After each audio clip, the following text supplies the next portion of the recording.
Let's call the Lyon County Board of County Commissioners to order. Today is Thursday, May 15th, 2025. It's 9 o'clock a.m. Action was taken on all items unless otherwise noted. No action will be taken on any item until it is properly agendized. To avoid meeting disruptions, please place cell phones and beepers in the silent mode or turn them off during the meeting.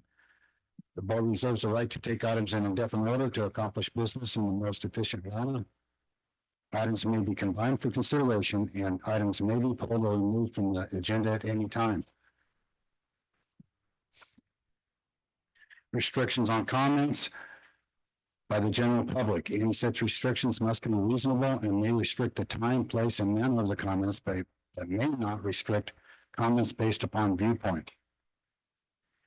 The Board of County Commissioners convene as other boards. Members of the Board of County Commissioners also serve as the Liquor Board, Central Lyon Vector Control District Board, Mason Valley Mosquito Abatement District Board, Walker River Weed Control District Board, Willow Creek General Improvement District Board, the Silver Springs General Improvement District Board, and during this meeting may convene as any of those boards as indicated on this or a separately posted agenda. This meeting may break between 11:30 and 9:30 for lunch. We will be moving to a closed session at 10:15. All commissioners are present in the chambers. Today's invocation will be given by Thomas Wilborn of Sweetwater Christian Fellowship, followed by the Pledge of Allegiance by Commissioner Hockaday. Please stand for the pledge. For the invocation. Let us bear an attitude of prayer. Our Lord, this morning we come to you with forgiveness and repentance, dear Jesus. Our society has done everything in its power to take you out of our schools, out of our government, and even out of our Constitution. I ask you, dear Lord, to empower this commission to stand firm on the Constitution that he took an oath to uphold. Our nation was founded on strong Christian Judeo principles, and we as a nation need to get back to those basic proven principles. Help us once more become one nation under God, with liberty and justice for all, Lord. We know it begins right here, right in this very room, not only with these elected officials, but with each and every one of us. Anoint us, dear God, that we may look to you for wisdom and knowledge.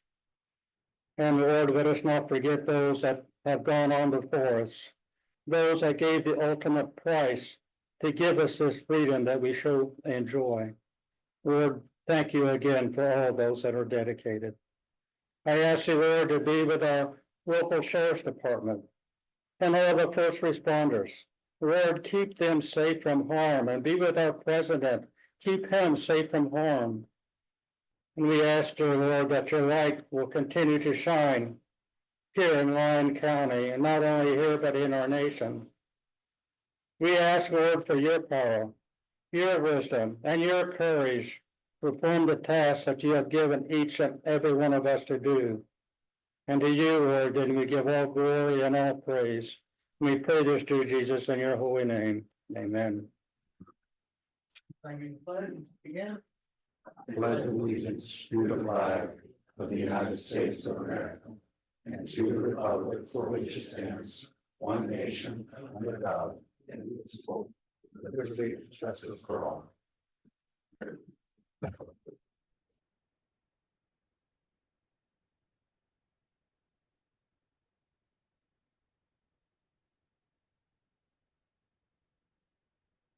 This brings us to public participation, and action will be taken on any item until it's properly agendized. It is anticipated the public participation will be held at this time, though it may be returned to at any time during the agenda. Citizens wishing to speak during public participation are asked to state their name for the record and will be limited to 3 minutes.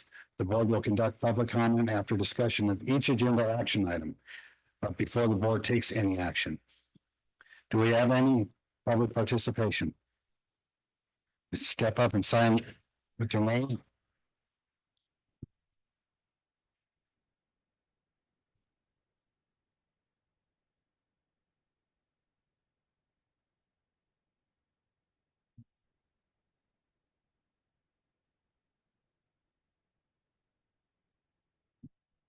Andy Shambo from Mason Valley.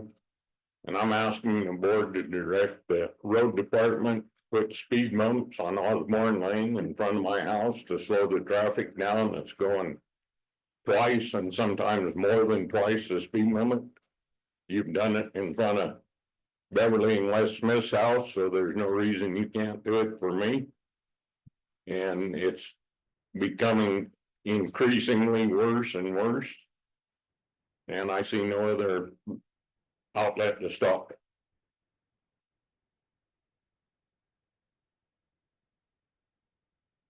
Thank you. Is there any other public comment?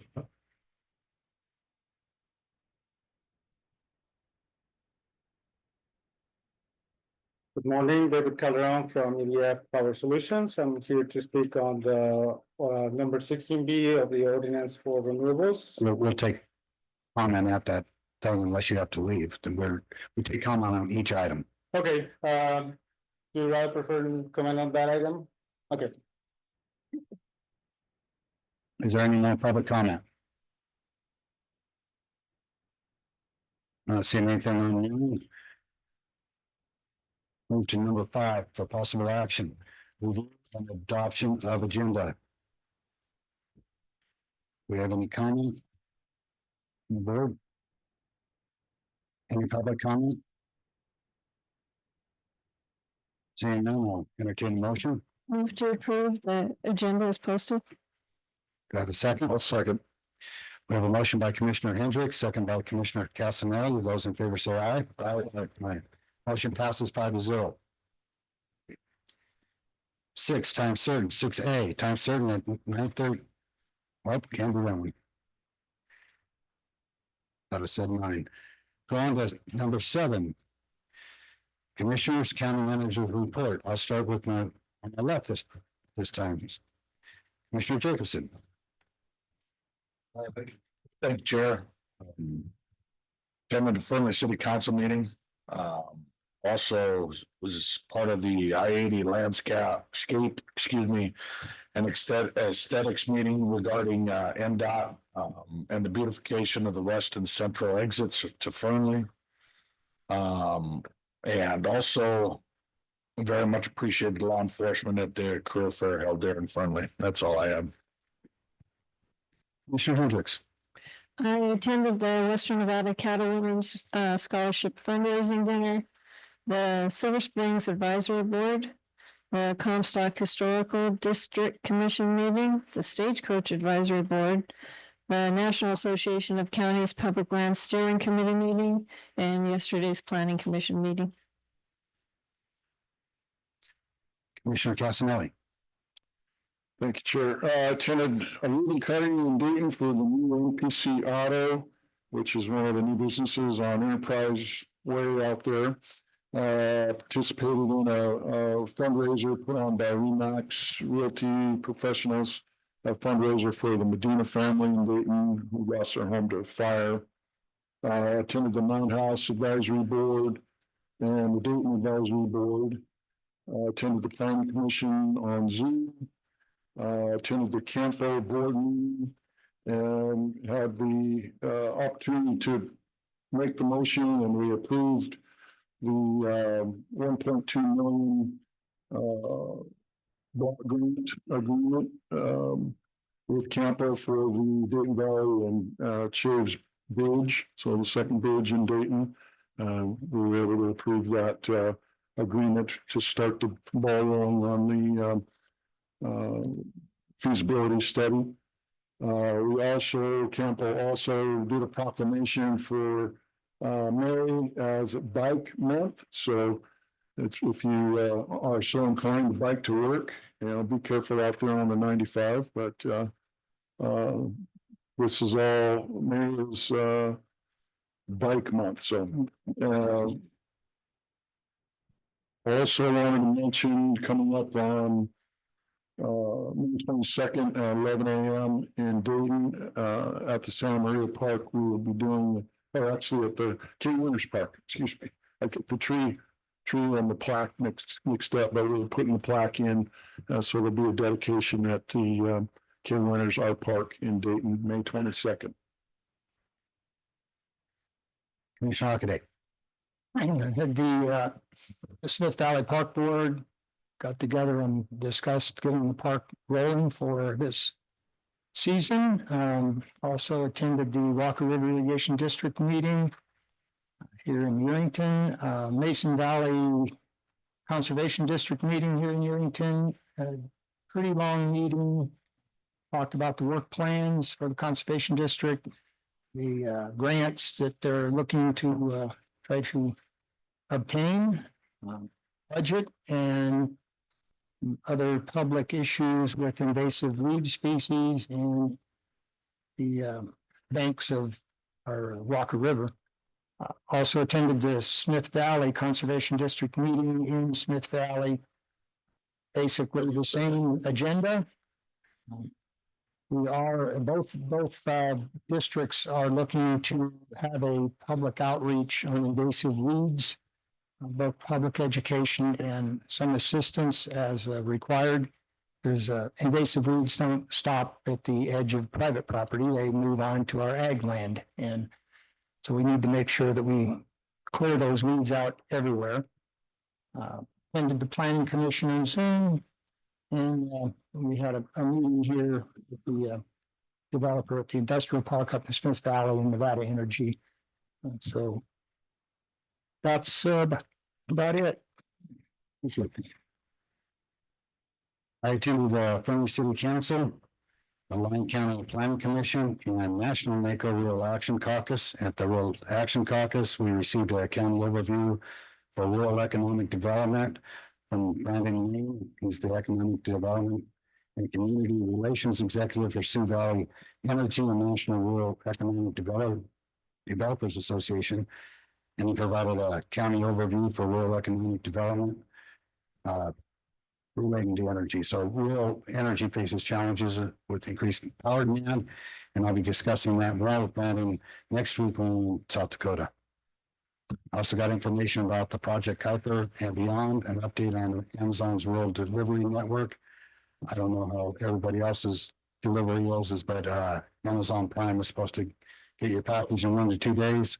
And in the rural counties, we don't always get that. So they're going to increase their hubs and in some rural communities and pick that up. So they're investing millions on that project. And also we looked into energy storage in rural areas. And Fusion, Director of Energy Storage, American Clean Power Association, gave a detailed report. And basically, energy storage is critical for our solar and our wind projects that we have moving forward. They can also provide backup power for when we are told to be in a brownout. So collaboration between the energy storage companies and the fire service is essential. And I look forward to meeting with him in Philadelphia this summer. And also on yesterday, the U.S. House Agriculture Committee advanced a key win for our counties by including language to reauthorize the Rural Schools program. And that provision will extend SRS through fiscal year 2026. So that marks a major milestone in NACO's advocacy efforts and reflects the hard work of county leaders nationwide, pushing for continued federal support. And that's all I have, County Manager.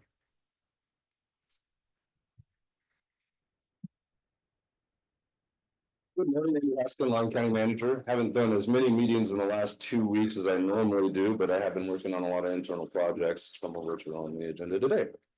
I did have 2 Saturdays ago, we did host the Citizen Advisory Board training, the open meeting law training. That went well. It was a little bit lighter attendance than we've had in the past, so I just want to remind folks that if they're required to do that training, to please watch the video online so we can make sure that we get that done. I also attended a 2-day meeting for Human Services for their upcoming strategic plan. That was really, really good, and I'm excited for the board to see that when that comes forward. And then finally, I just wanted to let the board know that I am going to be bringing an item forward, probably at the next meeting. We need to come up with a name for the Dayton Government Complex. We haven't. Dayton Government Complex is not quite sitting right with me, and so we need to come up with something. I prefer it not to be after a person, but that's up to the board. But just coming up with something something there, so there will be an item, wanted to let you know today so that you could think about it ahead of time. That's all I've got. Thank you. Any questions? Okay, we'll move on to elected officials reports. And the elected officials with a report.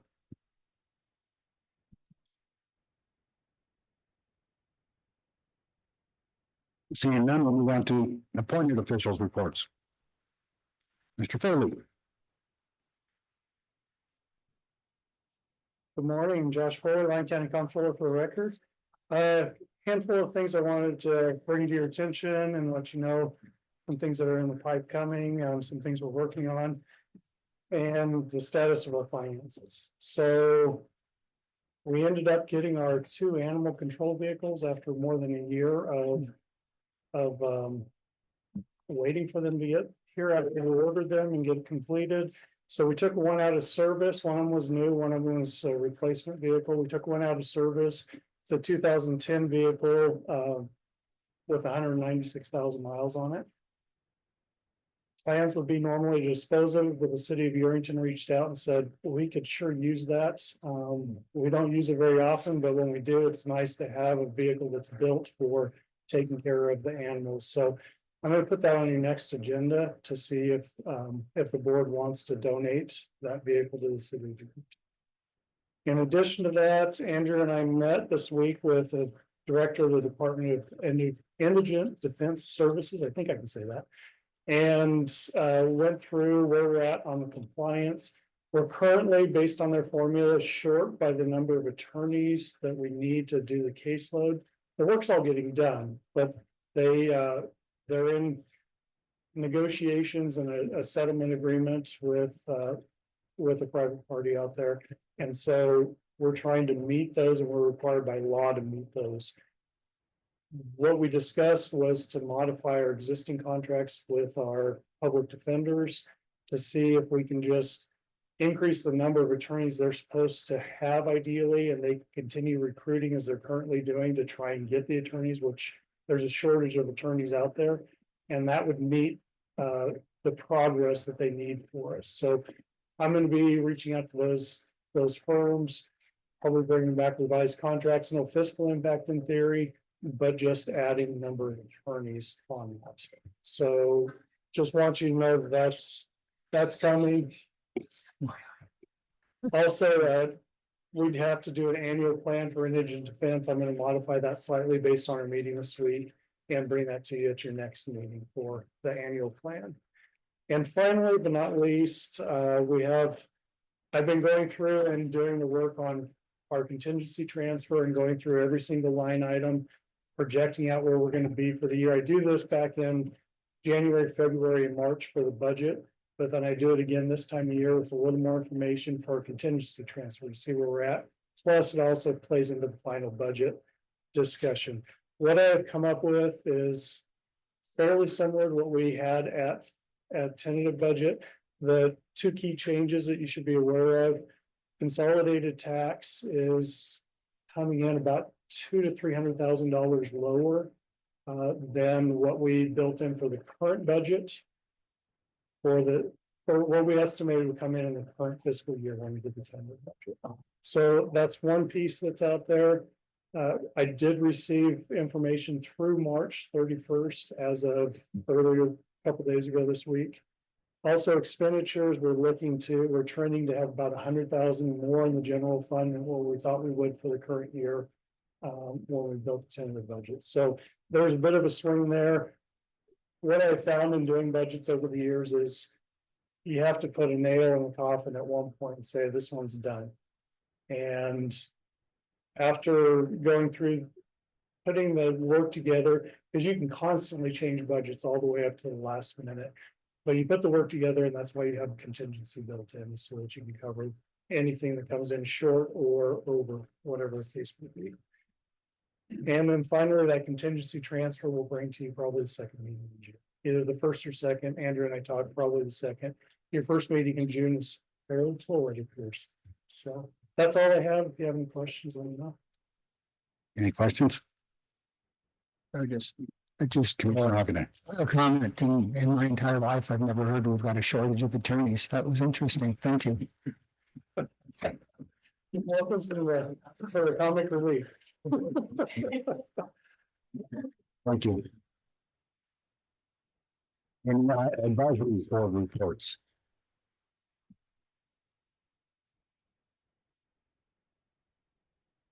Mark Jones, Smith Valley Advisory Board. Cindy.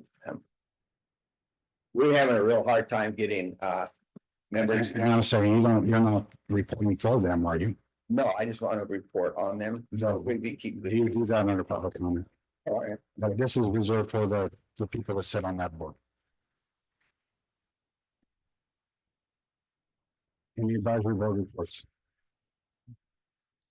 Seeing none, we move on to the consent agenda. The action will be taken on all items. All matters listed under the consent agenda are considered routine and may be acted upon by the Board of County Commissioners with one action without an extensive hearing. Any member of the board or citizen may request that an item be taken from the consent agenda, discussed and acted upon separately during this meeting. Does anyone want to pull it? Pull anything? Mr. Chair, I need to pull 11E and 11I for further discussion. Does any of the commissioners want anything pulled? Any members of the public? Seeing none. Take a motion. Chair, I'll make a motion that we approve the consent agenda 11A through 11J, pulling 11E and 11I for further discussion. Do I have a second? Second. Motion by Commissioner Jacobson, second by Commissioner Hendricks. Those in favor say aye. Aye. Motion passes 5-0. Okay, we'll go to 11E for possible action. Approval of a list of trust properties and mobile homes to be sold for delinquent taxes by the Lyon County Clerk Treasurer on June 17, 2025. Stacy Lambert, Lyon County Clerk Treasurer. I just had Andrew ask for this to be pulled so I could update you because the people on our tax sale have up till 3 days before the actual sale to pay in full. So we've had about 5 from this list paid. So I just wanted to update you on 212 California Street, 9 Almond Drive, 9155 Via Camino, and 1016 Scott Drive. Those have been pulled and have been paid in full. So I won't be asking for you to authorize me to sell those today, but all the other properties are still delinquent. And we'd like to take them to sell in June. Any questions or comments? Any public comment? Seeing none, I'll entertain a motion. Move to approve the list of trust properties as Stacy just amended and the homes to be sold for delinquent taxes by the Lyon County Clerk Treasurer on June 17th, 2025. Second? Second. With a motion by Commissioner Hendricks, second by Commissioner Hockaday. Those in favor say aye. Aye. Motion passes 5-0. 11I for possible action, approved to go out to bid for the 2025 RTC project in the Mount House and Dayton area for chip seal, slurry seal, crack sealing, and striping, and approve the proposal from Dow Engineering for bid separations, bidding, and construction management. Good morning, Commissioner Steve Rye, District Attorney. Sorry we had to pull this item. There were a couple minor contract changes that I wanted to bring to the board's attention.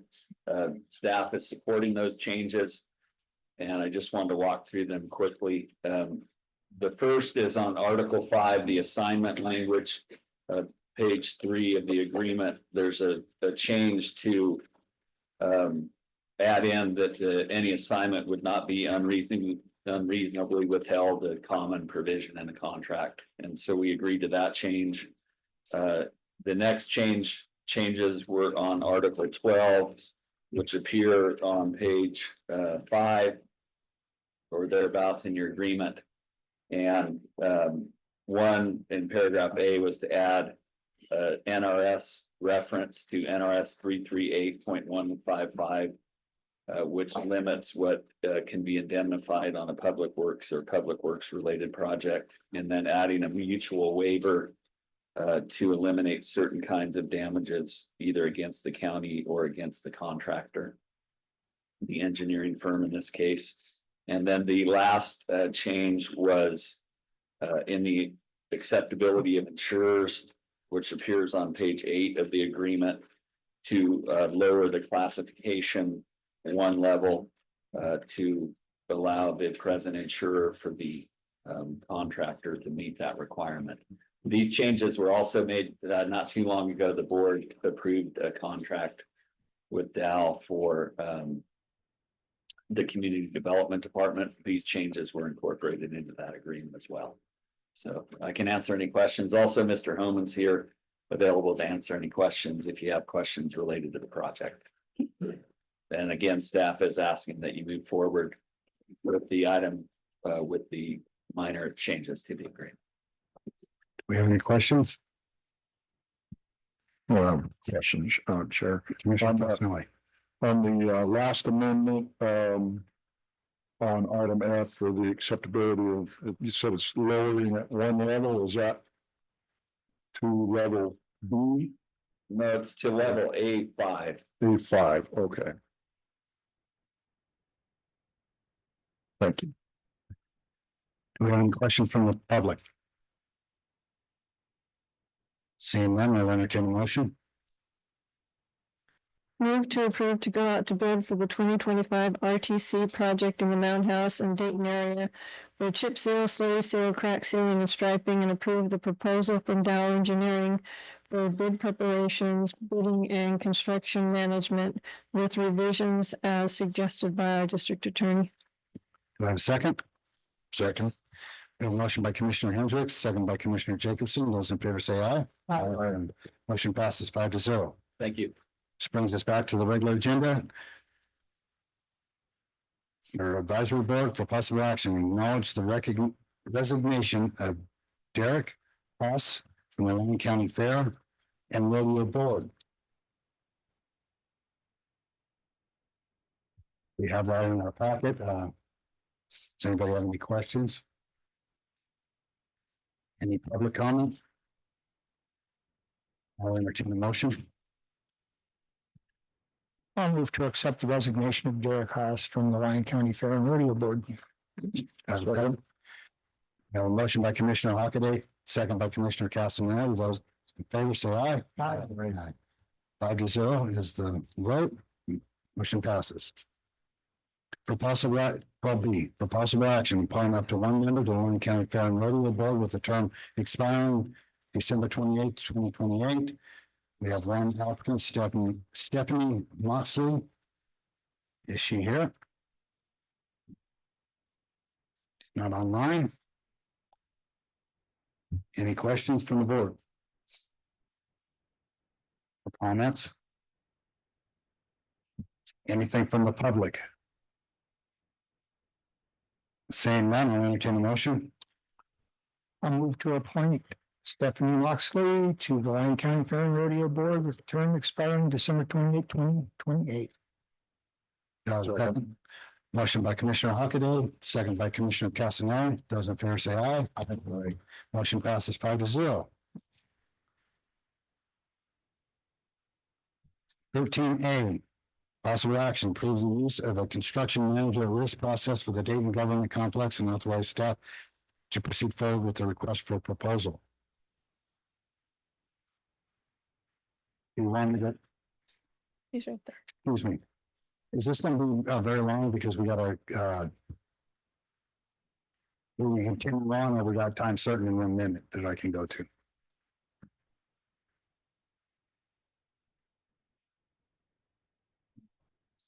Simon. Okay, let's go ahead and it's already been read in. Doug Fuller, Lyon County Comptroller for the record.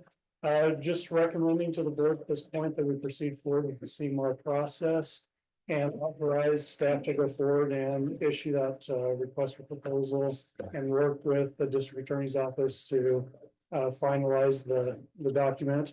I put together a draft document, still a draft format for the board, just so you have an idea what it looks like and what we're doing. The one piece that I do want you to be aware of is the splitting of the contractor contingency, the CMAR contingency. And pre-construction contingency, those services says to be determined in there. What I'm getting recommendations back from a number of people is to do a 90% goes back to the owners of the county. 10% would be to the CMAR, because that gives them a little bit of incentive to look for ways to save money for us. And that's about all I have for you. I'm happy to answer any questions. Any questions? Commissioner Jacobson. Thank you, Chair. With the emergency response center in Fernwood, which process did they use? Do you know by chance? I know that they're coming in under budget, and that sounds very appealing. I like that answer too. I don't know what they actually used. I apologize. That's all right. I just was wondering if, so that's all. Thank you. Yeah, normally we end up with a bunch of orders after the fact, and we don't change orders, and don't want that. Any other questions? Any questions from the public? Seeing none, I'll entertain a motion. Chair, I'll make the motion to approve the use of a construction manager at risk process for the Dayton Government Complex and authorize staff to proceed forward with a request for proposal. Second. We have a motion by Commissioner Jacobson, second by Commissioner Hendricks. Those in favor say aye. Aye. Motion passes 5-0. Then we move back to 6A.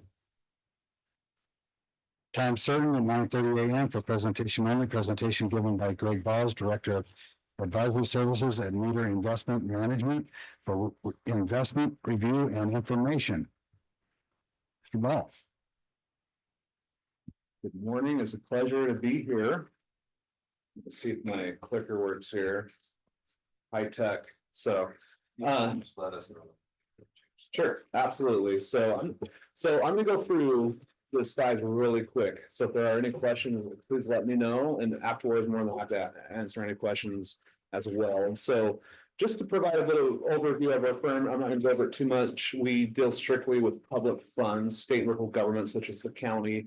We assist them with their long-term portfolios and their overall investment programs to help them generate additional investment income. When it comes to investment income, that is the only way in which a public entity can generate incomes through their investments, except for taxation and fees. And so that's why we really strive to generate an additional return through your investments. You can go to the next page. These are the services that we provide: cash flow analysis modeling, investment strategy, execution of trades, monthly reporting and review. We also monitor the compliance to ensure you're in compliance with investment policy and Nevada revised statutes. We do credit research, and then we assisted the county in choosing a third-party custodial service. You can go to the next page. So this is the portfolio, an overview of the portfolio. This is a snapshot that shows all the security types here. And then the par value and market value of each security type. And then I can't see the yield on here. It's over here at 4.38% for the overall portfolio. Oh, there you go. Thank you. So that's the overall portfolio right there. And this excludes LGIP, by the way. So this is just the portion that we manage. I'll go over that in a moment here. You go to the next page. And so speaking of LGIP, prior to us coming on board, yeah, I'll talk about this in a second here, but prior to us coming on board, the county had all their funds in LGIP. So one of the reasons why we were hired is to have what we call a longer portfolio, because generally a longer portfolio will increase the investment income over an LGIP over time. So that's the reason why we came on board and why the county hired us. Could you give me what LGIP is? Well, I apologize. It's called a local government investment pool. So it's basically a very short-term type pool that entities within the state can invest in. It's generally, so we actually manage LGIP as well. Our firm does. And so it's generally overnight money. When you look at the LGIP, we typically invest out like 3 months, for example. And so it's a very short-term pool and it's very liquid. So was that an answer? Okay, sorry. If there was terminology I use, I'm a bomb nerd. Like this is all I do. If you use acronyms for the public and for the record, it is best if you kind of explain any acronym. Perfect. Thank you. Thank you. I will do that. All right. So this, oh, could you go back? Okay. So on the right-hand side, this is a look at the overall portfolio, that, again, that we manage, what is in cash, what is in a money market fund. So a money market fund is overnight money. And then this is what we call the weighted average. I need my glasses. Oh my gosh, I can't move it. Weighted average life about 1.57 years.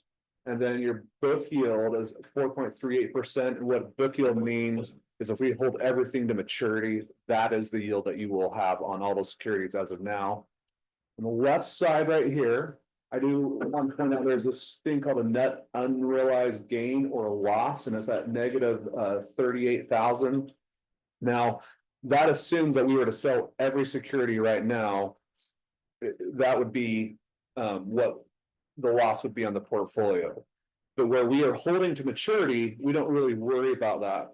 Because with the bond, we're going to buy that bond and we're going to hold it to maturity. So as long as we don't sell it prior to maturity, we know what we're going to get. And so that's just the market, because of the market value, that's where it is as of now. It changes daily. The portfolio is well diversified, and that's very important because if something happens to one sector of the economy, the other sector might not be as bad, for example. And then the bulk, if you go to the next page, the bulk of the securities are in treasuries and agencies. This is a 12-month cash flow forecast, again, excluding LGIP. As you look at the coupon payments, you're looking at about $1.8 million in coupon payments for the county between now and next year. Go to the next page. All right, so what is the value added of the longer portfolio versus what you were doing before, which is LGIP? That's what this is showing from the beginning of our relationship. Portfolio earnings, $7.4 million. Whereas this is an estimate, if you kept the funds in LGIP, it was at $7.2 million. So the difference is $214,000. We do not work for free, by the way. So I do need to point that out. So the fees paid since inception is about $100,000. Now, if you go to the next page, and then if you can click one more time, thank you. So the one thing I do want to point out is since the beginning of our relationship, we've had what we call an inverted yield curve. What that means is the 3-month, which is right here, like a 3-month treasury, is actually higher than a 5-year treasury. Now, typically, this is what a yield curve looks like, where the 3-month treasury, you earn less than a 5-year treasury. The LGIP operates in this area right here, this 3-month area. The longer portfolio is trying to take advantage of a normal sloping curve. And so this is the average slope of a yield curve going back to 1963. And so our goal with a longer term portfolio is to take advantage of what it normally looks like. So it's been challenging with the longer term portfolio where we're trying to invest out here and the 3-month is actually yielding a little bit higher. But the reason why we do that is because what typically happens with that inverted yield curve is that this 3-month goes down and then we're able to lock in yield, and I'm going to show that momentarily. You go to page 9. This shows a longer term portfolio versus LGIP. And just so you're aware, this is actually Clark County, Nevada's portfolio versus LGIP. Notice how throughout time, the longer portfolio over time earns more than if you keep funds in LGIP, in this case by 0.41%. There are times where LGIP yields higher than a longer term portfolio. And the reason why is because LGIP is resetting a lot quicker. So when the Fed raises rates, they're able to take advantage of those higher rates sooner rather than later. But at the same time, when the Fed drops rates, then the longer term portfolio has those rates locked in. If you go to the next page, just to go through the market real quick, as far as the Fed funds. The Fed funds rate, this is what the Federal Reserve controls when they talk about hiking rates or cutting rates. This is what the market is expecting the Fed to do. As of the 8th of this month, the market was expecting 3 rate cuts this year, whereas the Federal Reserve, they were saying, there's only going to be 2 cuts. But the key is this. The LGIP, that shorter term portfolio, is very sensitive to what the Fed does. So the Fed has cut 1% since September, and so that 3-month security has gone, or the 3-month treasuries have gone down quite a bit. In fact, if you can go to the next page, I'm going to show this. I didn't realize you guys were going to have graphics, by the way. I apologize. If you can click it again. So this is the yield curve last year. So this is your 3-month, and this is your 5-year. So what has happened since then? If you can press the button one more time, this is the yield curve as of April. So the Fed cut rates. So this is where we were at the end of April. And so we were able to actually lock in yield. So even though the yields were higher last year for the 3-month, we actually locked in yields out to 5 years. And this is just showing the reason why we do that. Because eventually, if the Fed cuts rates, we want to be able to lock in that budget stability for the county. Okay. If you can click it one more time. This dotted red line, this is what the forecasted yield is going to be next year. That doesn't mean that's going to happen, but the Fed continues to cut rates. This front end, which again, this is where LGIP resides, that's going to go lower. And then this is where the power of the longer term portfolio really comes into play. You can go into the next page. This is the 2-year and the 5-year treasury going back to 2004. So yields have come down quite a bit since April of last year, but notice how we are still much higher than we were after the great financial crisis.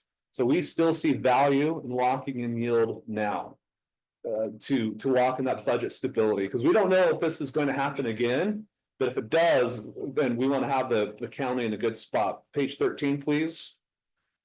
This is showing book yields by every 6 months right here. I put this circle here because all those bubbles there, those are securities that we've locked in the yield. So this 4.21%, for example, you know that you're going to have this until maturity. So that's, again, budget stability. So even if the Fed cuts rates, these are locked in, and that's very important for you to be aware of. Go to the next page. In summary, and again, I know I did this really fast, but the longer portfolios have earned more than short-term portfolios over the long run. When yields are inverted, shorter portfolios earn more than longer portfolios, and that's what we've experienced. But even though that has been the case, we've been able to earn more than those shorter-term portfolios. And I should mention, Lyon County, if they were timing the market, they did a really good job as far as when they put the funds in, because the yields were near or at the highs. So we are seeking budget stability while adhering to the primary objectives of safety and liquidity. We work very closely with Stacy and Josh as far as knowing your projects to ensure you have liquidity available. That is the most important aspect. And then I just mentioned the LJP and the longer portfolio, they should not be compared to each other. They work as a whole. So meaning LJP is your primary liquidity. You can have it overnight. The longer portfolio is set up to enhance your income over a long period of time. And then although the yield curve remains inverted, we continue to lock in yields because our expectation is that the Fed could continue to cut rates. And so we feel that the county is in a great position as it is now with this longer term portfolio for more budget stability over the next several years at least. So any questions? Thanks, Chair. Who do you thank for locking us in at the higher rates? So I think it's a combination of both of us, and Josh, right? We kind of work together, but no, it's just an investment plan that we talk about, and so that we work closely with the county. It's a combined effort. Right, and then are your fees based on the better we do, the better you do? No, it's based by assets under management. It's a flat. So this is what I don't know. It's a flat 7.5 basis points, I believe, just based off of AUM. And that's 0.075%. Any other questions? Mr. Foley. Josh Foley, Lyon County Council, for the record, I just wanted to clarify one thing for you, and that is when we're looking at these investments, a lot of people get the impression that it's Lyon County, that these are Lyon County's investments. They are managed by the treasurer, but they include a number of other entities such as Smith Valley Fire Protection District, Mason Valley Fire Protection District, Fernley Swimming Pool, Mason Valley Swimming Pool, Silver Springs General Improvement District, Dayton Utilities. When you take a look at the amount that's invested, about 2/3 of it are funds that the Board of County Commissioners are over, and 1/3 of it are outside entities that are other local governments. And so we're investing on behalf of all, and that the investment earnings that we receive gets allocated across the people who have cash with the county treasurer at that time. So I just wanted to clarify that. If you were to look at the general fund as an example, we are running somewhere around $13 million in cash out of total cash held at the clerk treasurer's office of somewhere around 120 to 140 million, depending on timing of tax collections, those type of things. So when we're investing here, it's just a portion that comes back to the general fund, a small portion. Thank you. Any other questions? Any questions from the public? No. With my county clerk treasurer, actually, that's one of the main things that Josh encouraged me to look into is diversifying the portfolio, and that's when we brought Greg on. And he's done a great job for us, and I would like to thank him for coming today and giving you guys an update. Thank you, Greg. Thank you. So. Moving on.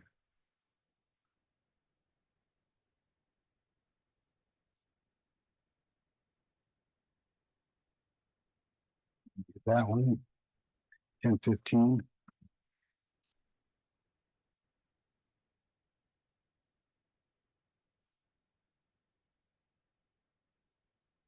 Okay, we're back to 13B.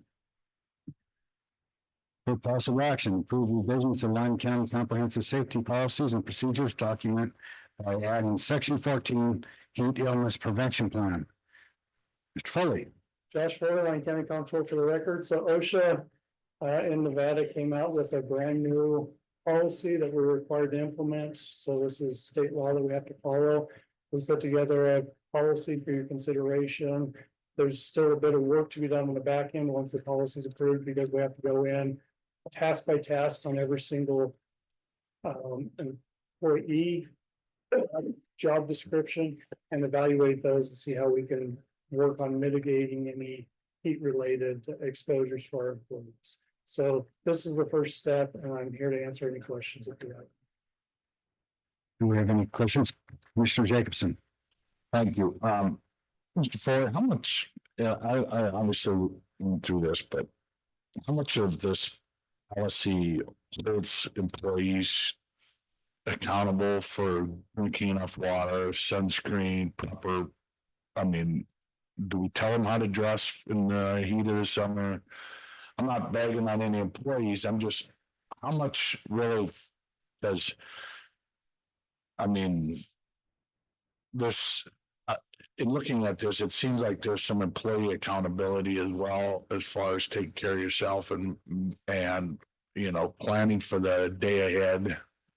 So to answer your question, you're absolutely right. We need to stress that with the employees. OSHA's guidance doesn't even cover the employee responsibility. It's basically, you're going to tell the employee they need to make sure that they hydrate and do all those things. So we're going to do our online training for those particular pieces. So if they have the education, and we've checked the box for OSHA, but we absolutely have to make sure the employees take care of themselves as well. And that's on.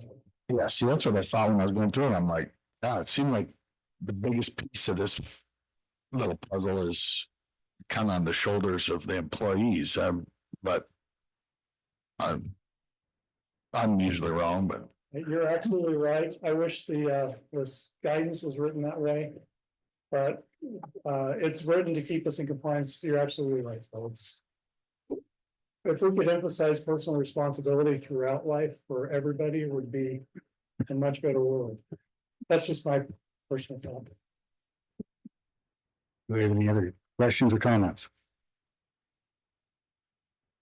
Seeing none, is there any from the public? Actually, on that point, is there something that we're going to add from our point that we can add to this?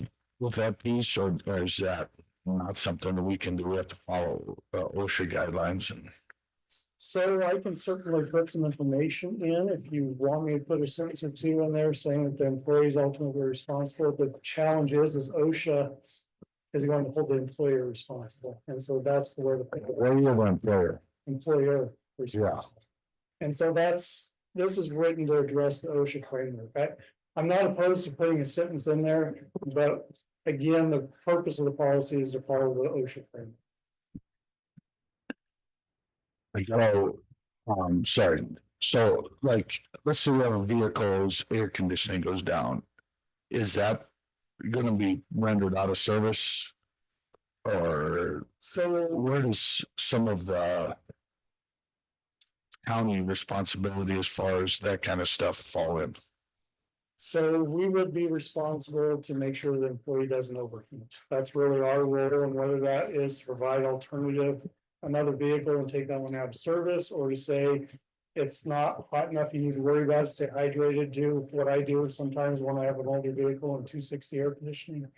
Or those type of things, or provide at the work site time when they can get into a cooler shade. Some, you've got the neck wraps that we provide to employees if they want them as well. We do any flexible scheduling in the summertime to allow employees if they want to come in earlier and work, is that something that we do or? That's something the policy allows. Currently, we don't do that for the most part. It does end up costing a little bit more because we have shift differential pay if they come in too early in the morning. And so it's really up to the individual department and supervisor to address those, but they do have the authority as long as they have the budget to do so. Gotcha, thank you. Mhm. Do you have any other questions? Or comments? Any questions? Sorry, I got one. Go ahead. Comment, just tag on what Mr. Jacobson was saying in the on page 124 under the 14.8 provisions. It specifies that during the rest breaks, employees should remove unnecessary PPE and hydrate. I mean, you could change that to shall instead of should, but I mean, that's just nitpicking. Yeah. That way it puts it on them, really, that they're supposed to drink some water on their break. They do sign a document that they're gonna cooperate with this, the employee does, right? Yeah, that's part of our comprehensive policy. They have to comply with ours and acknowledge they've read it and agree to it. So there is some personal responsibility when they sign. There is, and although shall is appropriate in many cases, I try not to put shall in too many places, just to provide a little bit of flexibility. If someone's like, you know what, I just drank a bottle of water before I took my break, do I really have to drink some more? Well, it says shall, you better drink some more. Yeah. All right, I entertain a motion. I do public comment. Move to approve revisions to the Lyon County Comprehensive Safety Policies and Procedures document by adding section 14, heat wellness prevention plan. Do I have a second? A second. Motion by Commissioner Hendrick, second by Commissioner Jacobson. Those in favor say aye. Motion passes 5-0. Brings us 13C for possible action, approval 3-year contract between Lyon County and the Mason Valley Fire Protection District, Yankton Volunteer Fire Department for the demolition derby at the Lyon County Fair and Rodeo. Mr. Foley. Yes, for any conflict for the record, so the provisions that are in here are basically the same provisions we've been operating for the past few years on as far as splitting the revenue and expenditures. And the revenue is split 70% to the fire department, 30% to the county, and then expenditures are split 50/50. I'm here to answer any questions if you have any. Any questions or comments from the board? Seeing none, do we have any public comment? Why is 3 years? Please step up to the platform here. Why is it a 3-year contract instead of just 1 year? Is that all the comment you have? You signed in already. Josh Fuller, Lyon County Comptroller, for the record, the fire district proposed a 3-year contract with the fair board. They discussed it. That's a recommendation so that you don't have to have it before you every year, but if you wish to, we can certainly discuss that. Any other public comment? Bring it back to the board. Is there any comment? Further comment? Entertain a motion.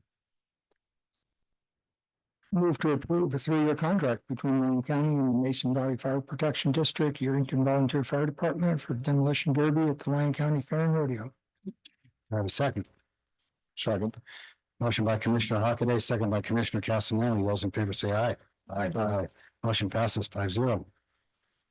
For 14, facilities, 14A for possible action, approve the use of park construction tax funds in the amount not to exceed 100,000 to install a new upgraded playground structure at the Silver Stage Park. Central Lyon Park and Recreation Board recommends approval at their April 4th, 2025 meeting. Mr. Homestead. Doug Thompson, Facility Director, for the record. The reason they have a higher amount than what the playground is you have to get gravel, the soft gravel that they get some safety gravel, and also we have to dispose of the old set. And then there could be additional freight charges or something, where the economy is now, so. I do appreciate how you had the price in there, and then so the rest is contingent stuff. Do we have any questions? One question is, you just mentioned, it's 100,000, this is 84. The quote from Big T doesn't include the surfacing. No, So, but you're confident that the 100 is going Yeah. to cover all? Yeah. I think it'll be, in fact, if we do both these at item B2, we might save some money on the freight, having them shipped together. I don't know what you're removing, but is it completely gone, or can somebody would a nonprofit be wanting it or anything The like that? problem is they're only supposed to last for like, I think it's 10 to 15 years, and they're over that life already. And that's the reason we're replacing them and putting the new ones in with new safety features. Because if someone puts it up and someone gets hurt, who's gonna get sued?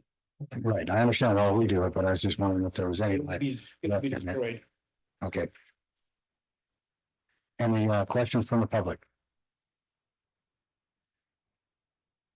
Seeing none, I'll bring it back to the board if you have any other questions or entertain a motion. Move to approve the use of park construction tax funds in the amount not to exceed $100,000 to install a new upgraded playground structure at the Silver Stage Park. Central Lyon Park and Recreation Board recommended the approval at their April 4th, 2025 meeting. Do I have a second? Second. A motion by Commissioner Hendricks, second by Commissioner Jacobson. Those in favor say aye. Aye. Motion passes 5-0.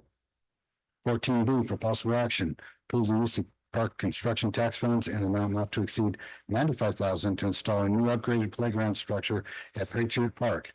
Central Lyon County Park and Recreation Board recommended the approval at their April 4th, 2025 meeting. Same situation there. That unit is just a little bit smaller, so it's a little bit less. It's amazing what the playground equipment costs nowadays. When I started 5 years ago, I think I paid like 35,000 or so. And this is under a Sourcewell contract, so we actually get a discount. So we don't have to go out for competitive bidding. Commissioner Jacobson. And doing some of this when I was in my other life, is it just liability on the stuff has gone up? Where's the actual equipment? I think it's all the safety features they have to build into it now, make sure there's no place they can strangle themselves on and all types of stuff. And I think just the cost of products anymore and are going up. I know that when I look at the catalog, people think that just a park bench only costs so much because you can go down to Home Depot and pick one up. but we have to use certain ones and it's really highly regulated, which means it's like 10 times more. It's like picnic tables. Yeah. I mean, you get a picnic table for $100, ours are about $1,400 a picnic table. But we have to do it. Yes. On that, I know. General contractor used to build parks, the. General liability on installing this equipment has gone way high too, so, I mean, that's a factor. Over 40% higher. Do we have any public comment? Chair, I'm making a motion to approve the use of park construction tax funds in the amount not to exceed 95,000 to install a new upgraded playground structure at Patriot Park, Central Lane Park. And Recreation Board recommended the approval at their April 4th, 2025 meeting. Second. We have a motion by Commissioner Jacobson, second by Commissioner Castaneda. Those in favor say aye. Aye. Motion passes 5-0. Brings us to 15, community development for presentation only. A presentation of the business impact statement that was prepared for the proposed change to Exhibit B of the Lyon County fee resolution to update the building valuation methodology from 2016 ICC building valuation data to the most current ICC building valuation data from the adopted ICC code. Mr. Henderson. Thank you, Chair. Good morning, Commissioners. Kevin Henderson, Lyon County Community Development Director. So the following presentation is for the business impact statement completed by Lyon County Community Development related to the proposed change to Exhibit B with Lyon County's currently adopted resolution.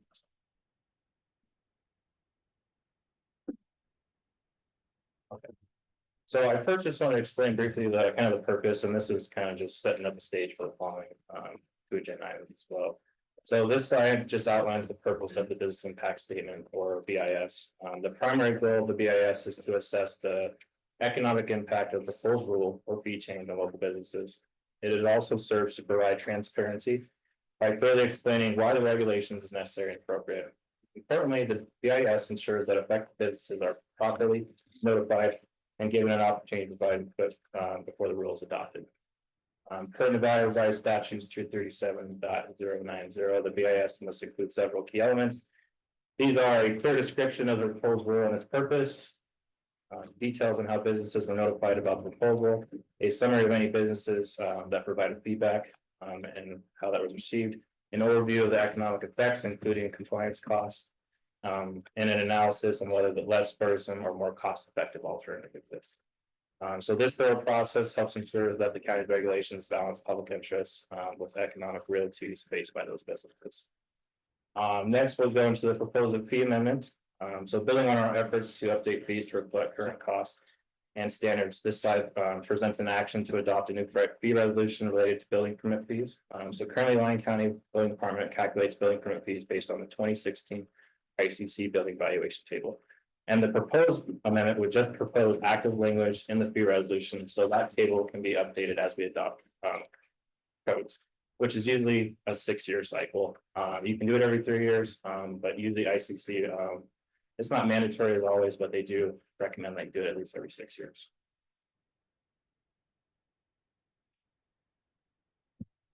So this slide is just the language as proposed is included in all the mail notices. So basically just changing it so the value is determined by the ICC building valuation data from the most current adopted ICC code. So if the proposal moves forward, that would change it to the 2018 building valuation table. Pending future code adoptions, that table will just be allowed to update as we go through that adoption process. And that would be part of that package as we bring it forward. So this one come back before us because it would be automatic. That's correct. But it would be part of the package when we come forward with that code adoption and present that information to the board. Next, mail notices. So we did send them out to all the chambers of commerce in Lyon County, City of Friendly, City of Arrington, Dayton, Silver Springs.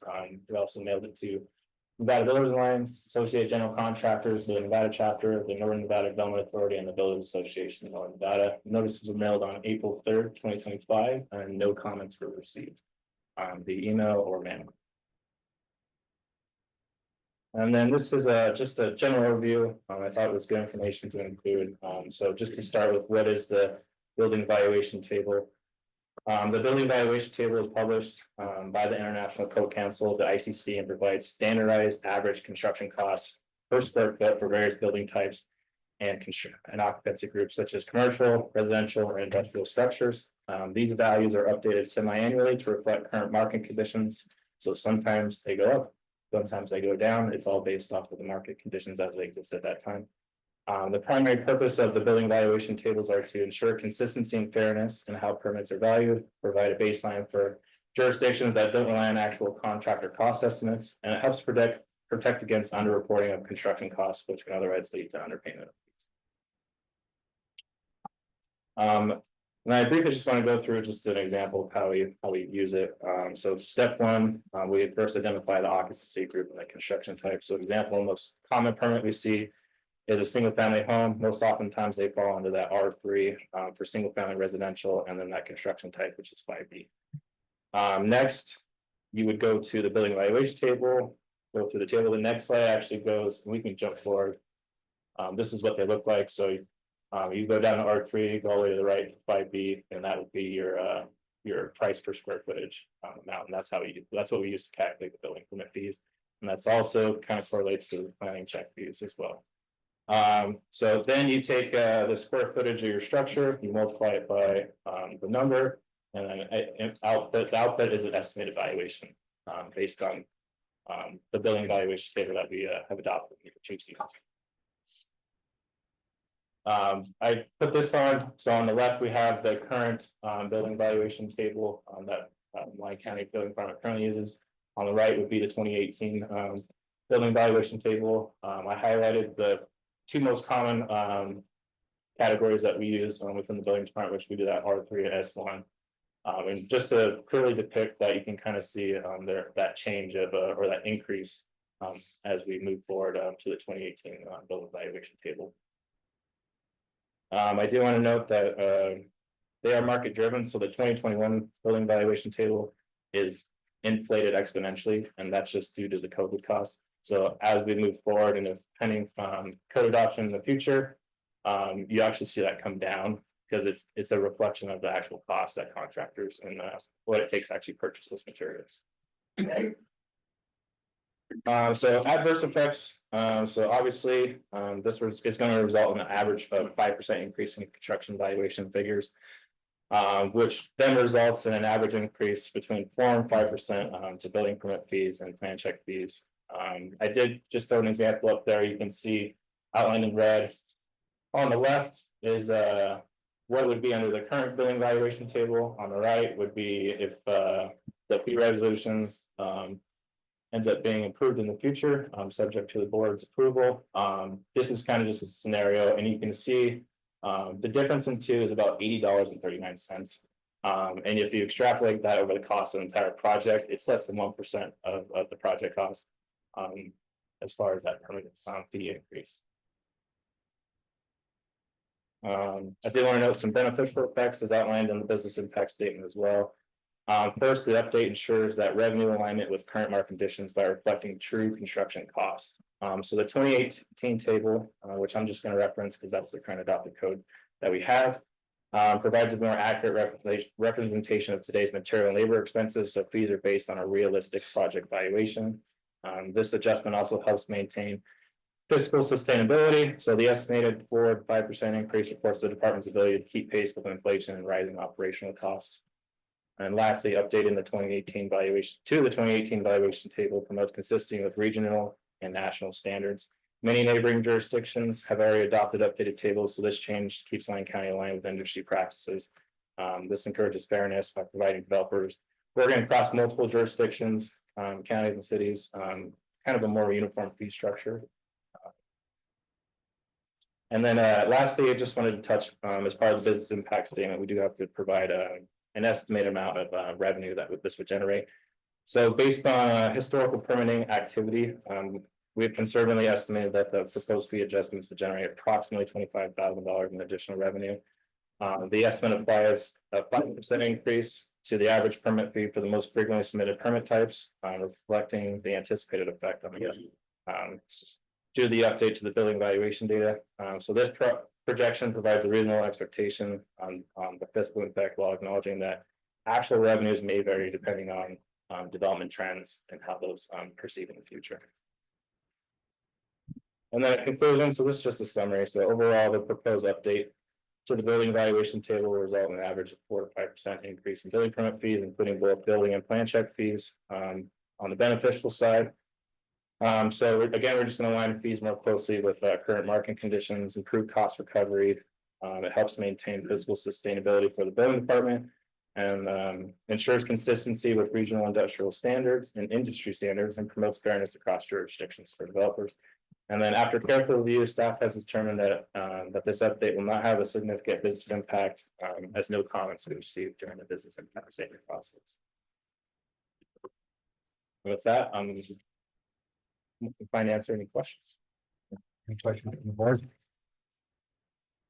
So Go ahead, Commissioner Jacobson. if I heard you correct, we haven't adjusted this at all since 2016. That's correct, and it's a little different because in the 2016 ICC codes, the building evaluation data is actually from 2015. And you can see that in it's going to be small on this slide, but in the upper left-hand corner of that table, and we could go back and to the table. It actually references in the top left 2015, and that's the current table used. Any more questions from the board? I got one question. Could you forward one more screen? So that is a 2,000 square foot house is going from 112.65 square foot to is this information based on the 2018 or on the most current? So the left side is most current, which is what we currently operate under. The right side was just an example because based on the current adopted code. So that's the 2018. Yeah, so do you know what that amount's going to be for the most current, which is going to be 2018 is not the most current. That's what we currently adopted. We haven't adopted the 2024 codes. The plan is still to bring that forward in July. Right. So we don't know what that looks like yet then, because it says to that it's going to be brought to the most current. That's correct. So, I mean, to me, this slide's not entirely accurate because we're going based on 2018 information. I went most current as far as current adopted codes, and Okay. moving forward, based on the language that the data table itself and all that information will be a part of the 2024 adoption package that we present to the board. That way you have a full picture as far as fees, the codes and everything entailed in that process. Okay. Any other questions from the board? We go to public comment.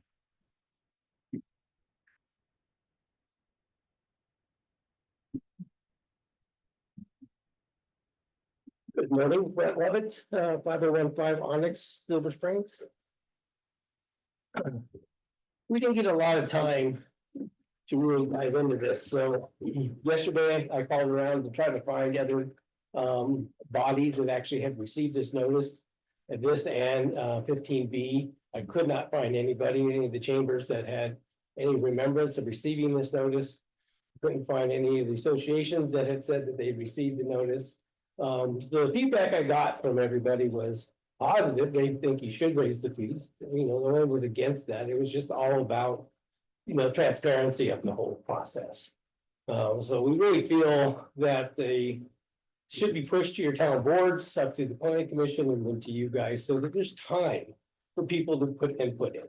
And to dive into the problem you're gonna have when he gets to the 2021 code and the prices go way out of whack. To what we're currently paying.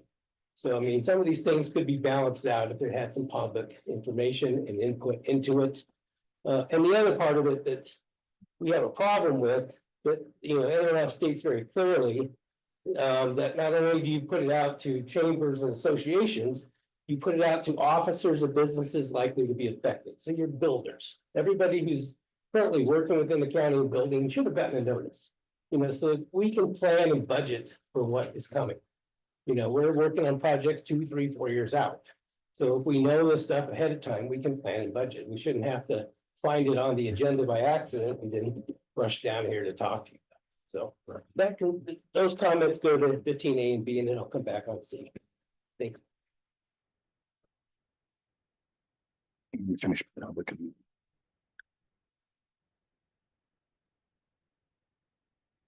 Mark has already signed in. Looking at the NRSs, it says that the government body of a local government shall maintain electronic mailing lists, chambers, commerce, trade association owners and officers of businesses. So this should be an automatic trigger to send things out to make sure we hit everybody that's going to be affected by some of our actions. And I don't know if we have an electronic list here in the county. Whether if we don't, we should have, because that's the true transparency that everybody will see what's going on with this thing. It's going to affect a lot of people on some of this stuff.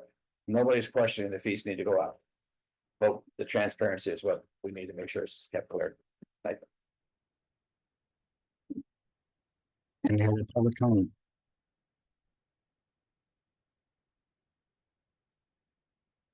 And the manager. Not public comment. Andrew Haskell, Lyon County Manager, so I do want to address that in that NRS, it does say or, not and, as far as notifying business owners. We send it out to all the trade agency or trade groups like the NRS requires. If you were to send it out to every contractor, every supplier, everyone that you know, could potentially be affected by this. That's a huge list in the third largest county in Nevada. Or is in there for smaller counties that don't have quite the population and quite the number of contractors that we do have. So the NRS was followed. And I know that Director Henderson worked with the district attorney's office as a part of that business impact statement. Just want to clarify that. Any other questions? Commissioner Jacobson? No, thank you. Can we go back to the beginning of the presentation?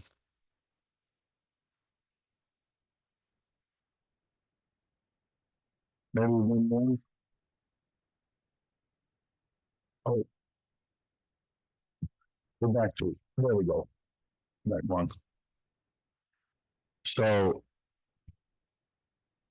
I guess what I would like to say is, if I these, I would think that being part of some of these they would push that out to you as well.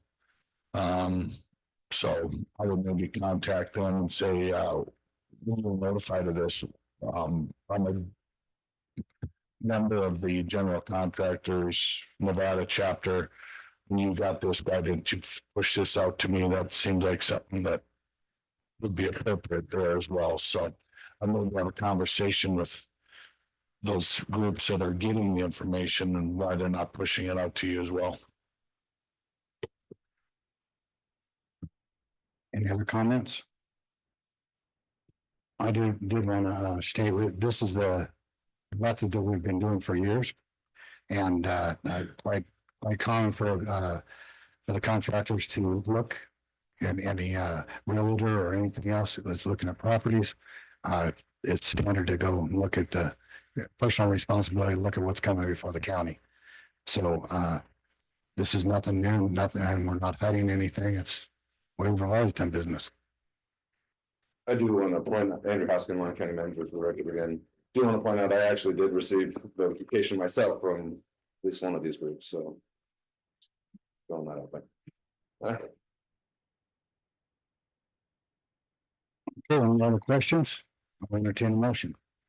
It's presentation. Just presentation. Yeah. Oh, sorry. I did want to note that it's set up for presentation only, and then I believe June 5th, the updated fee resolution for the county will be brought forward. And it will have all those proposed changes on it. Thank you. You've got a closed session. Yeah, we're going to go into closed session now, so we're going to recess and we'll come back at 11. At 11.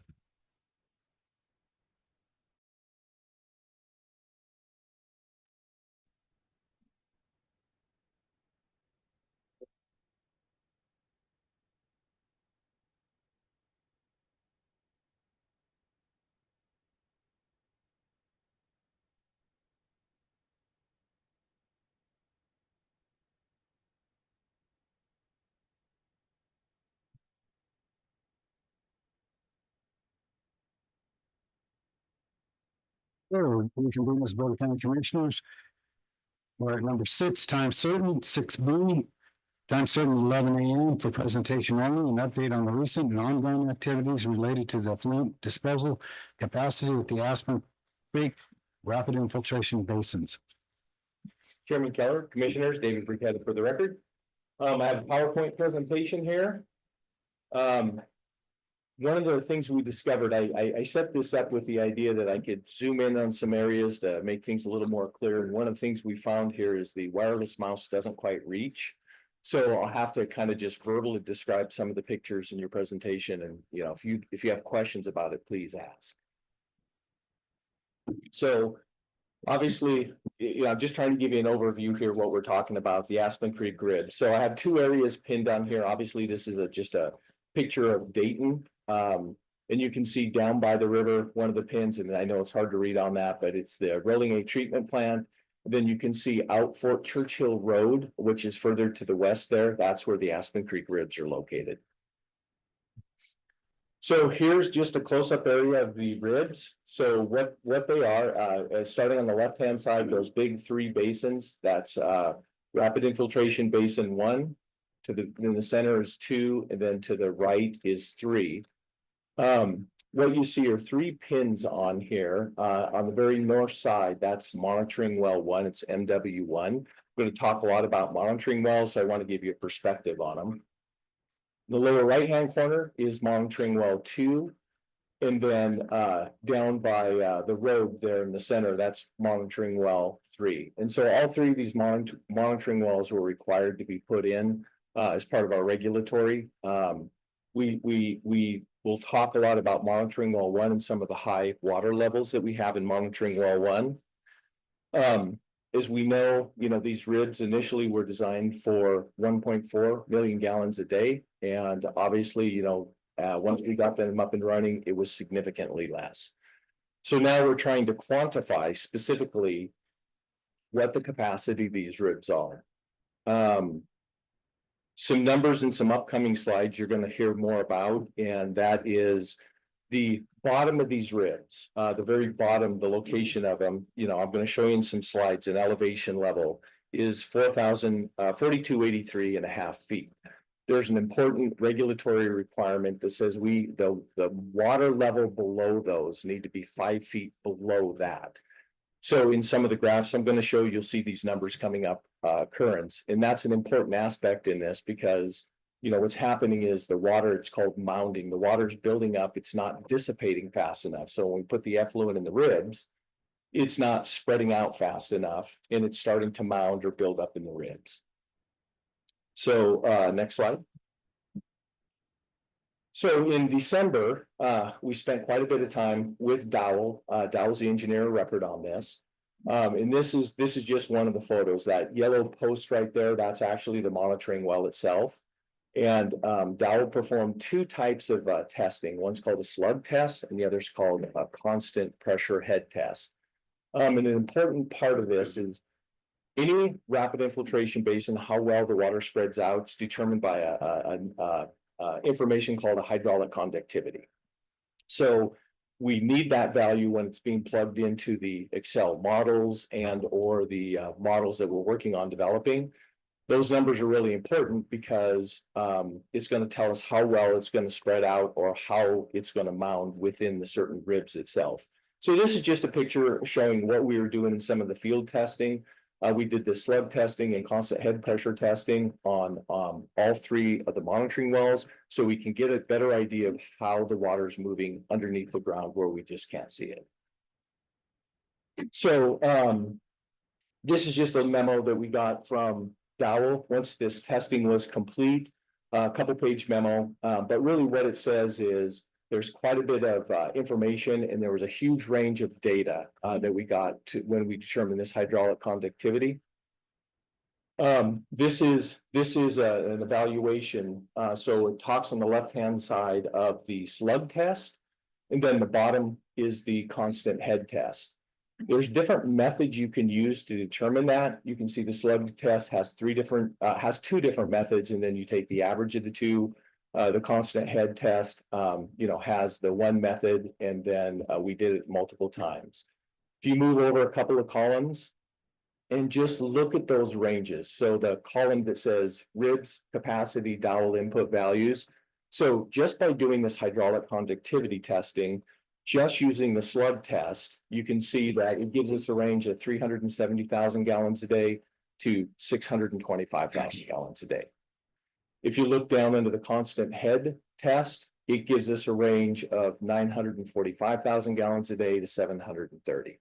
So obviously this is information. It's important that we quantify these values, but we couldn't make decisions on this when the testing shows anywhere between 370,000 gallons a day to 945,000 gallons a day. So we knew we had to do more testing, more analysis. So one of the things we did in these monitoring wells is we put in what are called piezometers, and piezometers it's a tool that gives us a better indication of what the water levels are doing. So this is a screenshot of our SCADA system where we can actually measure and monitor this. When we started this back in November, the staff was going out on a weekly basis and using a tape measure to determine what the water level was. And obviously on a weekly basis, that wasn't enough information for us to determine what's happening.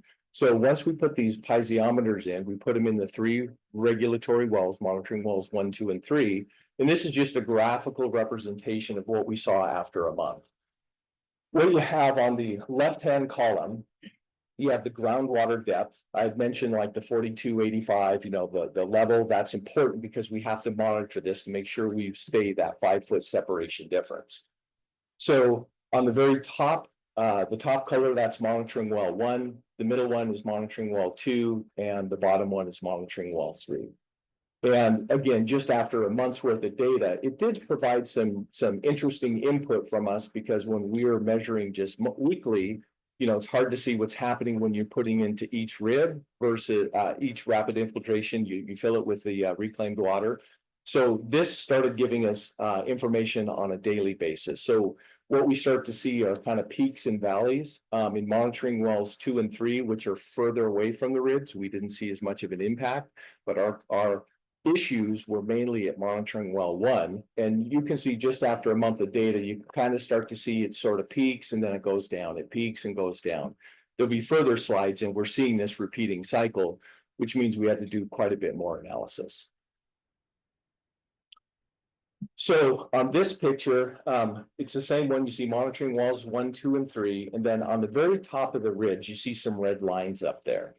So one of the things that Dowell did is they used a sub-consultant, but we did some geotech investigations, and it was called, and I'm going to read it because I mispronounced it, but it's called refraction microtremor testing, REMI testing.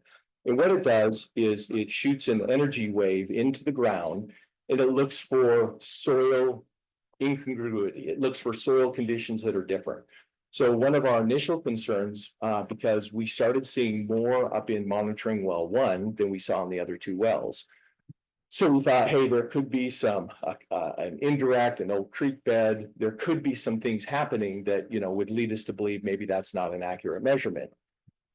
So they had 5 different tests, and they up on the north side of the berm, they did this REMI testing. And the next slide gives you, this is the output to it. There's 5 different sections in here. I'm not going to go into great detail and explain them, but what it showed is that everything, there was nothing in there that they would not have expected. It looks at different soil conditions, and the soil conditions were more or less, it's not a complete analysis, but it gives us enough indication to say that, hey, there's not something obstructing the flow. Some of the early indications, maybe there was something preventing flow or the water from going in certain directions. But through this REMI testing, it said that everything's pretty uniform. So that leads us into the next step. Hey, maybe there's something else going on here. So next thing we did is we actually went out and dug holes in the ribs. So we got excavators out there, and we started digging holes, and we dug probably 10 holes in each one of the ribs.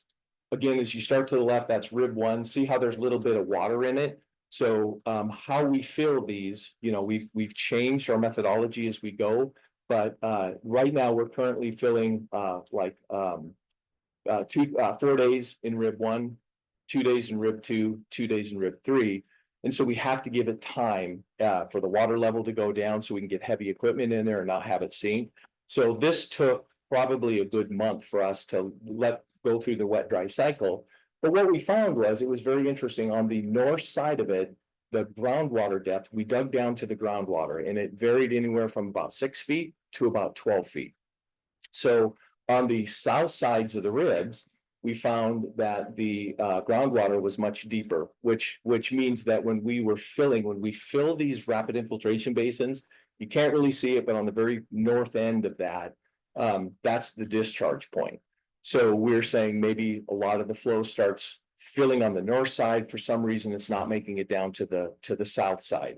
But by digging all these holes, it created, we got a lot more insight into what's happening in the groundwater within each specific rib. So this is just a close-up. You got a bucket from the excavator. This one's about 6 feet deep, but you keep digging down until you hear the water, until you see the water, and then we just monitor that. We leave it open for a short period of time because the eventual flow will come in there. But is it going up? Is it going down? Where's that water going within the rib? So what we decided we needed to do next is get a better understanding of what's happening with the groundwater actually within the rapid infiltration basins. So what you see here is the 3 monitoring wells in yellow. So what we ended up putting in was 7 more, what we call piezometers, 7 more wells. We dug holes, we put in this piezometer equipment so that we could monitor the flows actually within each rib. So you can see in the upper left-hand corner that, that starts. So in rib 1, we put in 3 monitoring wells. In rib 2, we put in 2, and then rib 3, we put in 2 more. And we put it some on the north side, some in the middle, and some on the south side, so that when we feed it, we have a better idea of where's that water moving. Because our concern was there was an obstruction somewhere in there because it was moving to the north.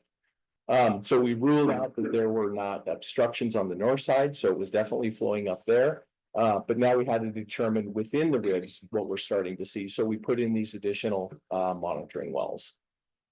This is just a picture of what it was. It was a PVC tube. We dug down to the groundwater level, and then we backfilled it, and then we would go out. Dowell would go out on a weekly basis and download the data. And again, we could look at this data on a daily basis to see, as you fill a rib, what happens. Is it going up? Is it going down? Is each rib different? So it gave us a lot more insight. This is the graphical representation of what we saw.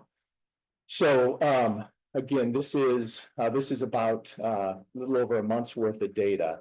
And on this sheet, on the left-hand side, you see the groundwater depths.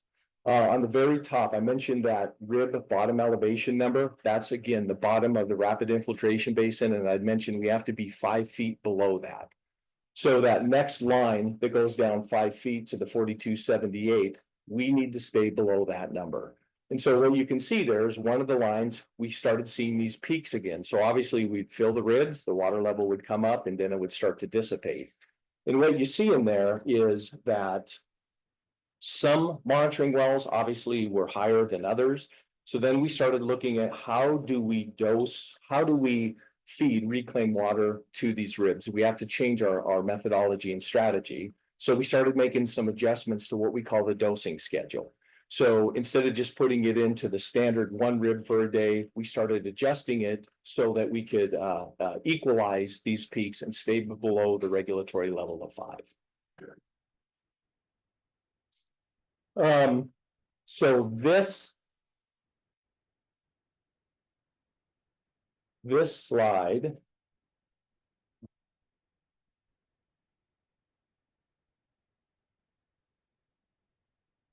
did I go one more? Okay.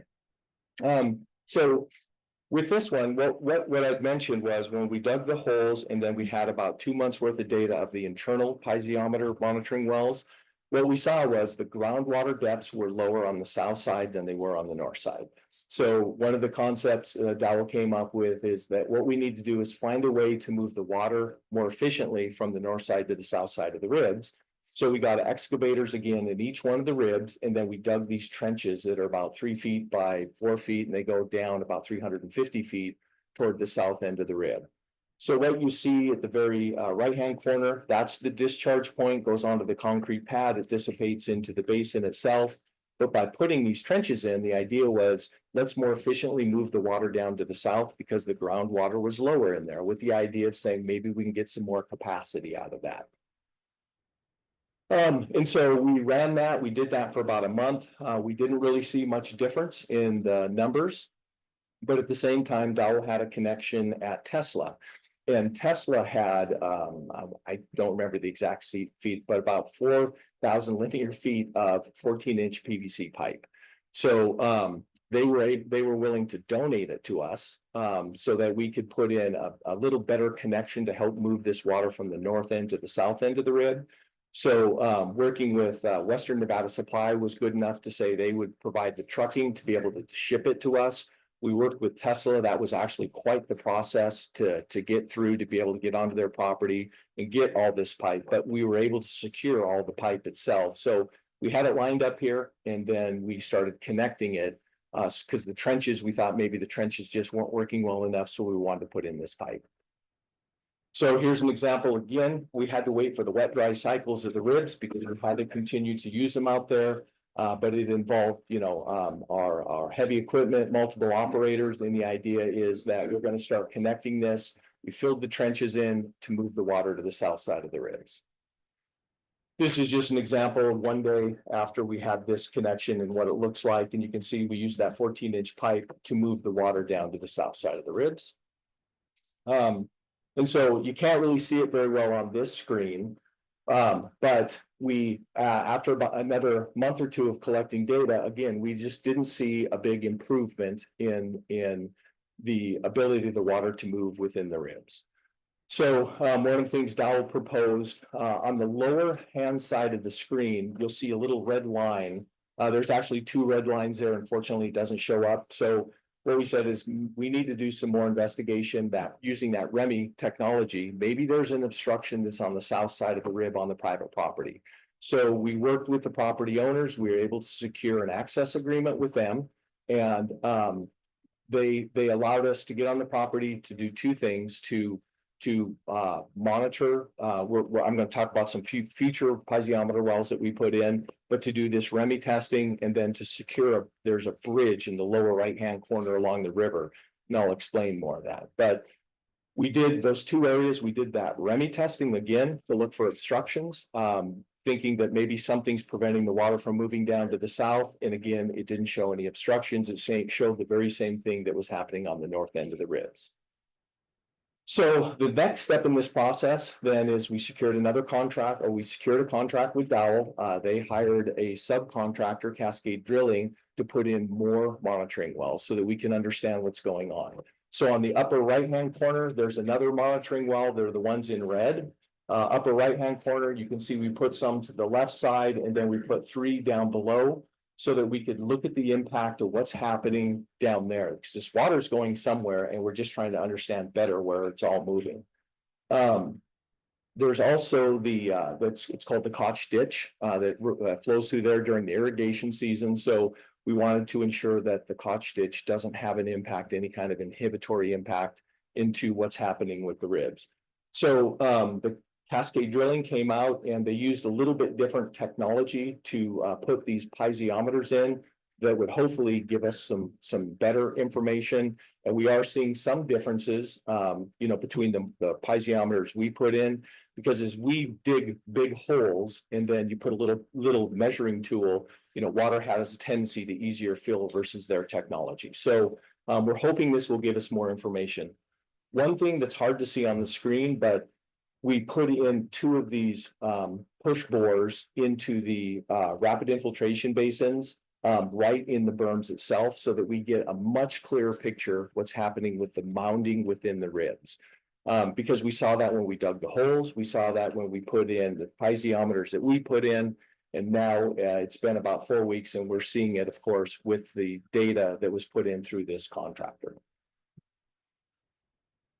So about this time, based on this information, we asked Dowell to take a look at the current data, the current information that we had out of our regulatory wells, monitoring wells 1, 2, and 3.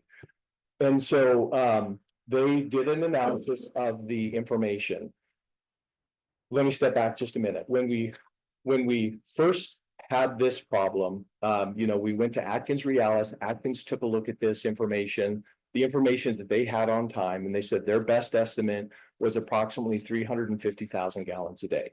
So now that we have more information, we asked Dowell to go back and take a look and say, can we quantify this any further? We have better data and more information. So what you see is they wrote us a memo here, and it says their best estimate this time is approximately 500,000 gallons a day. So we have submitted this, they stamped this, we talked to the regulatory agency, said, if we submit this information, it looks like that we do have some additional capacity. And so they stamped this letter. We've since now submitted this to NDEP, and toward the end of the slide, I'm going to talk about a couple of meetings that we've had with NDEP. This is just another picture. This on the bottom side of it, you can see some more tabs at the very bottom. We're taking a look at there's 18 monitoring wells out there now. So we have a pretty good idea of what's happening. I'm much more than we did just 6 months ago. So, we have a pretty good idea of the movement of the water. Now we've got a good 6 months worth of data. So it gives us a lot more comfortable feeling looking at, as we're making some estimates on what our capacity is. And all this is showing is just a summary screen looking at a handful of the sites, and it's really crowded, but you see a very similar trend. There's definitely some mounding that's happening, and now it's starting to dissipate. This is a more extended picture of the same screen that I showed you earlier, and it just shows you these are the regulatory monitoring wells, and it shows the piezometer data or the groundwater elevation data. The one in the middle and the one at the bottom, that's monitoring well 2 and monitoring well 3. They're further away. So as the water goes into the rib, it builds up, it mounds, and then it slowly starts to dissipate. The further away that you get from that, the lower the ground level. That's why monitoring well 2 and 3 have a lower level. But what you can see in general is that it's very, very slight, but there is an uptrend in both 2 and 3. And that would make sense where we've taken the water on the north side of the rib, we pushed it to the south side of the rib, because we saw a difference in the groundwater, but now we're starting to see very slowly that starting to build up in the monitoring wells that are further away on the south side. So just as a follow-up, we've had a couple of meetings with NDEP. It's been myself and then the representative from the development community, which is Glenn Martell. We've met with NDEP twice. NDEP asked us for a couple of things. Since then, we've provided all the data and the information. The first is we created a plan for assessing and enhancing the effluent disposal capacity. They wanted to know, what is our plan? What are we going to do with this? So we created this plan. We submitted it to them. We're still waiting for formal approval on it, but that's been submitted a couple of weeks ago. We submitted a reclaimed water dust control plan. So what they wanted from a stamped engineer, the development community stepped up, helped us with this. Their engineer, Dan Birchfield, is the one who stamped this document for us.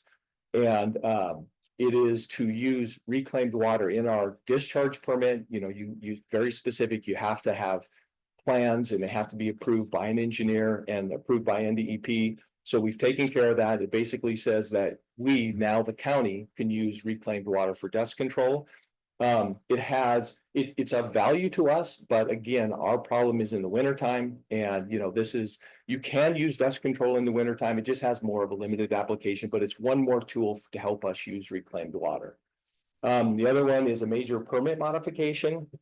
So we talked about, in a worst case scenario, could we truck effluent from the Rolling A facility to another wastewater facility? With the closest one that we own is or that we manage, is the Silver Springs General Improvement District out in Silver Springs. So, but in order to do that, NDEP concluded that we do have to do a major modification of our permit and the Silver Springs permit. Silver Springs permit is currently open, our permit is not. So I'm in the process right now of going through that major permit modification. They recently had switched to an online version, so it did take some time to get this set up, but now we are moving along on it. They anticipate the soonest something like that, because it has to go through public review, public process, would probably be another 6 months. So there's definitely some time on that. But again, this is something that we can do to help minimize or utilize, but that means now we're going to have a trucking operation. So, in a worst case scenario, if we had to, we could take the effluent out of our storage pond at Rolling A and truck it to another treatment plant. So that would be a major operation, considering a reclaimed truck would hold about 4,000 gallons. But it is an option for us to help improve, to be able to move this along and allow growth to continue. The other thing that we've done is we have what's called an owner acknowledgement statement. So when all this happened, we put into 2 documents an improvement agreement. So community development has an improvement agreement. When someone comes forward with a final map, they have to enter into an improvement agreement with Lyon County. So we put a statement in there with the help of the attorneys that basically notifies them that they have to sign this agreement, that, hey, we have risks. We may not be able to get rid of all the effluent. There's a lot of maids. They're acknowledging the risks. So we put that owner acknowledgement statement out. We created in the beginning. The feedback that we got is we don't like it. We're not going to sign it. With some updated information, we formed a second version of this. And again, the feedback that we got was we don't like this, we're not able to sign this. And then just recently, which happened in about last 3 weeks, we got some constructive feedback from the development community through their attorneys. And they said, here would be our suggested language. So we went through it with our legal team and we accepted it as they wrote it to help them move along with this. It was still important that we keep that in, but we accepted. They said, if you write it this way, that we would, consider moving forward. So we accepted it as they wrote it. And so we've updated that 2 times now. And the next part is groundwater model development. You can see we've got a lot of data associated with how it's moving, but a lot of this data really needs to now go into a groundwater model. The idea behind a groundwater model is that it's a 3-dimensional view of what's happening and things that we can't see. And so we want to know, what's going to happen during what's going to happen during a 100-year flood? What are the impacts to the river? Or during a high river season? How is that going to impact the drainage? So there's things that we can't replicate right now that this model is going to help us predict so that we can better terminology, better description of what the complete capacity is. So moving forward, we're still going to continue with our monitoring efforts. Obviously, that's important. Is that, monitoring for 4 months is a snapshot in data. So, that monitoring does need to go on. Our goal with this is to have Dowell come up. They've done what we call a preliminary assessment. We're comfortable with the data that's been produced and being looked at. And we want NDEP to recognize that. Going back to NDEP and talking about this. So our last meeting that we just had with NDEP, they still have concerns. So I'm not going to speak for NDEP. They still have concerns about signing final maps. 2 issues out there. One is water quality issue. In the winter, we had some problems with our treatment plant, put out high nitrogen. We've since got that problem fixed. But they brought that up. It is a discussion point in the meeting. And then the second is they view having 2 engineering reports, one at 350,000 gallons a day and one at 500,000. They have indicated they want to give it time to see where this final report comes out. We have talked to our engineer, which is Dowell, the engineer of record on this. We've asked for a technical meeting with NDEPs just so we can go through this to give them the confidence that, this additional capacity we have is real. And we've not heard back from them yet on that. So in the meantime, we are still optimizing our process. We do have some activities planned in the starting next week. We're changing our dosing schedule, meaning how much more water we're putting into each rib. We're working in conjunction with the golf course. Mr. Kepler was very gracious to say for the next 2 weeks, he allowed Les to go to his golf course so that we can stress these ribs and put more out there to see what impact it's going to have. And so in the next couple of weeks, that'll again provide us some more additional information that we have with the ribs. So that's our efforts. That's what we've done so far. And that's kind of what we have planned, at least in the, in the immediate future. So with that, I'd be happy to answer any questions you have.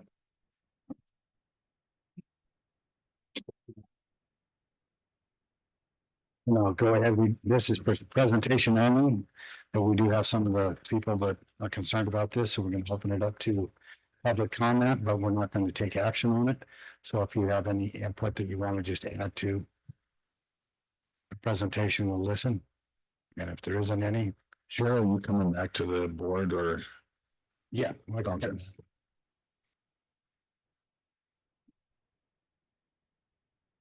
Thank you, Commissioners. For the record, Max Altum from Project One, representing the Stan Lucas properties and the Traditions Master Plan Development in Dayton.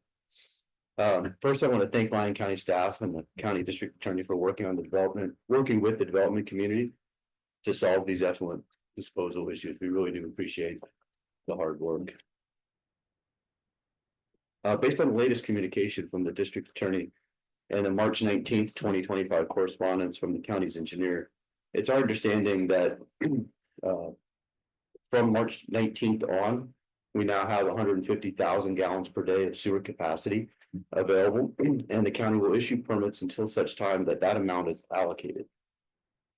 It's our understanding that when a will serve letter is issued, for any portion of that capacity, the amount of available capacity from that point forward will be reduced. In that regard, we would like to clarify and confirm that when a portion of that capacity is allocated to a single family home or other project, upon completion of that project, building permit has been finally signed off, that a certificate of occupancy will be issued. Just wanted to make sure that is truly the indication. The letters that we've received hadn't really spelled that out. Just wanted to put that on the record.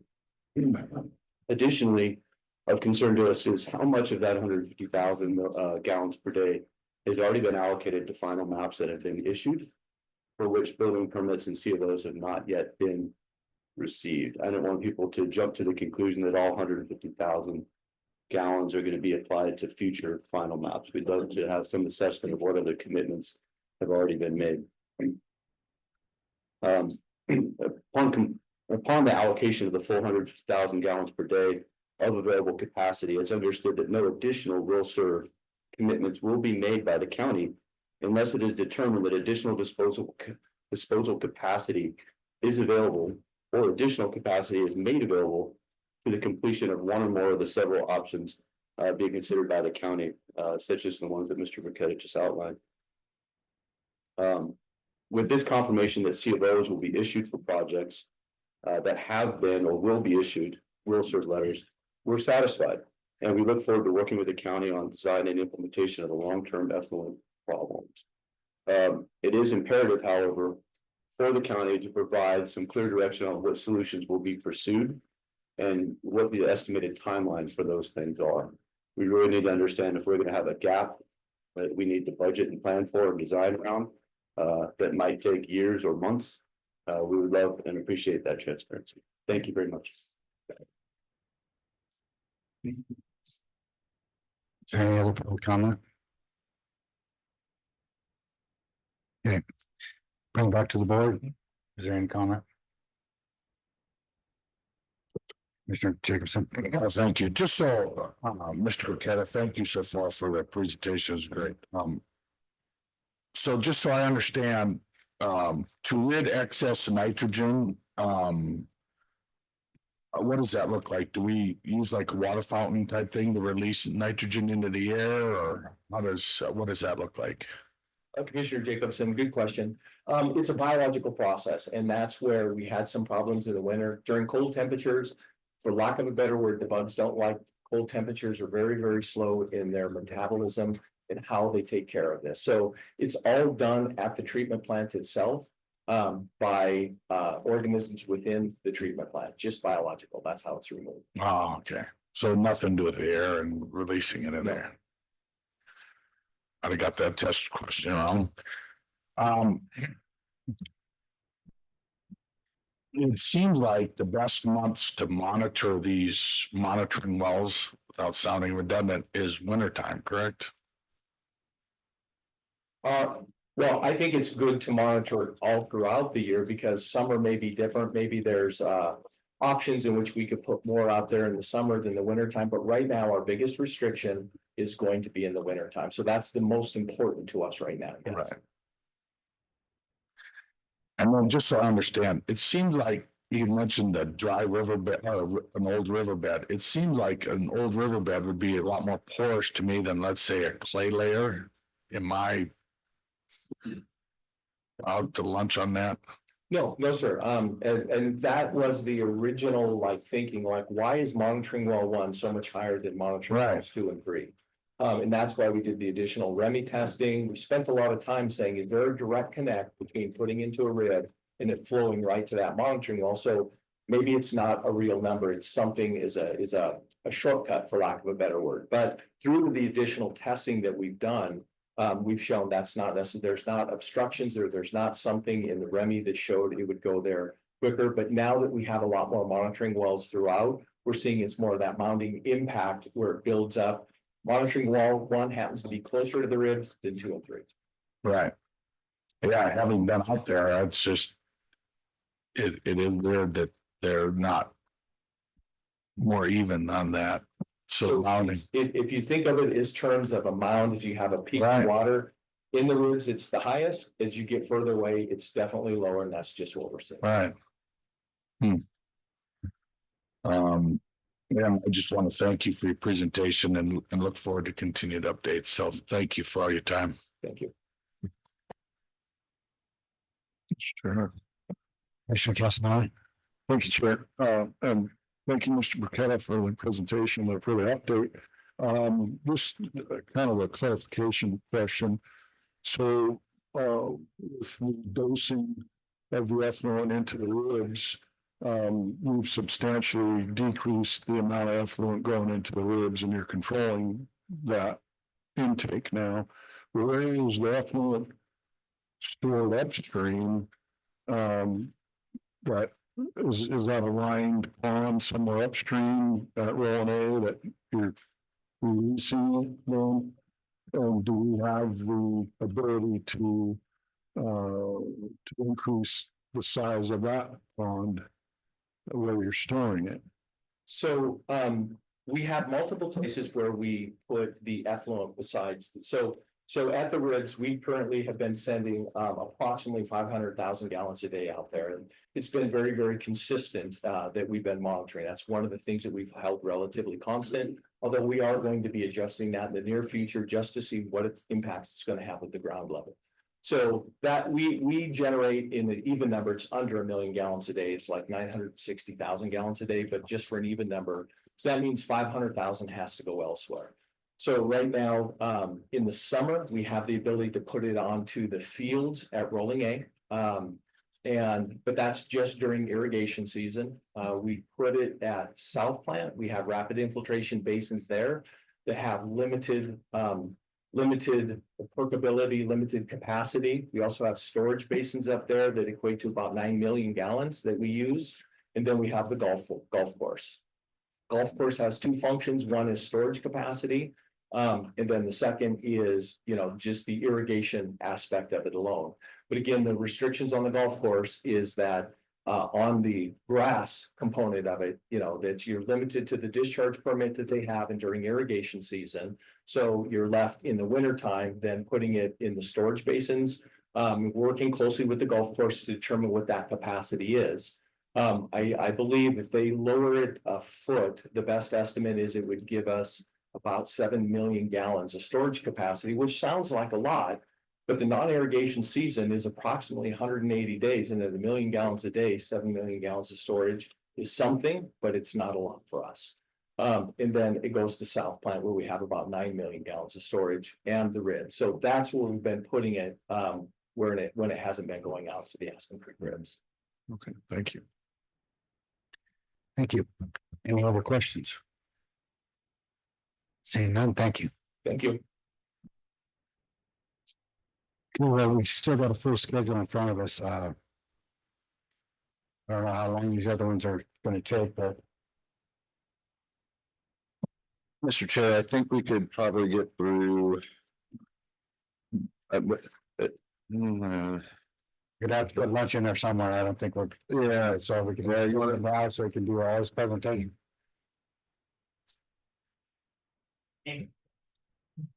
we can do lunch now if you want. Okay, let's go ahead and take lunch. We'll come back at, how long do we usually take? The only thing I would say is if there's. Is there one item on here that might alleviate some of the public from having to come back? Let's take a survey of everybody in the audience. They're all kind of. Well, I think I have an idea of what, but I'm fine. Well, we'll come back at one. So we recess till 1 o'clock for lunch.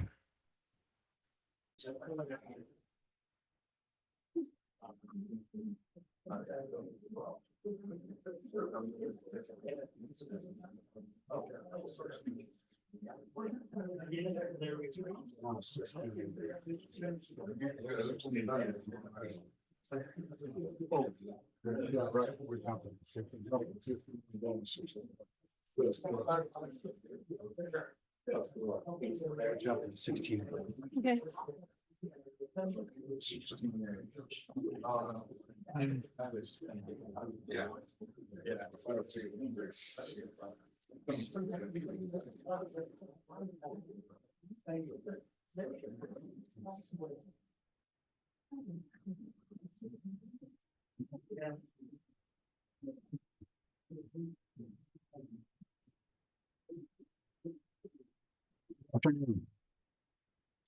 We'll bring back the Lyon County Board of Commissioners.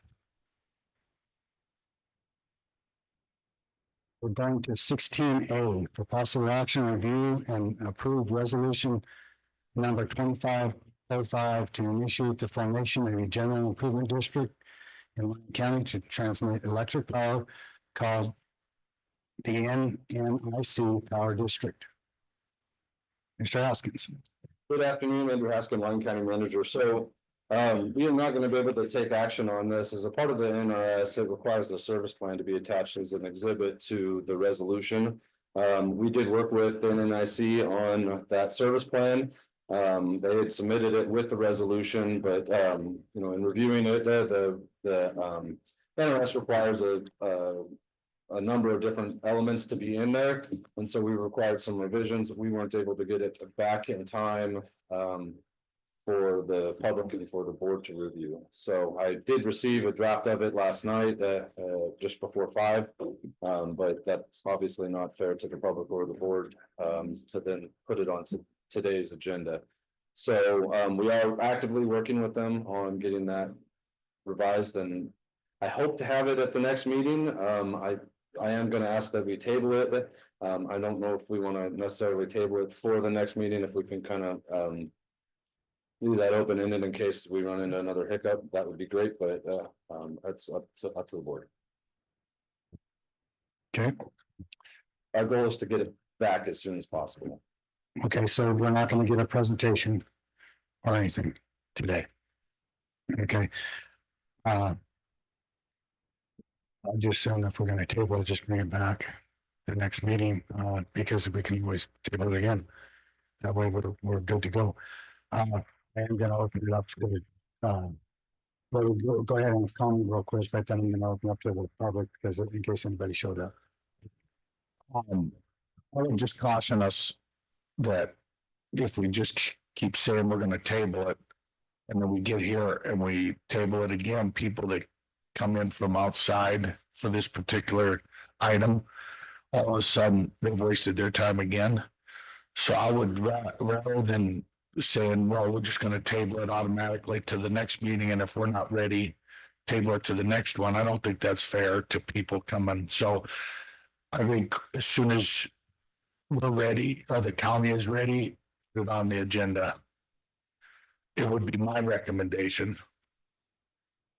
And maybe that's what you said, Chair Keller, but I heard it as put it on next time, and if we're not ready, we'll table it again and do it next time. I don't know that that's, I'm fine with either way. To me, we can leave it open-ended. I just want to get the process moving. So that's the main thing. And I think we have a good working relationship with them, the county, everyone's working together. So it's not it's not adversarial. So either way you guys want to do it. Yeah, like I said, they did resubmit that, we just haven't had a chance to review it, didn't have a chance to go through that process. And which wouldn't have been enough time for the board to review it, so. Our goal would be to get it on the next meeting, we have an extra week because of that, but there's a holiday in there too, so. That's why I said, just in case, I'd rather leave it open-ended, but I can go either way. So we can keep talking here on the board, but I do want to open it up to public comment. Do you guys want to hear the public comment before the board has any more comments? Okay, go ahead and open up the item up for public comment.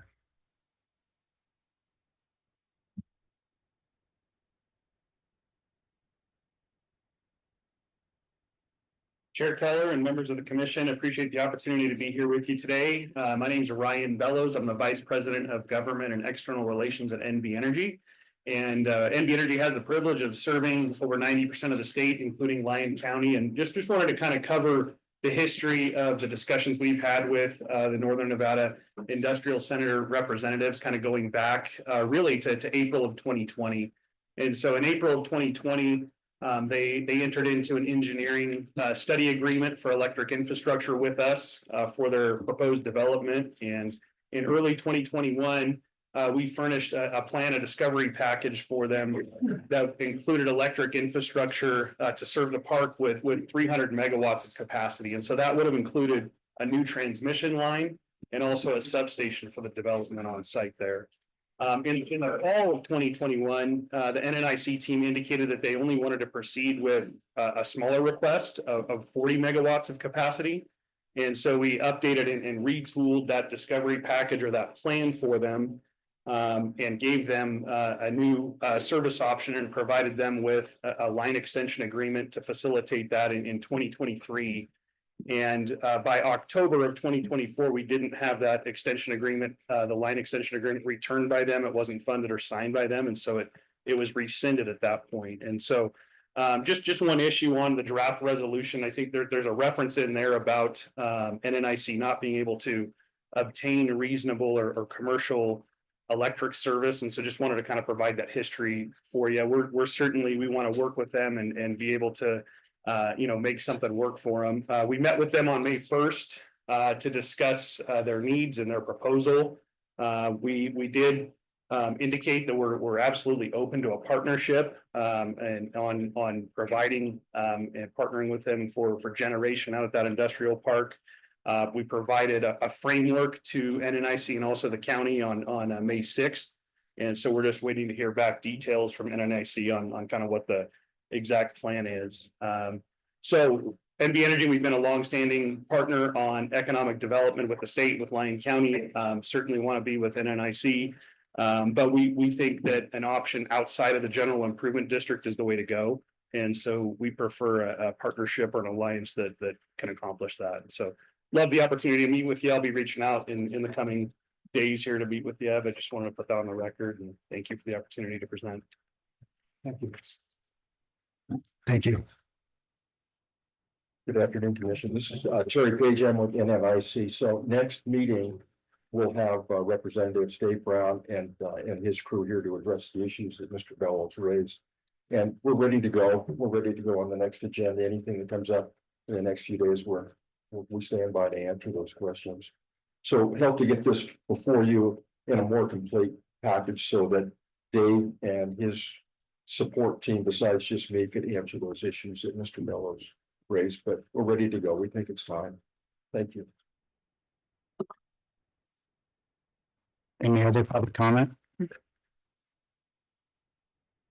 Seeing none, bring it back to the board for comment. Here, I'll entertain a motion. Move to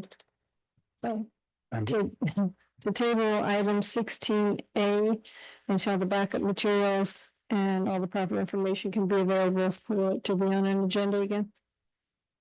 Second. We have a motion by Commissioner Hendricks, second by Commissioner Jacobson. Those in favor say aye. Aye. Motion passes 5-0. Okay, we're going to go back to 15B.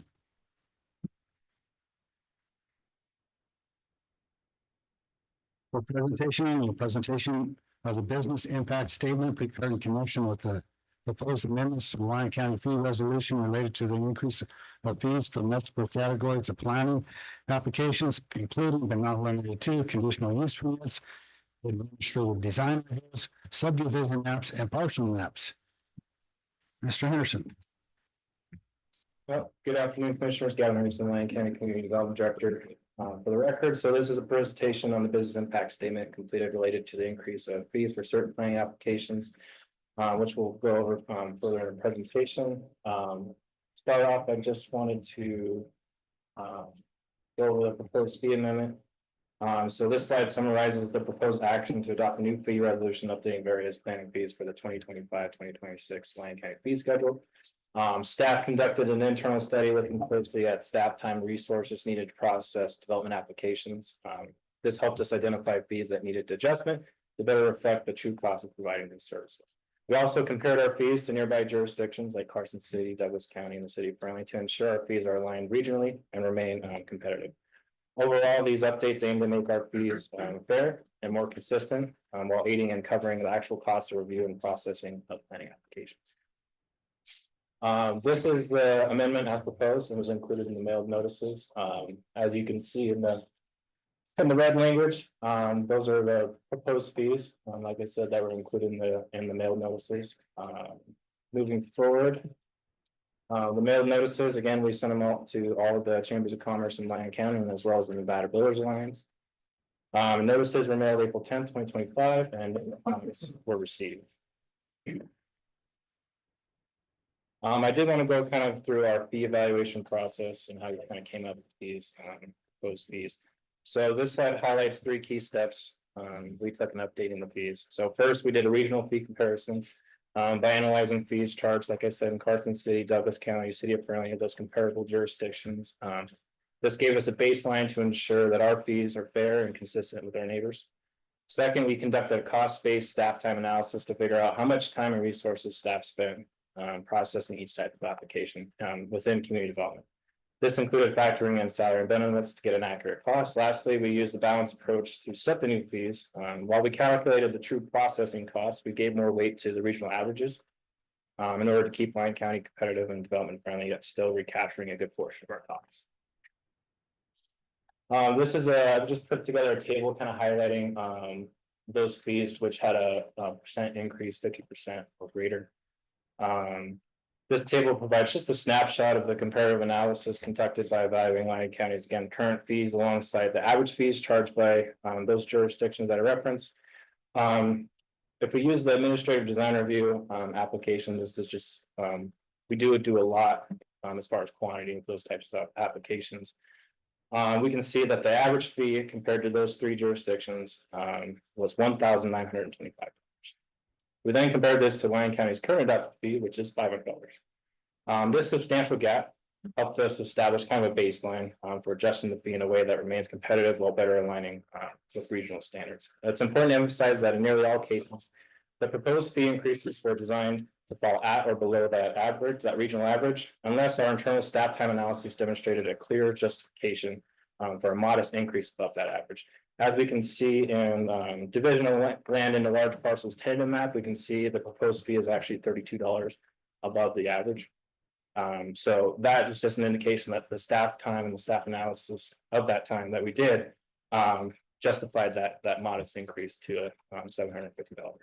And again, this balanced approach just ensures our fees remain fair, regionally consistent, and grounded in the real cost in order to review and process those applications. Moving forward, this is our analysis of staff time. You can see in the parentheses, it's just an average hourly estimate for how many hours each individual in the community development spends for that particular application type. And then the cost amount associated with that individual's salary plus benefits related to the average hourly rate, and then we kind of get the cost estimates below. Moving to the right, we get the total expense, based on all those previous numbers, and then the proposed fee. Throughout this, you can see, based off the estimated average hours spent on these application types, the proposed fee is still below.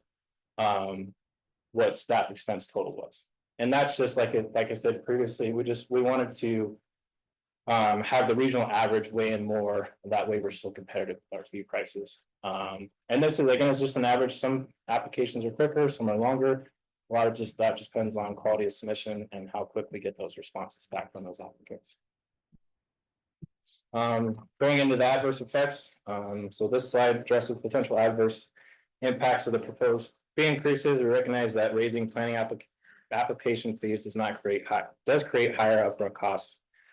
For some applicants, particularly those with smaller scale projects and more limited budgets, this may be perceived as, a financial barrier just because of the raised fee.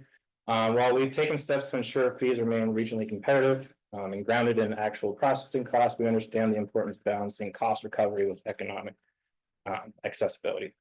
That's why the increases were moderated and in most cases kept at or below the regional average unless clearly justified by the staff time analysis. Moving forward. Again, just some of the beneficial effects. So first, the updated fees represent a fair and responsible alignment with the actual time, staffing and resources required to review each application. This ensures that our fees are more accurately reflected in the true cost of the service. Second, by benchmarking against surrounding jurisdictions, including, like I said, Carson City, Douglas County, City of Friendly, we ensured that Lyon County remains regionally competitive. The proposed fees maintain alignment with broader regional standards, helping to create predictability for applicants working across jurisdictions. And then finally, the additional revenue generated from these updates will support enhanced service and efficiency within the plan environment. This includes faster review times, improved responsiveness, and overall higher quality of service delivered to applicants and public. As part of the business impact statements, we are required to provide an estimated revenue. Using historical permitting data, we developed a conservative estimate for the potential revenue generated by the proposed fee adjustments. Based on average application quantities from recent years, we were estimated that the changes would result in approximately $34,000 in additional annual revenue. This projection is intended to provide a reasonable expectation of the fiscal impact while recognizing that actual revenues may vary based on market activity and development trends. And then we'll just a brief summary. So the proposed planning fee updates are the result of a careful data-driven process that considered both internal staffing costs and regional fee comparisons. The goal is to create again a fee structure that is fair, transparent, and regionally consistent while supporting the department's ability to deliver timely, high-quality service. While we recognize that these increases have impacts, especially for those smaller applicants, these adjustments were made conservatively, with most fees still falling at or below the full cost of service. The estimated additional revenue of approximately $34,000 again will help improve efficiency, responsiveness, without placing undue burden on that. And with that being said, I might answer any questions. Any questions? Go ahead. I just got one clarification here. This item 15B is regarding the planning application fees. But in the packet, page where the business impact statement is on page 399, 401, it's referring to the legal review fees, which is item 15C. So I'm just a little confused there. I don't have on this next page, it says action to adopt new fee resolution, adding the legal review fee for certain planning items, but I mean, this one's not directly about the legal. That is correct. And that could have That's been 15C. Does that make sense? Yeah. Or I just needed a little clarification on that. If I'm got the wrong pages stapled in here or what?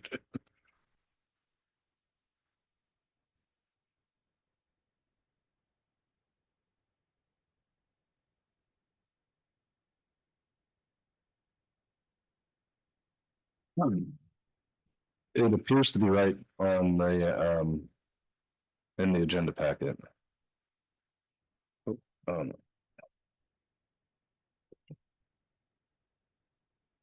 Yeah, see, 15B. So I got some things here. But, It's in the actual business impact statement, so. okay.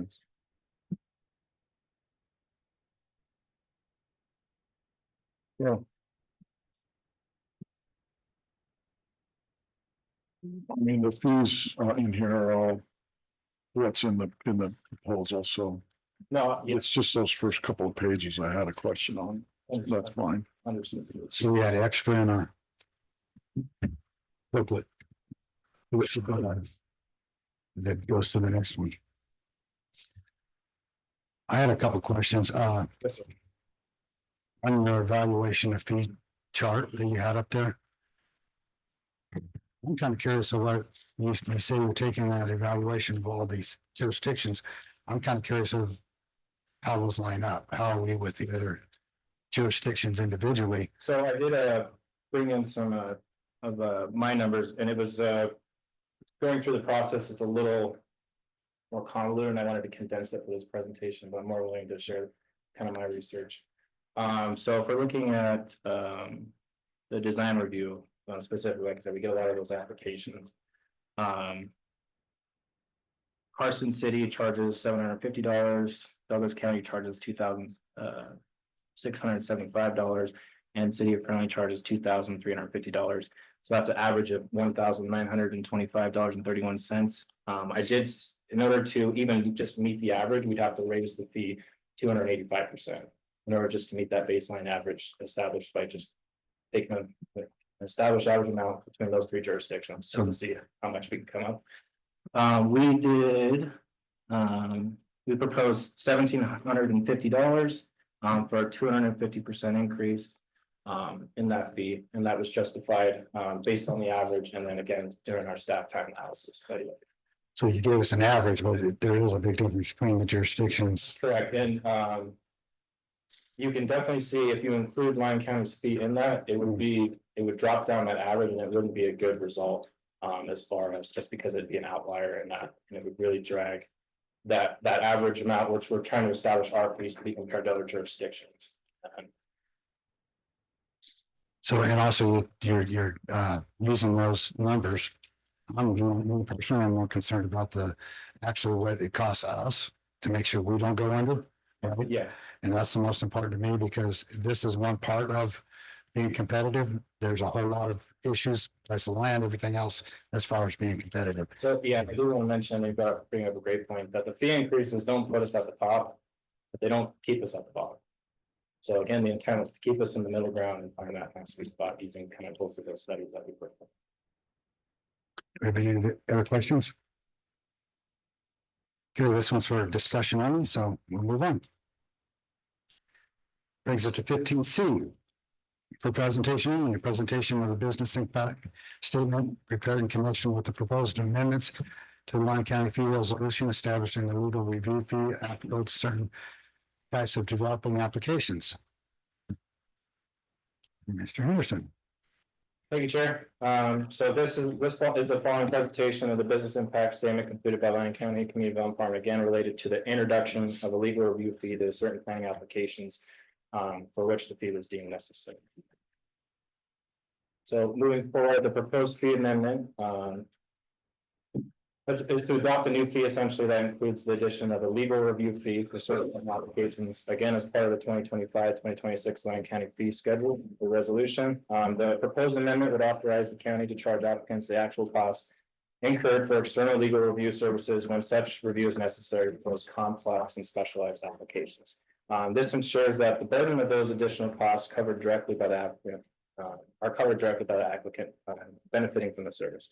So this approach aligns with best practices, promotes fairness, and helps maintain transparent and cost recovery within the planning process. Moving forward, this is the amendment as proposed, including all mail notices again. You can see the outlined in red. Where the legal review is put underneath each application type that we thought was deemed necessary, working with staff in the district attorney's office, and then the fee amount is just the actual cost for this. Again, no notices, they went to all the chambers of commerce and the Nevada Bill of Lands. Notices were mailed April 15th, no comments were received in the time period. So adverse effects, so this slide outlines the potential additional costs associated with the proposed legal review fee. So this is the intent is to be a discretionary legal review fee. And that may introduce added costs for applicants, but only in specific circumstances. So these costs would be in addition to the standard application fees already in place. But importantly, this fee is not applied universally. It is triggered only by complex planning applications that require specialized legal review. Examples include development agreements, reimbursement agreements, plan unit developments, and specific plans. And this is to ensure that only those applications that generate the need for legal services bear that associated cost. Some beneficial effects. So this slide highlights the beneficial effects of introducing the legal review fee into the planning process. So first, it enhances our legal capacity by enabling the county to engage third-party legal experts when the internal resources such as the district attorney's office are limited. So this helps ensure that those complex applications receive timely and thorough legal review without causing bottlenecks. From the applicant's perspective, this results in more predictable and efficient review process, especially for projects involving legal complexity. It also reduces the risk of delays that could arise from limited internal capacity. So in terms of review quality, it gives the county access to specialized legal services, helping to minimize the chance of legal oversights and development proposals. And finally, the benefits extend countywide. So this added legal capacity strengthens Lyon County's ability to respond and to manage complex planning cases, supports transparency, and reinforces kind of that legal integrity in our decision-making process. We did factor in methods to reduce impact. I thought it was important to note this. So this fee allows for a cost-effective approach, meaning it's based solely on the actual costs incurred by the county for external legal review services. There are no markups or administrative charges, so the county does not generate any sort of revenue from this fee. It's important to note that this fee is discretionary and only applied in specific cases involving complex development applications. It is triggered only when external legal expertise is necessary and internal resources are not available. Again, we would work in concert with the district attorney's office to establish on a case-by-case basis when those services need to be provided. By applying the fee on a case-by-case basis, the majority of applicants will not be affected. This approach limits the financial impact on citizens, contractors, consultants, and developers, supporting fairness and avoiding unnecessary cost burden. And then finally, just a conclusion of what we talked about. I did want to note that we did get approval as far as engagement of services with McDonald and Toronto on the May 1st board meeting to provide legal services supporting both the district attorney's office and the community development department. The legal review fee will be used selectively, applied only to complex planning applications that require that external legal expertise. The vast majority of applicants will not be subject to this fee. Community development will collaborate closely again with the district attorney's office to assess each project and determine whether legal review services are necessary. This fee operates as a cost pass-through model, meaning it reflects only the actual third-party legal costs with no markup or revenue generated by the county. Applicants will pay solely for the services specific to their project.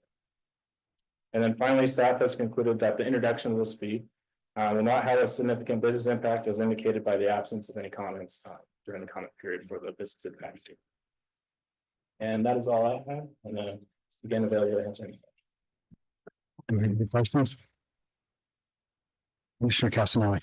Just a comment, with engaging, the third party contractor that we have, I feel that it could be a little ambiguous, being pretty open-ended on what those fees could potentially be, and just wondering if we could put a cap of some sort, or maybe have the applicant put in a deposit, I mean, something like that.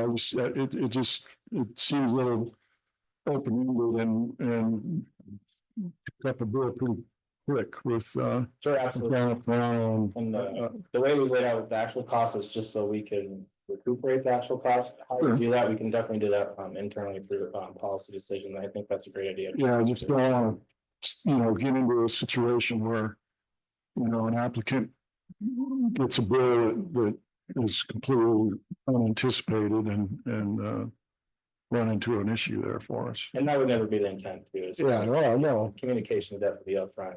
Yeah. We would all work in concert together. Any other questions? It's just kind of a follow-up on that. Thank you, Chair Keller.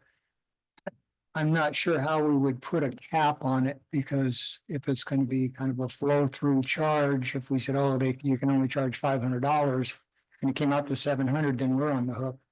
No, yeah, Our county would be able to put a cap on the legal fee for a complex project. no, I don't, I'm not saying, cap it, I'm just saying, an applicant can say, we're gonna spend up to X amount, and if we get to that point, we need to maybe have a discussion. That's all I'm saying. Yeah, I'd have to agree with you guys. I think I'm agreeing with you. Basically, we don't want them to become burdened by surprise. Right. In other words, kind of like an estimate that you would get doing anything else. Right. And Andrew brings up a great point as far as inspection fees. We do have an engineer's estimate be provided to us. And then we can, that way we all working off of the same numbers. Yeah. So there, Sounds good. yeah, the actual cost is really not reflective of it actually, the procedures that we would implement. Like I said, it's just to allow us to recuperate the actual cost. Oh, yeah, I understand. Like I said, we definitely want to work with applicants in the district attorney's office as well as our third party legal representative to find out the best case scenario. And I understand City of Friendly uses a similar service level right now, so we would kind of be figuring out exactly what they do and then kind of modeling for kind of Lyon County Bridge. Commissioner Jacobson. Thanks, Chair. So if I'm hearing you correctly, the county or staff would do as much as they can. They might have a question on this section and then they would finish. It's not like, well, we don't know the answer to this section, so we're gonna run the whole thing past the outside resource. No, actually, It would just be for that short portion of whatever the application, wherever that inland question would fall, right? That's correct. It's anything related to legal review would be directly for the project. Right. And just for the question of the tough legal area of it, right? Not the entire application. Andrew Haskin, Lyon County Manager. So a good example of this would be like a developer agreement comes in, right? Well, we just had one. Anyway, the developer agreement, there's quite a bit of legal language and stuff in there that has to be gone through. Currently, that's going to the district attorney's office, so this would kind of shift that, if appropriate, if the district attorney's office deems it appropriate, it would shift that to outside counsel. The end result of that is likely processing that faster for the developer, because sometimes that can take a bit of time. I don't know how long it could take. 3 months. 3 months for the last one we did, so it's for complex projects like that. So by speeding it up, it may actually save them money. Potentially. Any other questions? Thank you for the presentation. Move on to 15D. For possible action, proposing. Yeah, Mr. Chair. Yes. We have to do public comment on that because it's for a business impact statement, and I think we have to go back and do it for 15B afterwards too. Okay, well, let's just do the public comment right now for 15C.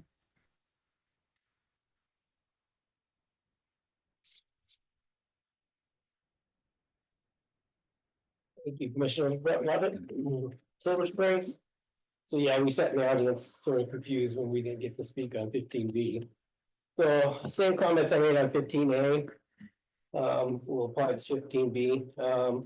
Andrew got up and spoke that the NRS states that it should be or officers of business likely to be affected. And I want you guys to look at your packets and your business impact statements that you were given has the language in there and it says and. Andrew thinks it's a typo. When you actually go, so we all were running around in the back during break and looking at the NRS, and this entire statement is actually misread. Whoever typed it in missed words and a number of things, and this should be corrected and reposted and given back out to the public just for that alone. So on 15C, you know, the concerns we have as developers is, and Tammy would know as well, but before you even get to Andrew to present a project or a proposed project to go through design review or any of these fees, you do internal reviews. You know, you're looking at a piece of land, you're coming up with designs before I go hire an engineer or anybody else, I've already run out of budget. And so when I look at 15C, there's no way to produce a budget. You know, I don't know what fees are going to be charged. I'm not going to know what's going to be complex or not complex. I don't know who's going to make that decision. I don't know how I'm going to put forward a budget to convince my board to go forward. So I can then go hire an engineer to draw plans and come forward to the county to present those plans. So it just can't be this magical ball that we can't put a fixed number to. And that is our concern. Thank you. And our public comment on 15C. Seeing none, we're going to go back to 15 for public comment.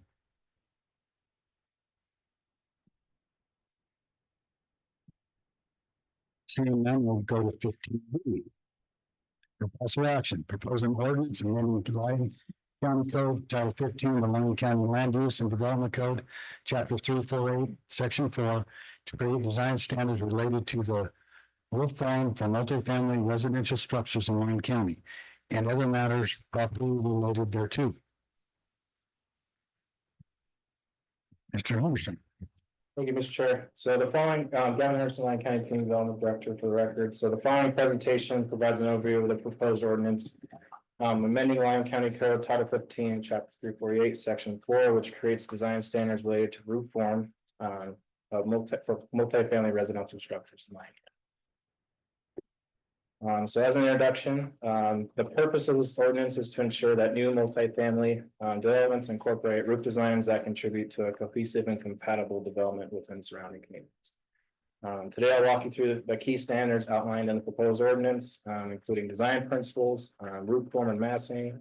We'll touch on what massing exactly is because it's not a frequently used term, rooftop equipment screening, and the process of alternative compliance. So our goal is to promote quality, variety, and harmony in roof architecture while maintaining practical and functional considerations for multifamily projects. So I just pulled out the ordinance as it's proposed and just plan to go over that one with the board today. So in this section, which is section 1, and within the proposed ordinance, so staff wanted to focus on their overall design approach for roofs and multifamily developments.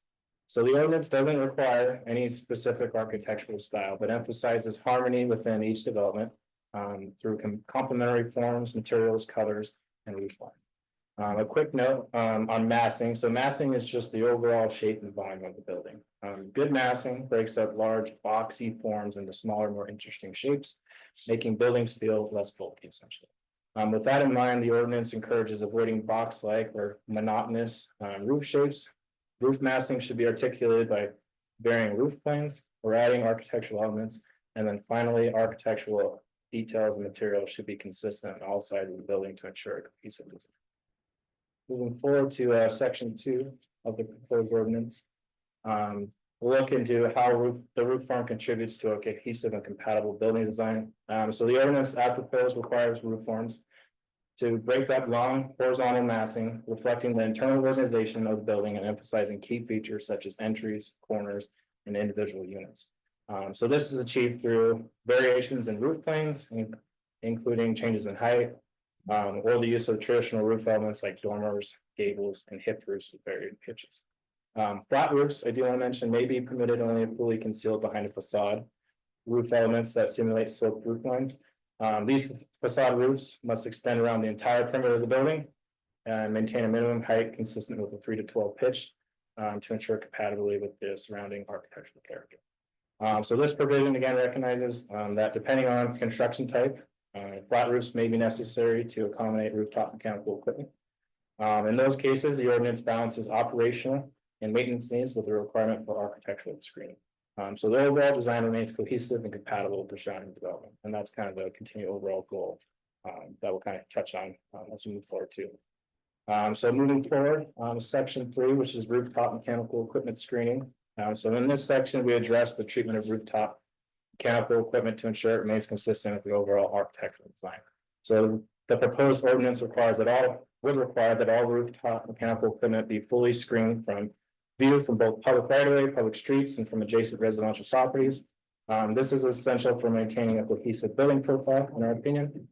Furthermore, screening must be accomplished through one or more of the following methods. One being locating the equipment within recessed roof wells that sit below the height of the architectural facade roof. Enclosing the equipment in a rooftop structure that is designed and finished to be architecturally inconsistent with the primary building. Or using facade roof forms that are tall and continuous enough to fully conceal the equipment from all public functions. It is also important to note that mechanical equipment must not extend above the visible roof line or screen. So these provisions recognize that in multi-family buildings, especially those using flat roofs, construction, mechanical systems are at times needed to be located on the roof for operational and maintenance needs. However, in these cases, the equipment must be thoughtfully integrated and screened in a way that preserves the architectural compatibility with the surrounding development. The last section of the proposed ordinance is alternative compliance, which allows flexibility while maintaining the standards. So the ordinance recognizes that not all projects fit a one size fits all approach in certain form standards. So in this case, the community development director may approve deviations from the roof form standards through the minor variance process, which is outlined in code within Title 15. To qualify, a proposal must demonstrate that it meets the following criteria. So it meets or exceeds the intent of the design standards, provides an equal or greater level of architectural quality and visual interest, and maintains compatibility with the character and development pattern of the surrounding area. So this process is meant to allow innovative or context-sensitive solutions where strict application of these standards may not be a good fit. So this flexibility helps ensure the ordinance remains responsive to different project types, construction methods, and evolving design approaches while still upholding the core values of compatibility, integration, and architectural quality. And then I just put together a brief summary. So again, did want to note that the ordinance does not require a specific style, but it requires a cohesive and integrated design across the buildings within the development. Roof form massing, let's break up long building walls and reflect internal organization using varied planes and architectural features. Flat roofs are allowed, but only when paired with architectural facade elements that simulate sloped roofs and provide full perimeter coverage for a compatible appearance. And then rooftop mechanical equipment, so that must be fully screened and integrated, using architecturally consistent methods to preserve that visual cohesion that we've been kind of hitting on and shield that view from streets and neighboring properties. And then alternative compliance section again proposes process offers design flexibility while ensuring overall intent and integrity of the ordinances are upheld. And ultimately, these standards are aimed to guide development of multifamily housing that is not only functional, but also well integrated and compatible with its surrounding development. And that's all I have, and I'm available to answer any questions. Any questions from the board? Any questions from the board? I have one question, visibility above the sideline above the roof line, excuse me. What's the standard for that? Or can you bring it back or whatever? Currently? Yeah, you're saying you can't see it above the roof line, but I'm standing a mile away or From a far distance? yeah, what distance and elevation, I guess. Because if there's property behind it that's taller, you just gotta see right into it. So Sure. I'm just curious about the definition of that, that's all. Open this up for public comment.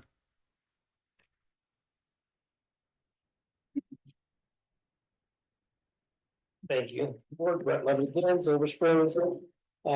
This really does feel like a personal attack just on me.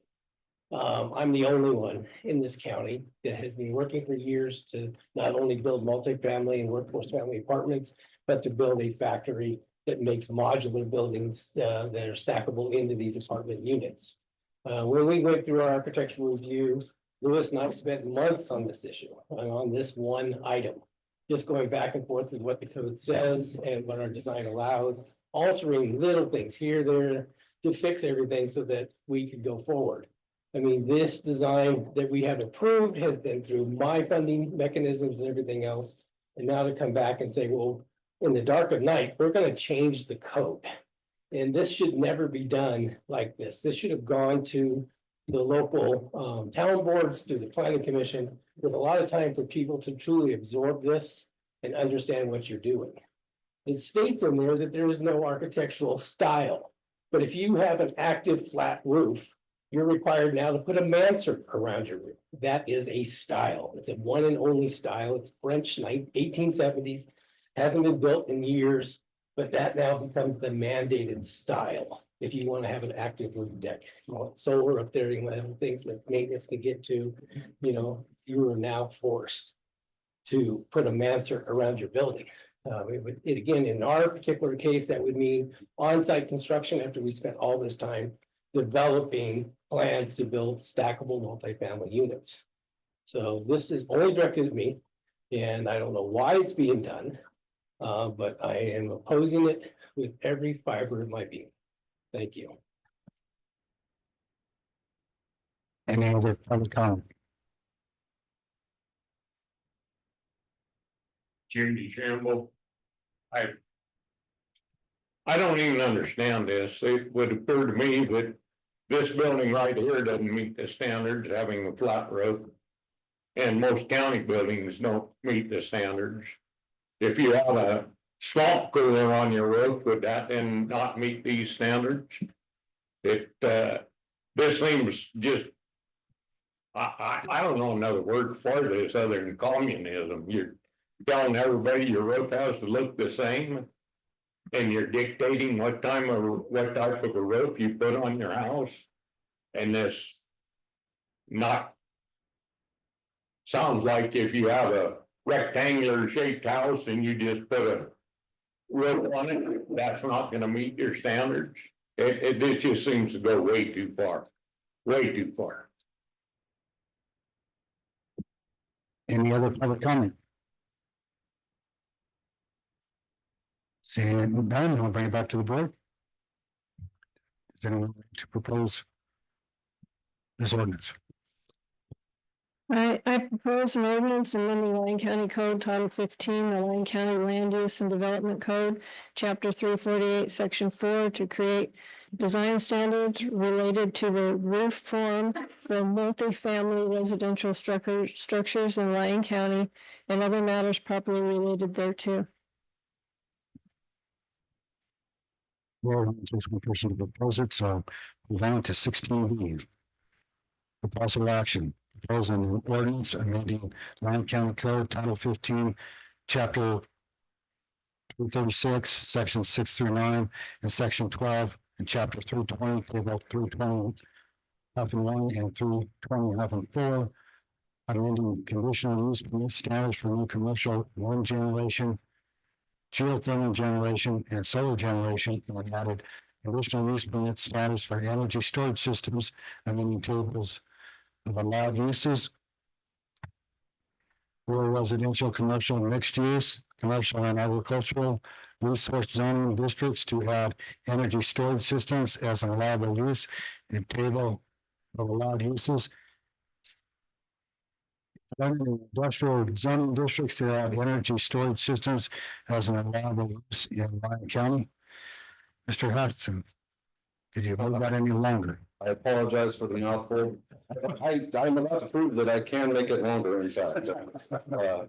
Unfortunately, this presentation has about 60 slides. I will try and go through it as fast as possible, but there was a rather long ordinance, so there was really no option there. I do want to give a little bit of background and came up on a little bit on the last item too. This ordinance was requested by a commissioner. It's been something that we've been working on for a while. I started working on this last year. Recently, we had a presentation from the Bureau of Land Management, talking about it on our ordinances, so I thought it was a good time to strike while the iron's hot and get this completed. And so that's just a little bit of the background here for this one. Next slide, please. So the proposed ordinance makes changes to performance standards for wind energy conversion systems, geothermal generating systems, and solar generating commercial systems. We had standards for these items already in Title 15, but this does change it a bit. And then it creates energy storage systems as an allowed use in Lyon County. I'll talk a little bit more about that in slides to come, but currently that is not a use that is allowed in Lyon County. And it establishes where the zoning districts where energy storage systems are allowed and establishes performance standards for those energy storage systems. And then finally, we establish standards for the decommissioning and reclamation of renewable energy projects. So section 1, I'm just going to go through the section by section. It is going to skip around here a little bit, and it'll make more sense why as I get into the presentation. But section 1 is on wind energy conversion systems. So the changes that are proposed are to the setbacks. This changes the setback requirement for wind conversion systems to a ½ mile from a trail easement, highway, or adjacent properties with an existing residential use. And it increases setbacks to 1 mile from an airport, river, perennial, or intermittent stream and or lake. So to touch just a little bit on those, it's really to try and minimize impacts on surrounding properties and highways. As far as the airport, I mean, I think that's obvious. You don't want the height of those big windmills impacting airport operations. Rivers, perennial or intermittent streams and lakes. We live in the desert, and so you end up having those be places where wildlife tend to congregate with windmills specifically. They're pretty hard on the bird life. And so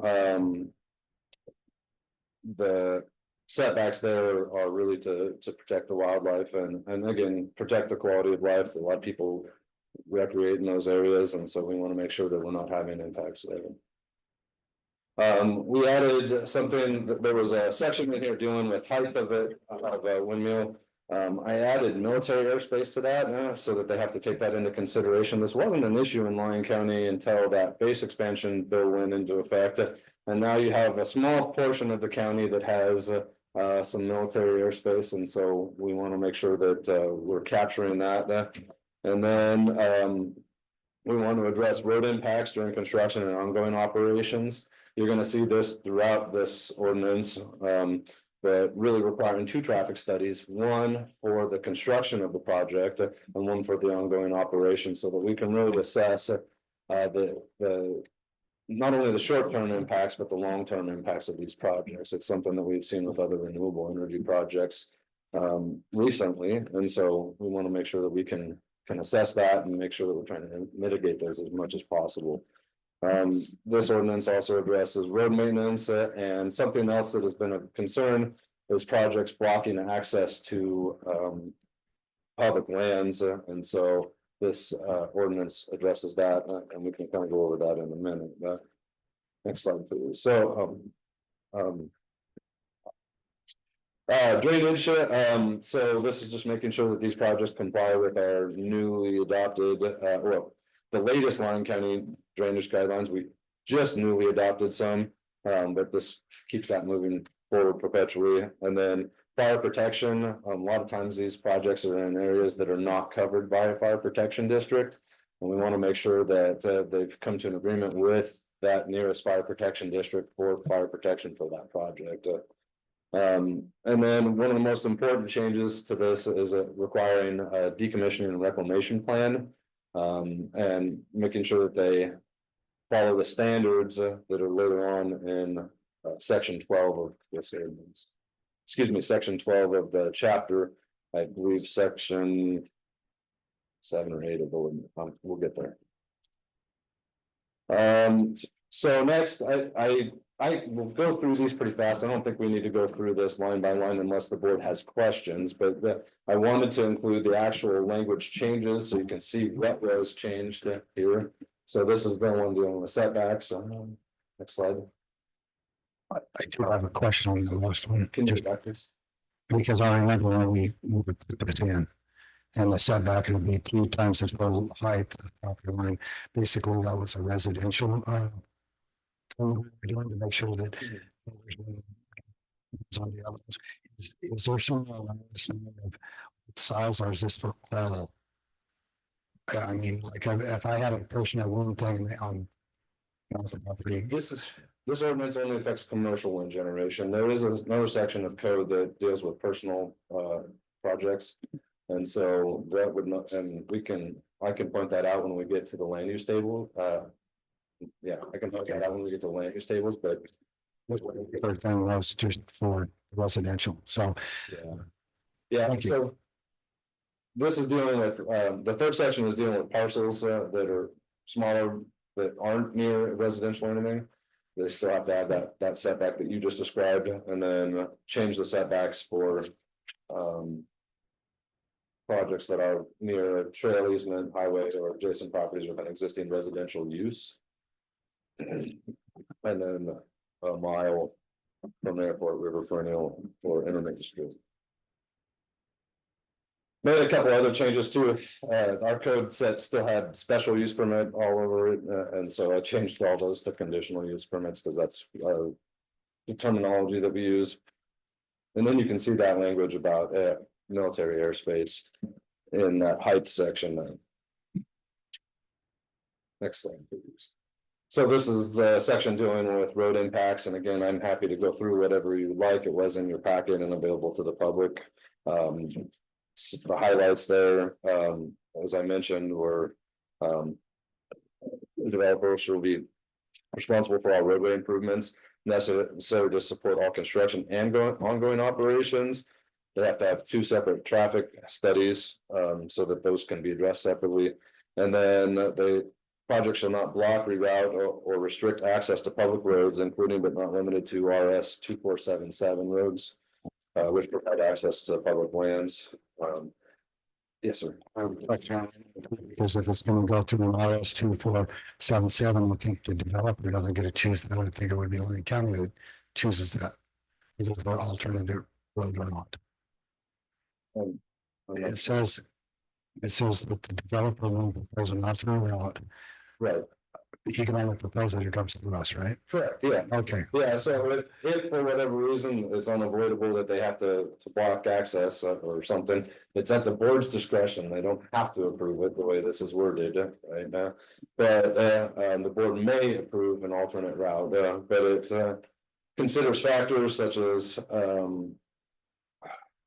changes in travel distance and time, terrain, maintenance, granting of right of way, and impact to surrounding properties. Put granting of right of way in there just to provide some clarification, because if it's an RS 2477 road, that's a kind of a grandfathered right of way, right? Whereas if they move it, then you would lose that. So we would need some kind of dedicated right of way to replace it, if that's the case.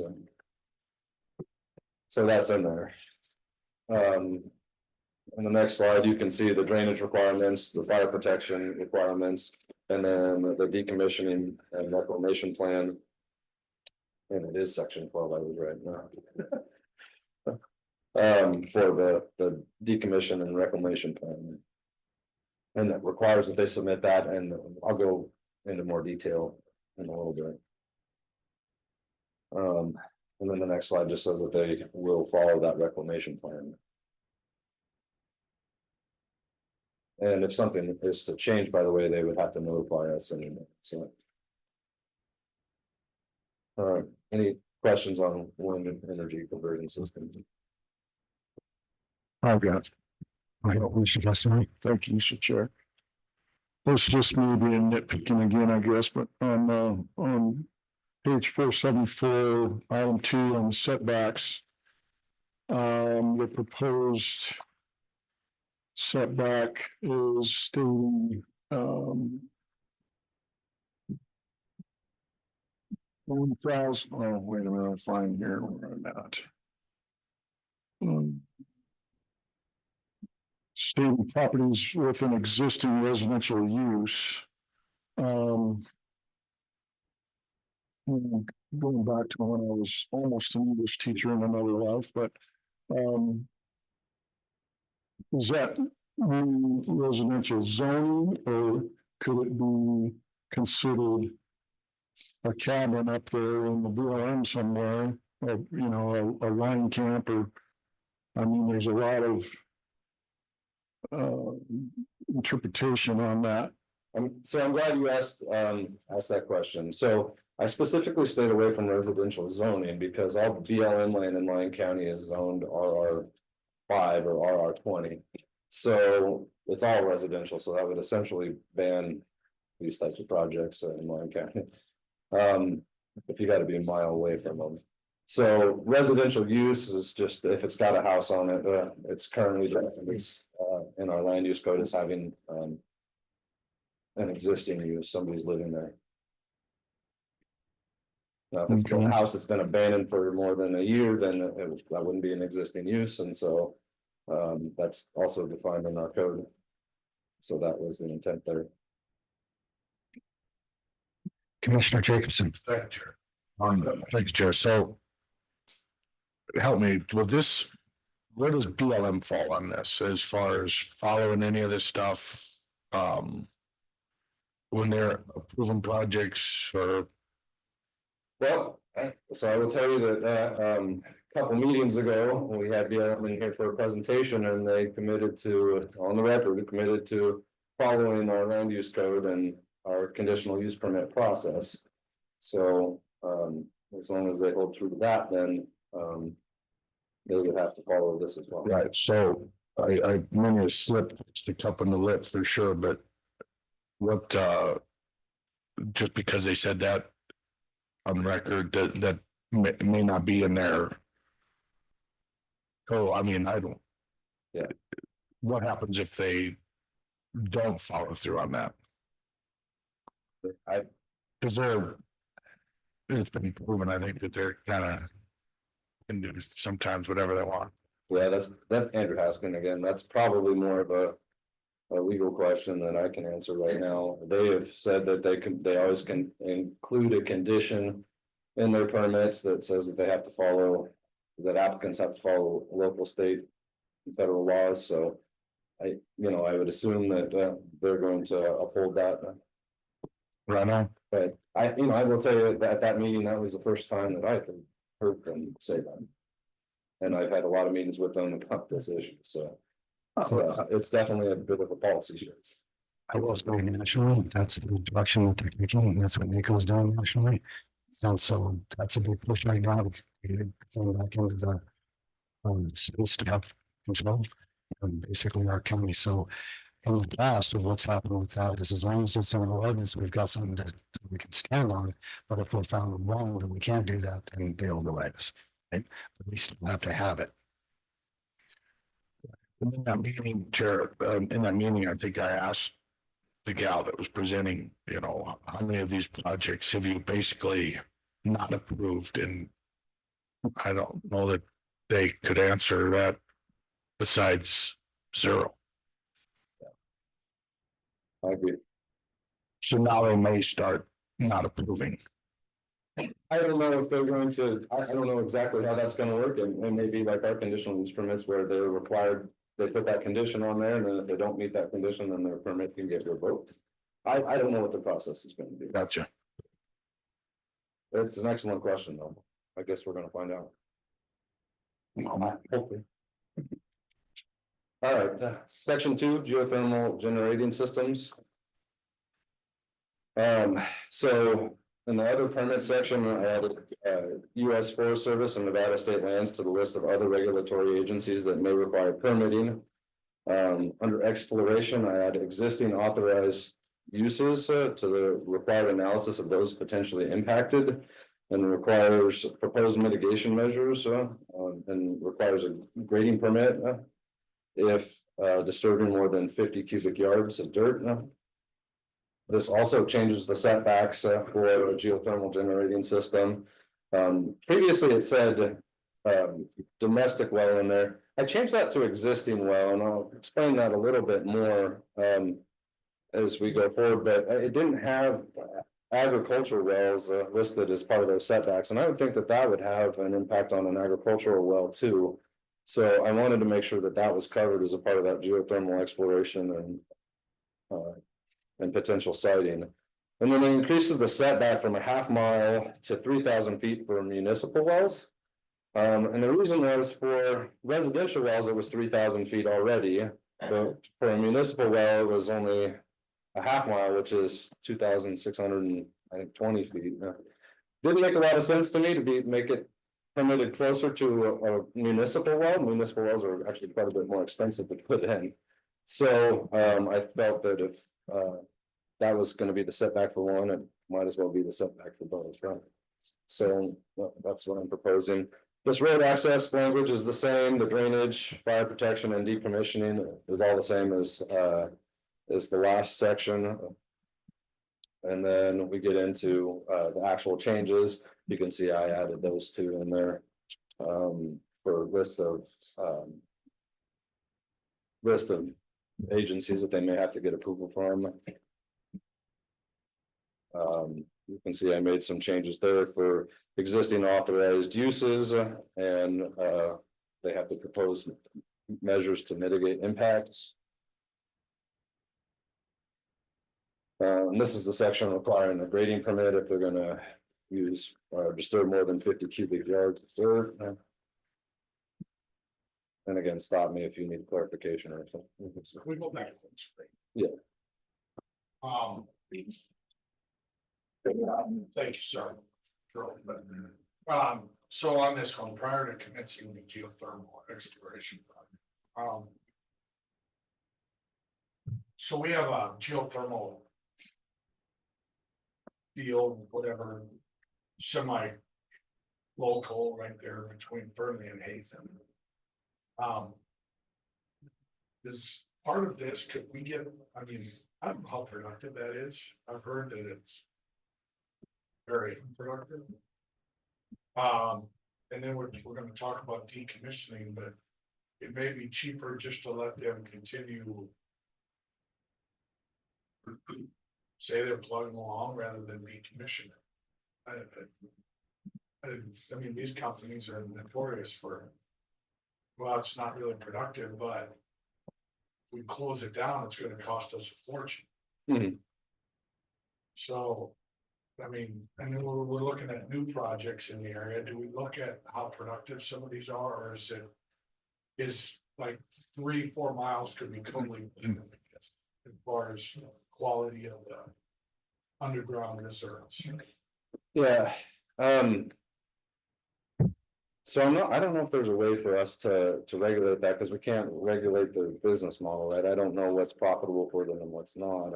I mean, I guess we could require that as part of that decommissioning plan and try and come up with, try and come up with some kind of formula, but I think that gets pretty complicated. It's tricky, but it seemed like we put in words like decommission, and well, some of these mines, they're gonna want to run one truck out there every 2 months to say they're still operational. Gotcha. I would have to think about a way to add that in there. I understand the point, and I think it's a good point. I'm just not sure if there's a way for us to manage that. I'd have to. We did put there is a section in the decommissioning piece that talks about a little bit about that. So if they're not using it for 12 months or, we'll cover that more in the presentation. I don't know if that answers your question enough, and maybe when we get there. And if not, tell me. I mean, now's the time to make changes to these ordinances before they go to the hearing. I just don't know how we tell someone, all right, it's time to decommission the project because it's not producing anything, but they might disagree. Yeah, they might just keep it as an asset in their books and say, well, it's just an to do it. And I know we ended up with the manufactured housing that sold parts, and they're bringing all broken down manufactured housing till it's not profitable. Then you just keep a business license going. And then you get to look at that forever. So yeah, I'd like to look into that too. Okay, well, again, we can address it and once we get to section 12, and then if that doesn't answer your question enough, or it doesn't address it enough, then we can certainly take a look at what else we can do. I'm definitely not opposed to the idea. I think it's a valid thing. All right. So you can see here, changed domestic to existing, added agricultural wells, and then changed the setback there from municipal wells. And then this is the same road impact, length and drainage information that we had in the previous section.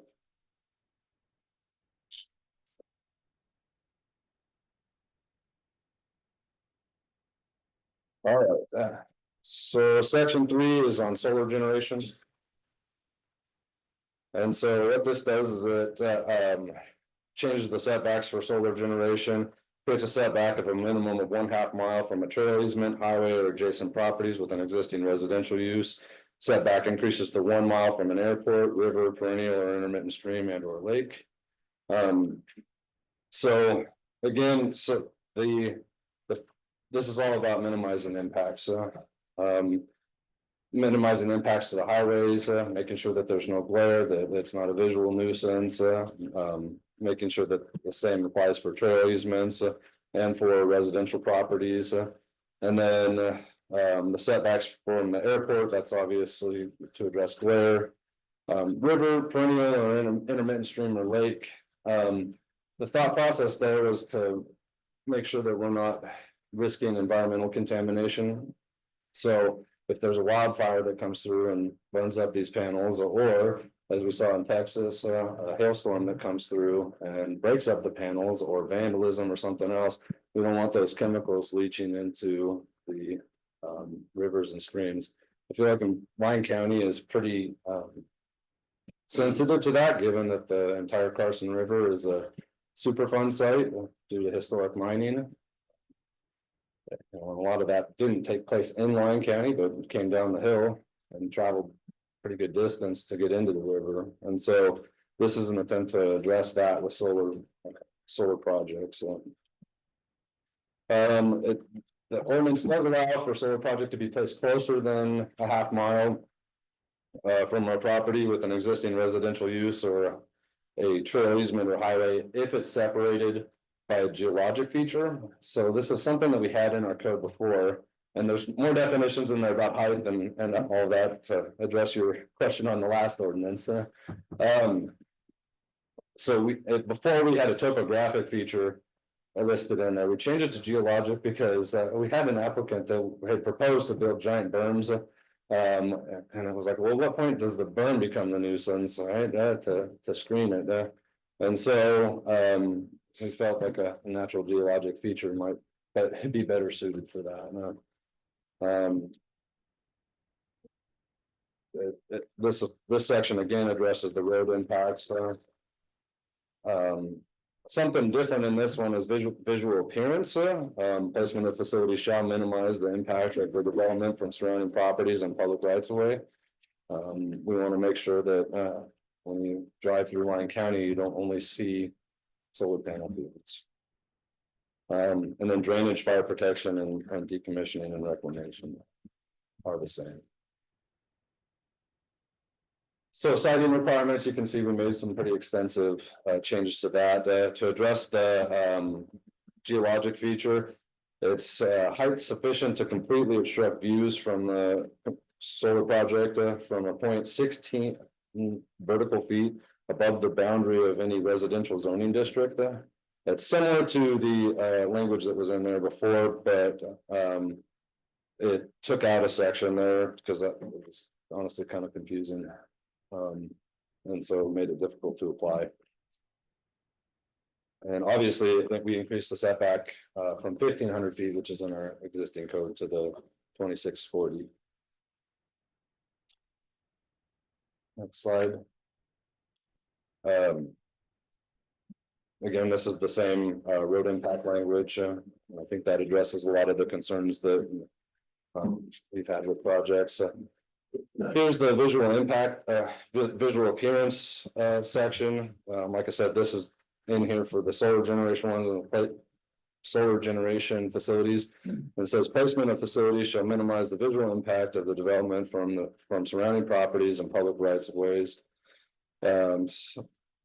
SECSs shall be constructed or screened as to not unreasonably infringe upon the use and enjoyment of the surrounding properties and rights of ways.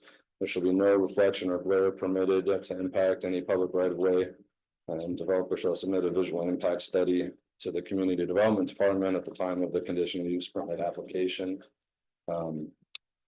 Something I don't think I pointed out on the others. Can you go back a slide? On the roads, I did put in there for the traffic studies that we would want to see those at the time of the conditional use permit application. A lot of times we get that information later.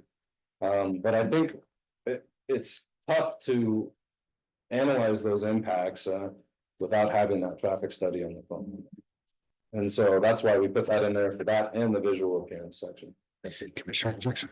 Yeah, I had questions from the public and I'd like to get them answered for them. I want to know if this is going to have any effect on the Libra project, and will they need to follow any of this new code?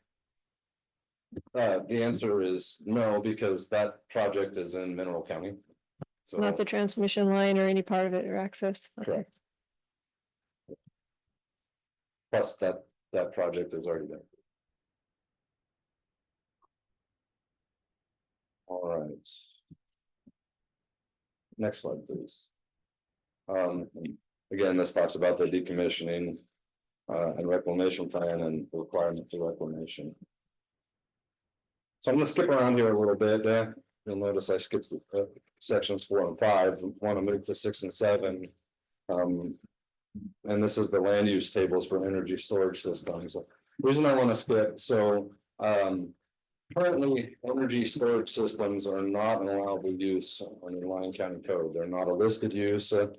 And so under Title 15, they're subject to Chapter 221 for the unlisted uses, which allows the Community Development Director to make a determination that the use is similar to other permitted uses.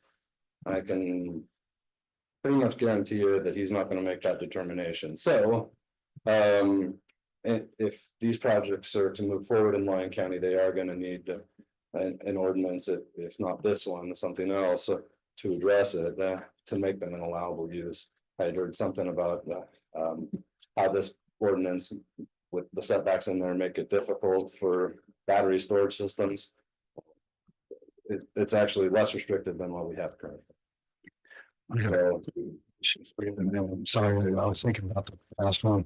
About the removal.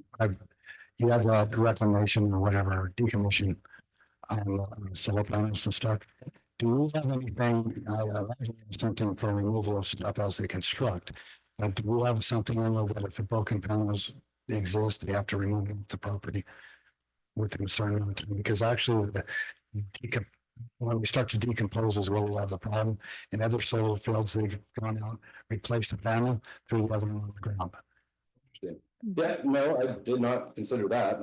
That's certainly something that we can add in there. Okay, thank you. Okay. Going back to this.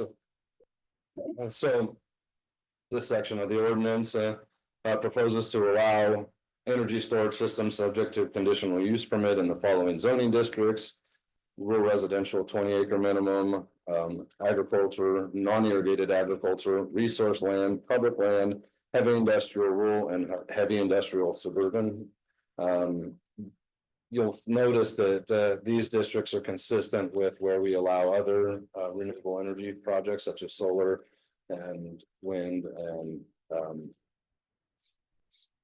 and geothermal.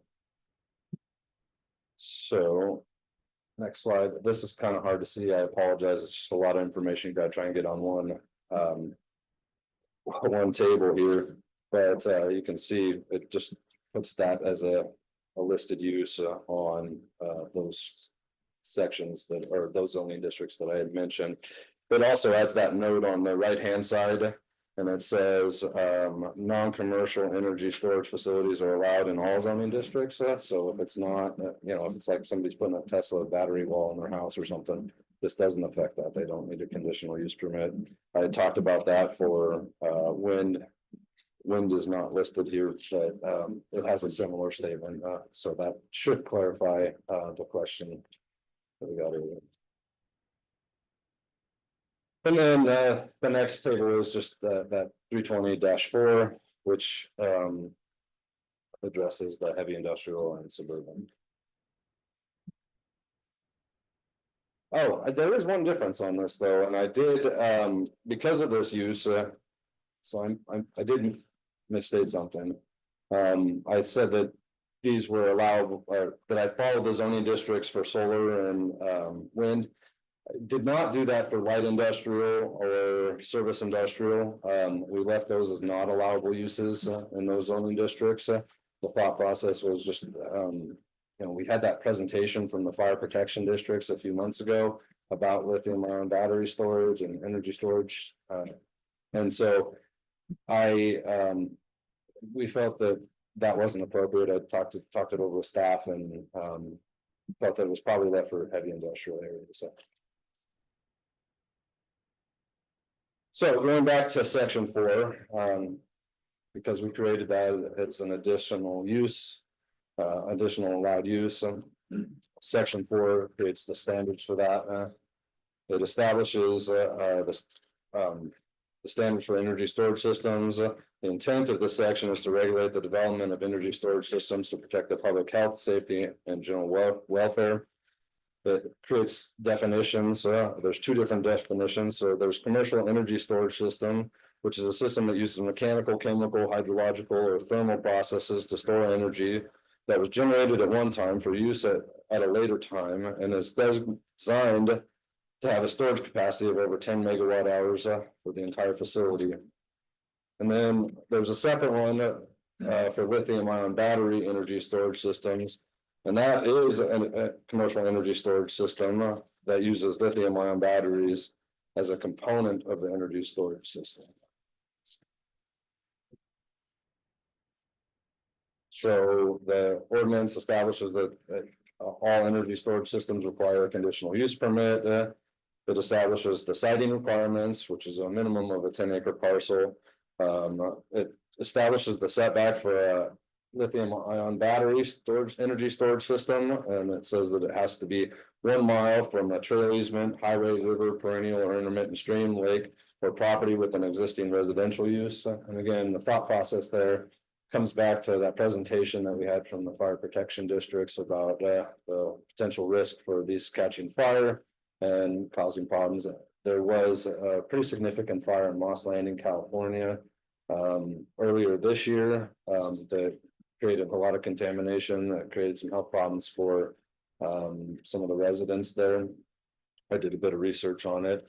As a result of that, California was proposing to increase their setbacks for these. I don't know where that bill went. It was in the California legislature, but and I don't know if it's even still moving forward, but that was the thought process behind this, was taking a look at putting these in a place that are really going to minimize the impacts to the residents, to the environment, if they do happen to catch fire.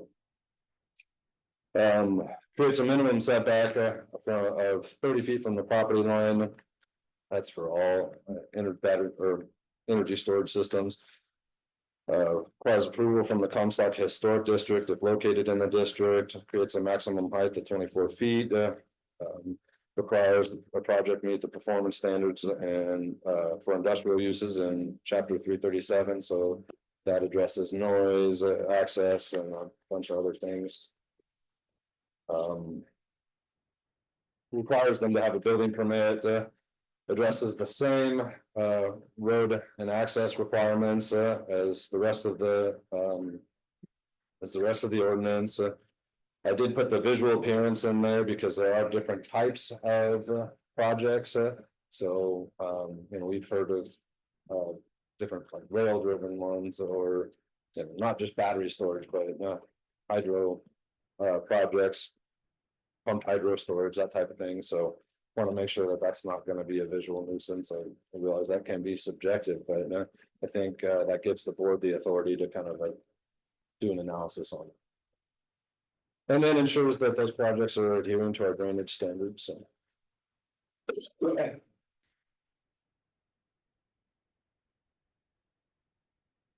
So for this one, I added a little bit for the fire protection stuff, given that presentation. And I said for lithium ion battery energy storage projects, they must receive approval from the appropriate fire protection district prior to construction. And they must provide they must provide the necessary equipment and training as the fire protection district may require to effectively fight a fire at the facility. They're very difficult fires to put out, and so that training and that equipment is really vital. And if it's a single project that is providing that is creating the need for that they should be supplying that fire protection district with that equipment. Same decommissioning requirements and reclamation requirements, and then put in the same variance language that's in all of the other sections. Moving on, this is the actual energy storage system language in the ordinance. It looks pretty similar. Next slide. We kind of went over all of this because all of this was new. Next slide. Next slide. A little bit more information on the chapter 337. Next slide. Next slide. And there's that fire protection language again. Next slide. And next slide. So moving on to decommissioning and reclamation. So this is an entirely new section of this chapter that we're proposing. Section 5. It's the purpose is next slide, sorry. The intent of this section is to regulate and ensure that proper decommissioning and reclamation of commercial wind conversion systems, geothermal generating systems, commercial solar generation, and commercial energy storage systems to protect the public health, safety, and general welfare.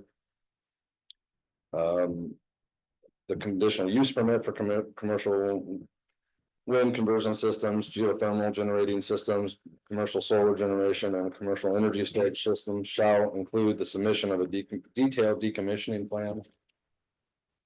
That decommissioning plan must address all physical improvements, materials, and equipment related to solar energy. Basically, that they have to be removed upon decommissioning down to a depth of 48 inches. And that pre-existing soil grade shall be restored following disturbance caused in the removal process. Fencing shall be removed and recycled or reused unless the community development director grants approval for any existing perimeter fencing to remain in place.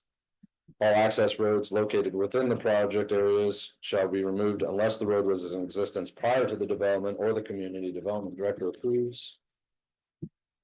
Ground cover and screening established as part of the facility development plan and other existing vegetation may remain as part of the decommissioning plan. Disposal and recycling of all facility materials and equipment, including but not limited to PV panels, inverters, and batteries, must fully comply with all applicable county, state, and federal laws, regulations, and code requirements, which includes a county-approved demolition permit for work to be performed by a licensed contractor and an approved location for disposal of such materials and equipment. This decommissioning plan requires that guaranteed funds be placed.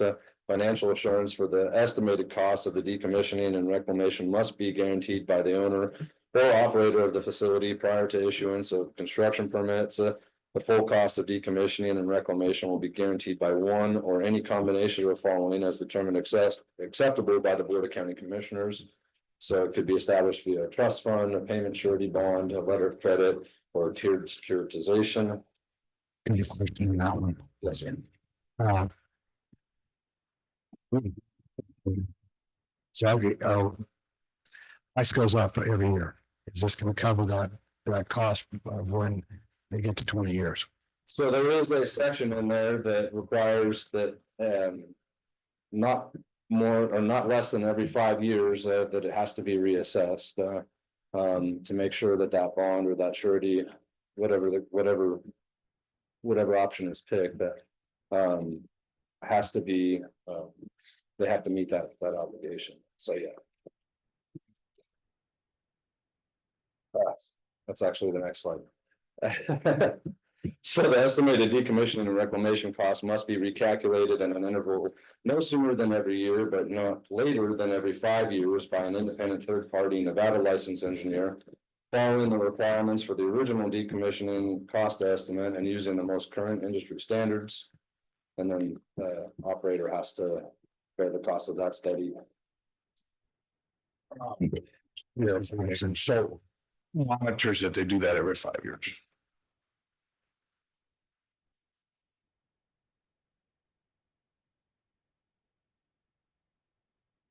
It would be the community development departments that would be, since they oversee all the conditional use permits. It's a new process for us for sure, but we would establish it.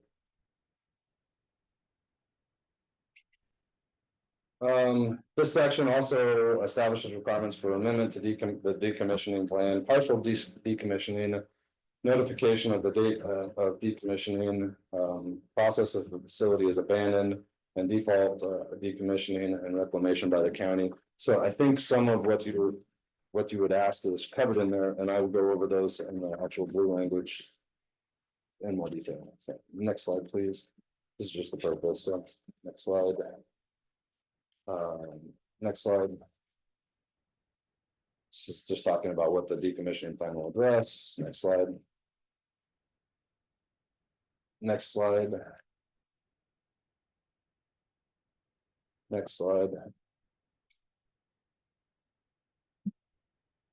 It's talking about guaranteed funds. Next slide. This is providing the different requirements for the different types of guaranteed funds. I can go through it if the board would like, but it was in your packet. Next slide.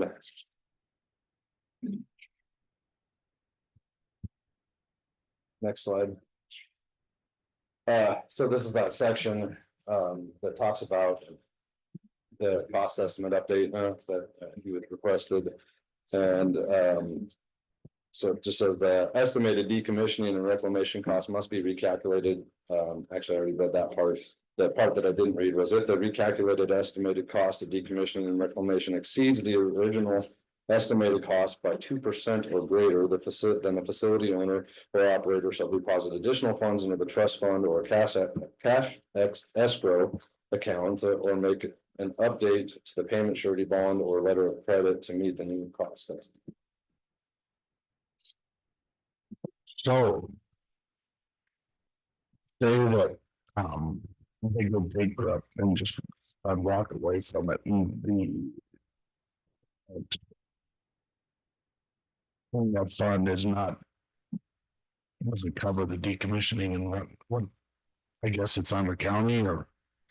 So what the section says later on is that it's at the county's discretion as to whether or not to exercise that and to go through that process.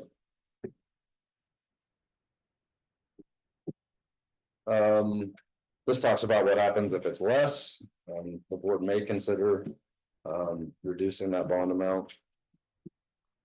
They have 90 days to do that.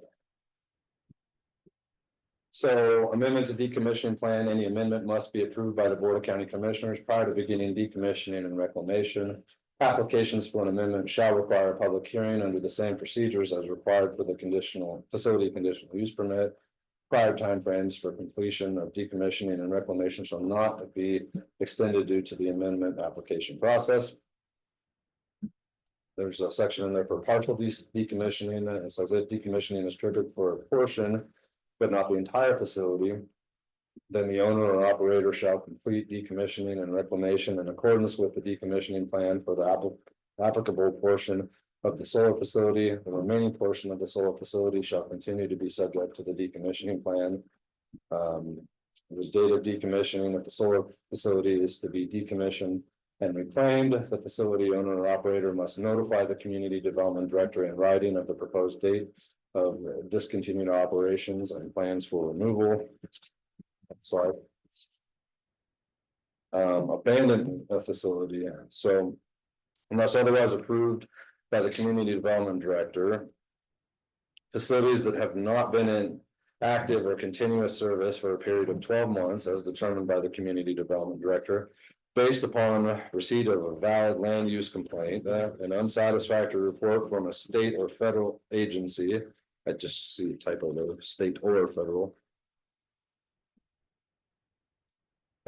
Unsatisfactory annual life and fire safety inspections and or unsatisfactory self-inspection of battery units. Or a failure to provide any of these reports shall be decommissioned and reclaimed at the facility owner or operator's expense. However, following the first 6 months of failure to maintain the site, the county will have the option to hire appropriate professionals to perform needed maintenance using the surety funds required by the conditional inspection. So I think that addresses most of your concern. I don't know if it addresses all of it.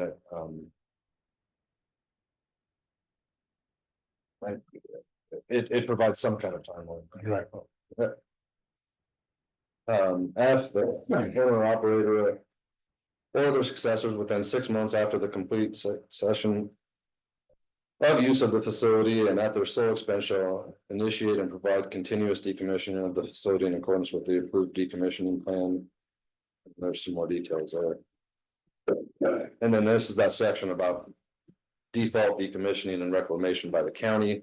If the owner or operator or their successors fail to decommission the facility pursuant to the approved decommissioning plan and the county has not approved a repowering of the facility, the county shall have the right but not the obligation to commence decommissioning and reclamation activities and shall have access to the property and shall have the right to draw on securitized funds up to the amount of the actual decommissioning costs and the rights to the generation equipment and ESS equipment and materials remaining on the property.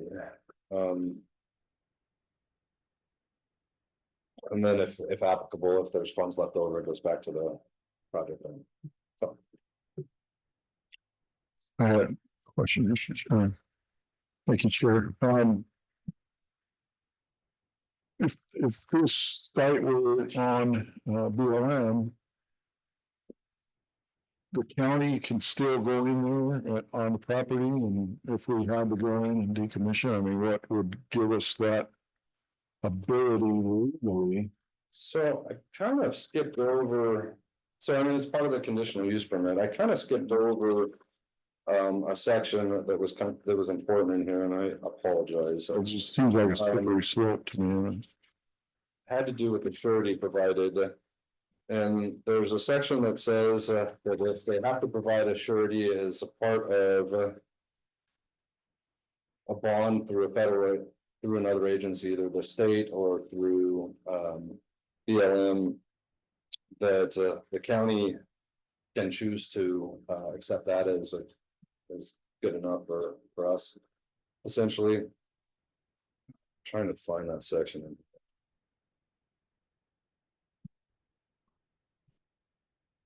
So the commissioners, if you guys have a question, just jump in there because sometimes I'm reading and I don't notice you guys are asking questions. So just jump on in. Well, my comment was gonna do what they told us in their little presentation, which is they're gonna comply with our ordinances. Yeah. So we get right back to, this is our ordinance, they need to comply. That's the way I read their comment, because Governor Lombardo said, you need to be working with the counties. We sent a letter that said, you need to be working with the county, and they even said they're gonna be working with the county. So I look at it as, they better do it, because we have their word on it.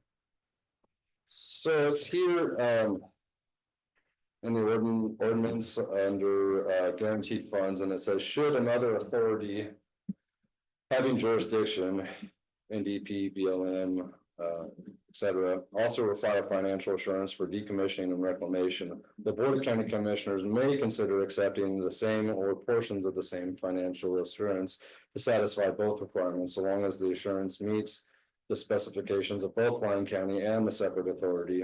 And then upon issuance of the final assurance, the applicant shall name Lyon County as a party to the financial assurance.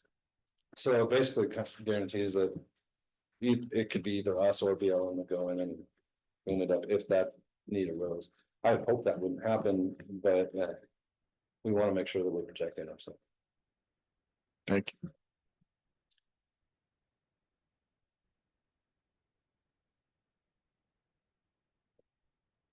That is the end of my presentation. I did that quick, for 60 slides.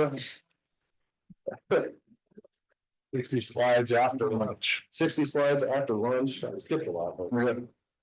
Mr. Chair, I got one more question on the variance process. So an applicant had an issue with setbacks. What's the process on the variance? Does that come before planning commission and then to the county commission? So that's an excellent question. It depends on the type of variance, if it's a minor variance or a major variance.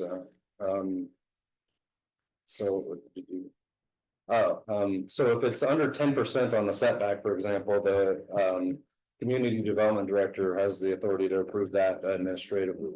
On a mile, that can be a pretty big variance, but the community development director has the authority to do that. If it's over 10%, then it would go and follow that process, which goes to the planning commission and then ultimately, I believe, the board of county commissioners. Thanks. I don't have that section in front of me, but I'm pretty sure that is how that is. Any more questions? Any more questions? Okay, we'll look at public comment. 2 minutes. Yeah. All everyone else left. Wow, I heard environment and I heard California. I didn't hear anything about personal property rights. I didn't hear anything about what President Trump's trying to do as far as creating more energy data systems. And I surely understand the situation you have been in. And it was terrible, but it happened and now it's in Mineral County. I'm Brian Massini. I have the land out, or my family does, out in Waupaska, both sides of the road. And all of a sudden, there is a huge data system being built across from us. We knew nothing. My son looks right at it. That's well and fine because we adapt. But the thing is massive. It's the largest in the world, folks. It is also a $4 billion project right across from us. So now we start fielding calls from every developer in the dang country. And I hope I'm not too shook up, but after hearing this, so this has been going on for 2 years. So we finally decide on 2 great companies, EDF and Copia. One of them uses the energy from what's going up across from our farm and ranch that we're trying to farm and ranch that we were told nothing about, the roads ruined and all that. So we play the game. Now all of a sudden, the rules are going to change, and I get why. I know you were under a lot of pressure. I get that. I'm going to go 3 minutes in a hurry here. President Trump wants energy, data, and he wants mines. All 3 are trying to come here. So we better look at that. We have another issue here. That is, we have a social economic problem in this town. We need some development. Everywhere else has gotten it. It's hurt them in ways. I understand that. But in Waupaska, it is the epicenter right now. So now these companies are going to have to redo everything. In the meantime, we get that one up there that's on BLM. I hear you. I'm anti-BLM. I'm as much Trump as every one of you. That BLM thing is an absolute joke, what they have pulled. And they shoved it down our throat, the solar, and I get that too, because I'm not a big solar guy. But go around the Western United States and take a good look. And it's here, and it's here to stay. And now we have to deal with what's gone up across from us. Please take a ride out there, please. Go look at what went on. We have no recourse, none. The kid that's down there, Copia, was nice enough to come in and buy him out. The power company wouldn't buy him out, folks. They did that, and nobody knew anything about it, and they built that across. I mean, he's got 10 acres there. Copia came in and said, hey, we'll take you out. Now you're going to push them out, quite possibly with this document. Where's the experts? What landowners did you call and have us come in and say, well, maybe this area, last day, and I know I'm gonna go past 3 minutes, but I'm not walking out here until you throw me out. Listen to this. We have a problem here with water. The state of Nevada is buying our water. They bought underground water, and in the meantime, Smithfield was buying our surface water. They bought 53% of the water of the, I'm really out of control, but they bought 53% of the decrease there in Smith Valley. We don't like that, do we? Now, the state put a fund together. They are taking our well water. As we speak, if we don't play games, then they're going to shut us down. So, do you want Massey to go? Yes, sir, I'm gone. Do you want Massey to go out there, sell all this water in Nicholas, sell it to the state of Nevada, and turn 7 miles of frontage into an absolute tumbleweed sand mess and blow in the crop? Look, I understand decommissioning, I understand BLM part, I understand a lot of this document. But I do not understand all of a sudden changing the setbacks on these folks. When we were just playing the game, they got pushed into us.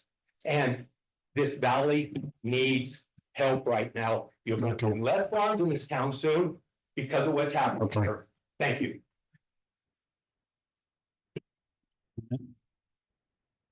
Simon? Be careful, I'll start talking. It's 72 years. So I never seen anything like this. I don't, and I know the position you're in, it always is. But my goodness. We're making mistakes to cover up other mistakes. The roads, yes, 100%. Thank you, sorry. If I may, I'm always saying now, David Calderon, I'm a development manager for EDF. One of the companies that is currently working with Mr. Messini. Our project is currently being developed on currently private land. We're not using anything on the BLM. That was kind of like ultimately. A couple of developments for the project has an estimated investment of $1 billion. We also estimated that we'll pay tax revenue to the county around $100 million during the 30-years operational life. We recognize that when these projects are being developed, there are concerns that we need to address. And I can assure you that our commitment is just to address those concerns with the community in a transparent and collaborative way. The only thing that we can always promise you is that we're going to work with the communities as much as we can so that we can address those valid concerns. The only thing that we respectfully request is the opportunity to engage with the county so that we can have a productive conversation with the county. We can address our concerns at the county priorities during this ordinance. I do celebrate that you do regulate these activities because it's going to create it's going to create a framework that will allow us to make business in the county. Thanks so much. Thank you. Do you have public comment?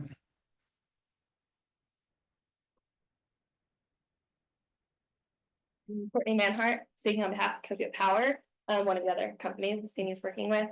We are developing a large energy campus on Messini's land, again, private land, not public land. In this town, we've been working with the county staff, Director Henderson, on applications already. Copia believes in open and transparent communication, and so we just want the opportunity to work with the county to draft an ordinance that meets county goals and company goals as well. That benefits on safe development, achieves these facilities to take advantage of the demand growth in power and new infrastructure in the area, as well as just the economic benefits that these projects provide to the county. It's billions of dollars. And there's no pen. Can we get a pen back up from? We gotta get consistent, and I know there's 4 different parts of this, 5 parts of the county, I get it. It's different everywhere, one shoe doesn't fit everyone, guys. One shoe never fits us all. Still up in the public comment. Yeah. You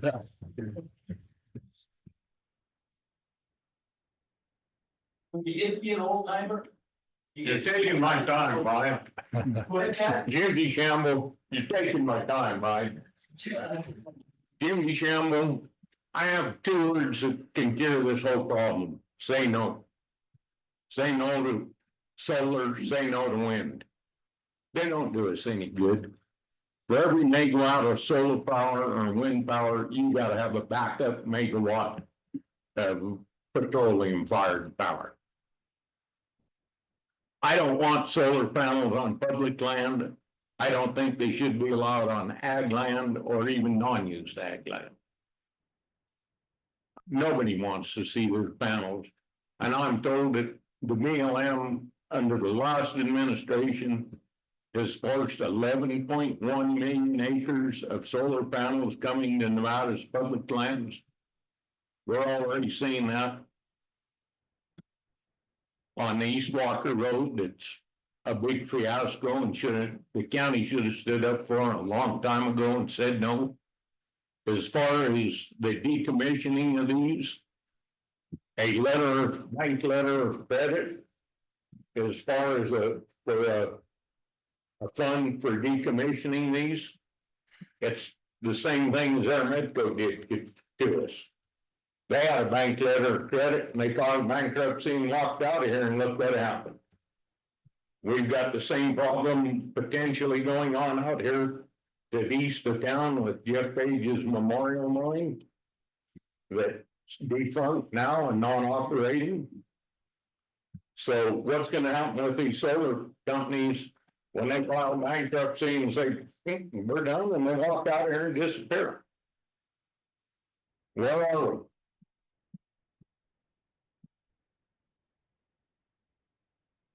Going with public comment? I'll get to the, give me a second. Is there no public comment? Is there anybody? If you're online and would like to speak, please raise your hand.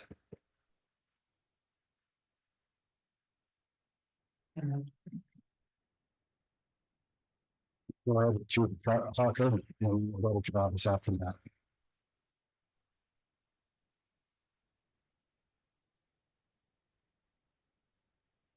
Go ahead, Judith, you're unmuted. Thank you. Yeah, I've got a couple of specific things regarding some of the code. I'd like setbacks also to include agricultural land, especially farmed land, and you can also include pasture, irrigated pasture, because all of that could potentially be subject to leaching effect from bordering solar or geothermal fields. And I'd also like to make sure that the fire protection for the lithium energy storage systems, I'd like to see fire protection equipment included required to be on site.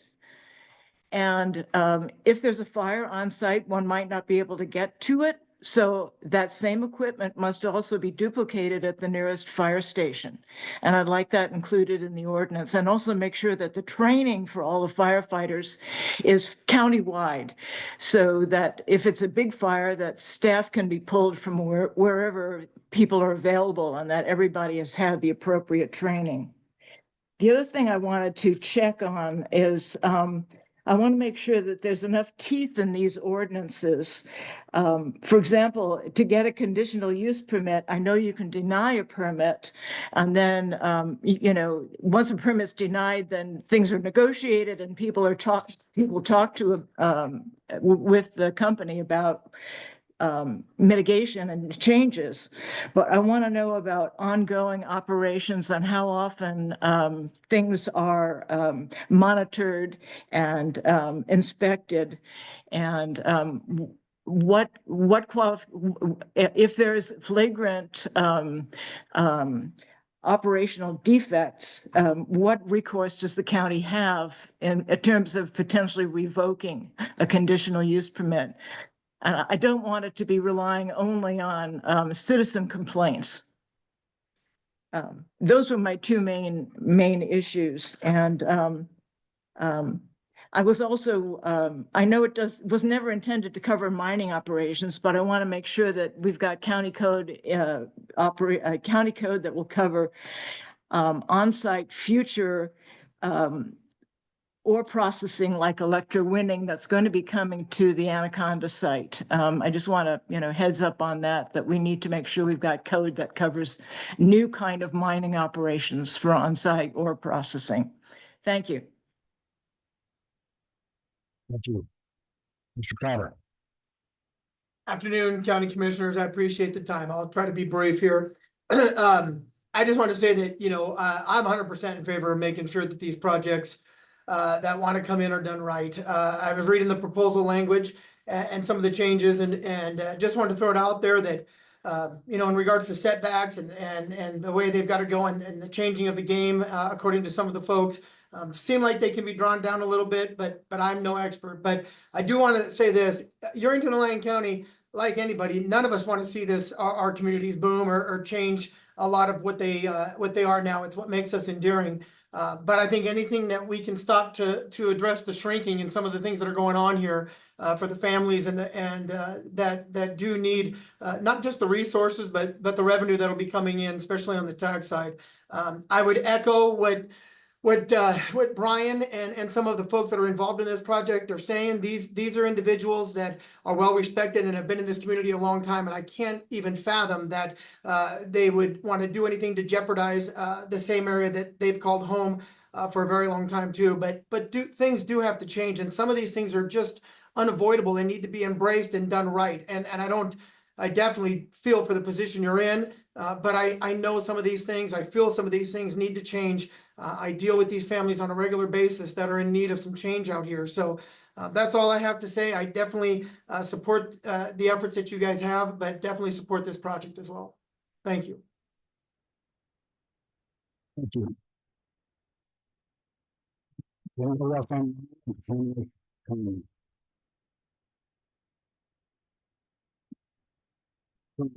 back to the board. Any comments or questions? To close the ordinance. Andrew Haskell, Lyon County Manager. So I do want to point out that, as with all these drafts that we prepare, they're a starting point. And so now would be the best time to make any amendments, not at the hearing. So if anybody has any ideas on making it better on the board, let me know and we can make some changes. And if not, if you're happy with the way it is, then propose it as the way it is. Commissioner Jacobson. Thank you, Chair. Well, it sounds like we have some folks that would like to give input on how to improve this. So at this time, I am not going to propose this ordinance. Any other comments? Well, I just thank you, Chair. I'd just like to comment that the whole idea of this proposal would be to correct some of the issues we've had with some of these projects and to give us a little bit of control or say in the whole process. Having said that, I think we could look at these setback requirements and maybe keep them where we're at. But as long as that variance is something that people can look into as well, and that process isn't going to, affect some of these folks. But that's my 2 cents. Mr. Hendricks. I understand the concern about some people don't like every part of this, but with all the applications and activity we're seeing, I think we need to do something as soon as possible to protect Lyon County. If we have the variance process, and if something needs to be amended later, we can always do that. If we find that something is too stringent or whatever, we can always come back and amend it. But the idea of not having this in place now, to me, is scarier than the other option. Commissioner Jacobson, and I might be wrong here, so correct me, but it seems like these are to protect us more for public ground activity. And yet now we're hurting public or private landowners, and I don't know that that's kind of the opposite of how we do some zoning changes, et cetera, because of property rights, and those folks that have those property rights.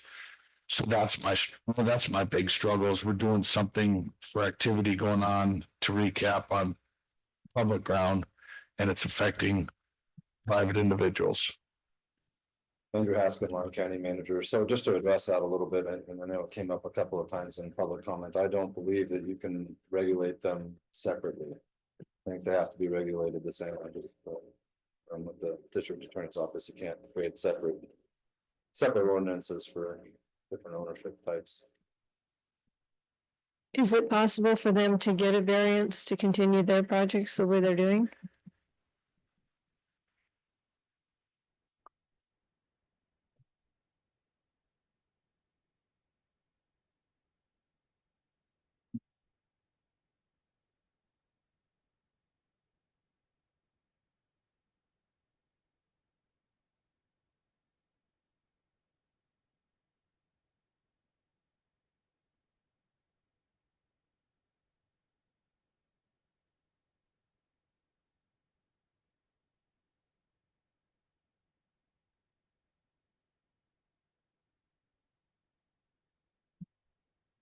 Greg Emerson, Lyon County Community Development Director for the record. As far as the major variance process related to the question, that would be exceed the allowances in that code section. That would exceed the allowances in that code section. If I may speak on our current application process, it is going through a specific plan process, which is essentially a mini master plan because the current land use under current code doesn't allow those uses specifically.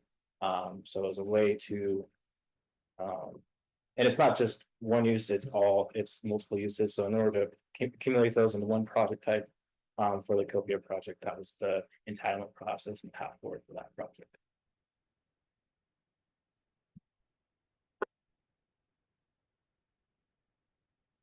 So these projects can't go forward because we don't have a code. Correct. So this is not an allowed, well, energy storage systems are not an allowable use currently. Under Title 15. So if they have that as part of their project, then I mean, if we're going to do solar, you have to have storage, right? And I don't know the specifics of their project. Can't. So if that process is not going anywhere anyway.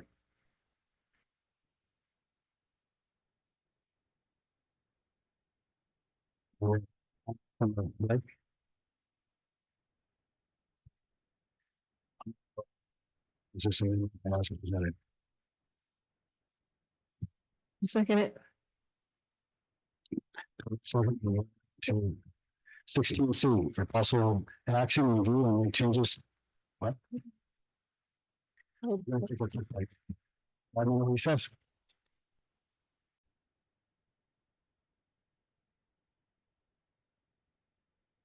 Here we're on to 16C for possible action review and make changes to fiscal year 2025-2026 budget.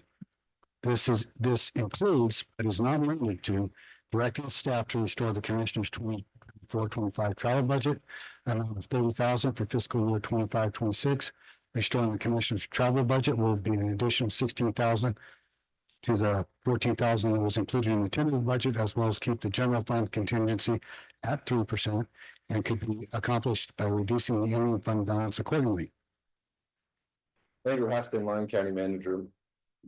So we wanted to bring this item forward because right after Memorial Day, we're going to be bringing the final budget forward. So in order to make that process go quicker, we wanted to make sure that the board didn't have any other changes.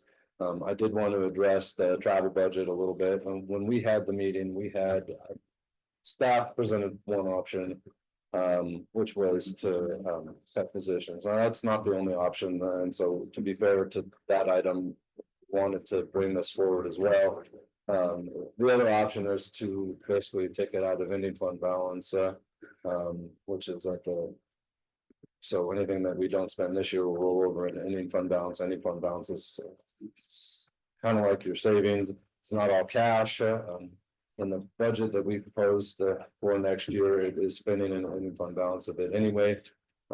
So I just wanted to make sure that the board was aware that that is an option as well. Thank you.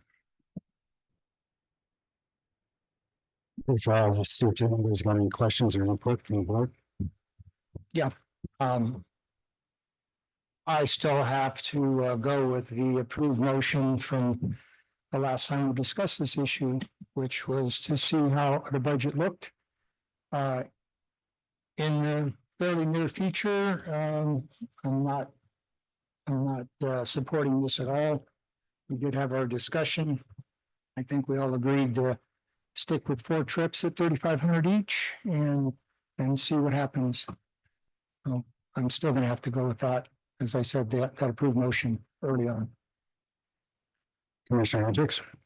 Yeah, we all know it's the two of us that participate in all that. We do it voluntarily. And both of us from different angles have been approaching, trying to get the changes with the public lands. The industrial solar has been a concern to me since before I even sat on this board. And we've worked very hard on our own time to make progress on that at the state level and at the federal level. We both got resolutions passed pushing the federal government and BLM to start listening to the counties and making them go through our process. And that work is paying off with what we just saw. And there's still a lot of work to be done. And I can't afford to pay for it myself, but I'd like to continue doing the work. Any other comment? Sure. I'd just like to say that, yeah, I, definitely not in favor of any staff cuts to keep this amount. However, I do see the value that what you're doing back there brings back to the county.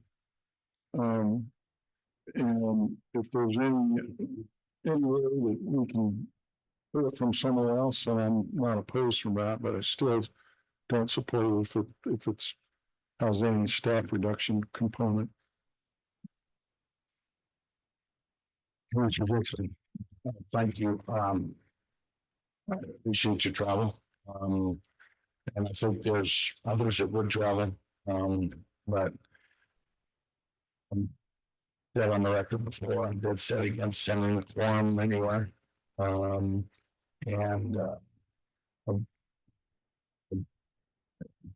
The lobbyists, if they rescind I'm all for sending one. With the budget the way it is, I would be continuing to vote.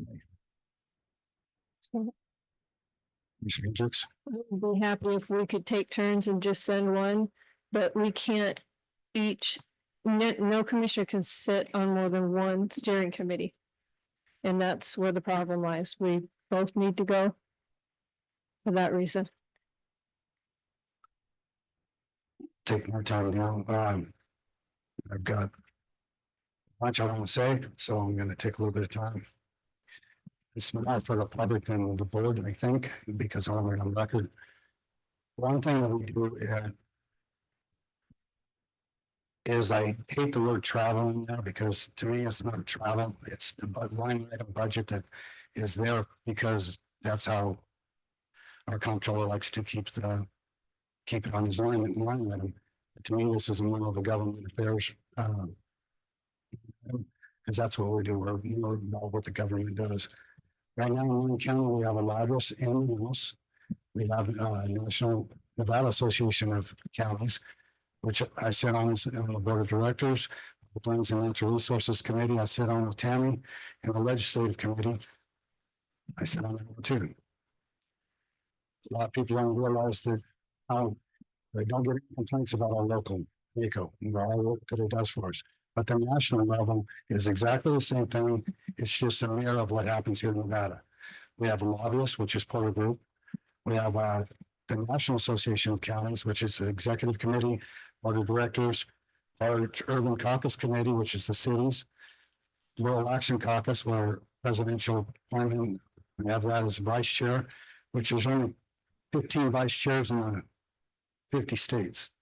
And I wasn't put forward because of Nevada. By the Nevada NACO, I don't represent Nevada NACO on that board. I was put there by the president of National NACO. Since the appointment, it had nothing to do with this NACO. We also have the Western Interstate region, which is all the Western states, which handles our BLM and any issue with the Western states. Then we have a policy steering committees. We sit on the policy steering committees. There's standing committees and ad hoc committees, but the policy steering committees, Tammy sits on the public land steering committee. Sheila Holmes sits on the human services and education steering committee, and I sit on the agriculture and rural affairs steering committee.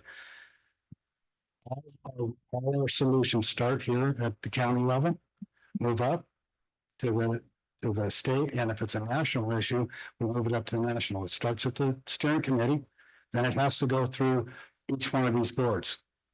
So on the policy steering committees, we send recommendations up to LUC and RAC, and then they have influence on WEIR, and they also send their influence on up to the NACO board of directors. NACO then uses their influence to lobby the federal government. That's how we get the grants. They're not created out of thin air. When we need something for like what's coming before us, like bridge in Dayton, hospitals, anything else that we have to have a funding spot to grab that money. That's what we do up there. That's what our purpose is. As far as the calendar, it starts off with the symposium for the incoming president of NACO. It's in his home county, and he lays out and gives direction to accomplish what he wants to accomplish in the coming year. That's in December. The next meeting is in Washington, D.C. legislative meeting of what happened in the previous year. The next meeting is the Western Interstate region that happens in May. That starts off the next year. And then the annual meetings where we vote on policy and resolutions, elections for the new vice president that sets the board for the next year. And this usually happens in July. None of these places are really nice to go to, except maybe WEIR because of the time of the year. But I guarantee you don't want to go to any other places you go to in the middle of July. You go into Washington, D.C. in the middle of December. I mean, the middle of winter. And it's not the best time to be there. I want to point out the importance of going to WEIR. It sets up the policy for the legislative meeting. So if you miss out on any of these meetings all the way through, you're on some other person or county to say, well, we don't need that for that state or that county, and we can't get what we're going through. You have to continue it on. You can't miss any of it. The National Association of Counties is a strong advocate for counties, ensuring local governments have a voice in national policies. Thanks to NACO's efforts, Lyon County has secured federal funding for infrastructure, community development, and healthcare projects. This has led to a better public services, transportation, healthcare facilities. Let's remember our ongoing projects like I spoke before, our hospital, but we also have highways, roads, water, and sewer systems.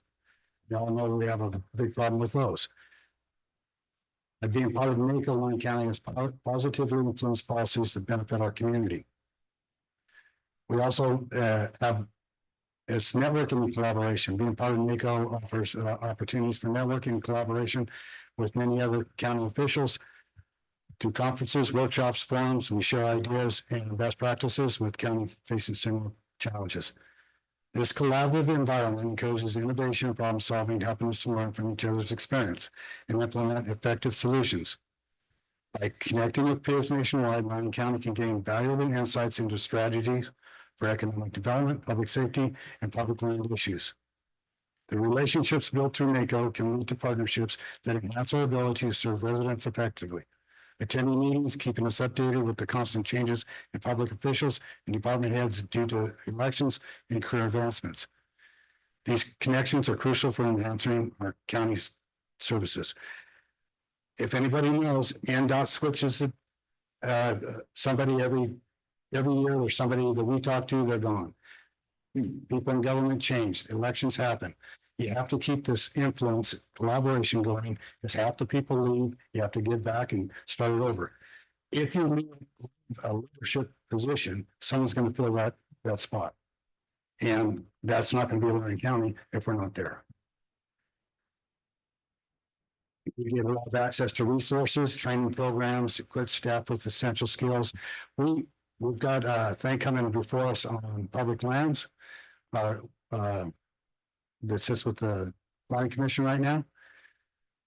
We funded part of the resource library to help us get that off the start. That's one of the things Nico's done for us. Our lobbyists have requested, and publicly, that we attend more than just the Washington DC trip. They said that we should be there at least twice a year, once then and once in somewhere in the middle, because they look at what we're asking for, make sure everything's done correctly, and go present it. A lot of times, those politicians want to hear from us. They want to hear from our story. They want to know why it affects us, and we carry a lot more weight than the lobbyist. And when it comes to that, because for one thing, we represent our constituents, we represent votes. It's very important, and it's something that if we move forward, I honestly think it should be at 50,000, but I'm not here for that right now. And that's setting the budget. That's not saying that we're going to spend that and we're going to use that. What I'm saying is it's an opportunity, and it's there in the budget. I know one thing that no one's complained about the millions of dollars that we brought in. And I think it's kind of bad to put our head in the sand and say, well, we don't want to spend, which is basically a drop in the bucket in our total budget to bring back millions more. So that's my 2 cents. Does anybody else have any further comment? Yeah, Chair Keller, if you could, it seemed like you enlightened me earlier, or the previous meeting, but why again on some of these steering committees and stuff on Zoom? The monthly meetings are on Zoom, but the actual voting to get a resolution approved, you have to do it at these meetings, and to present your resolution, you need to be there. Why is that? I guess because the policy is that if you're not active, if you're not, they want you to be part of the solution, and if you can't be there, then your voice is not heard. That's just part of their. You have to contribute, and so that's why if you don't contribute, you don't get moved up, you don't do anything. They got people to get stuff done.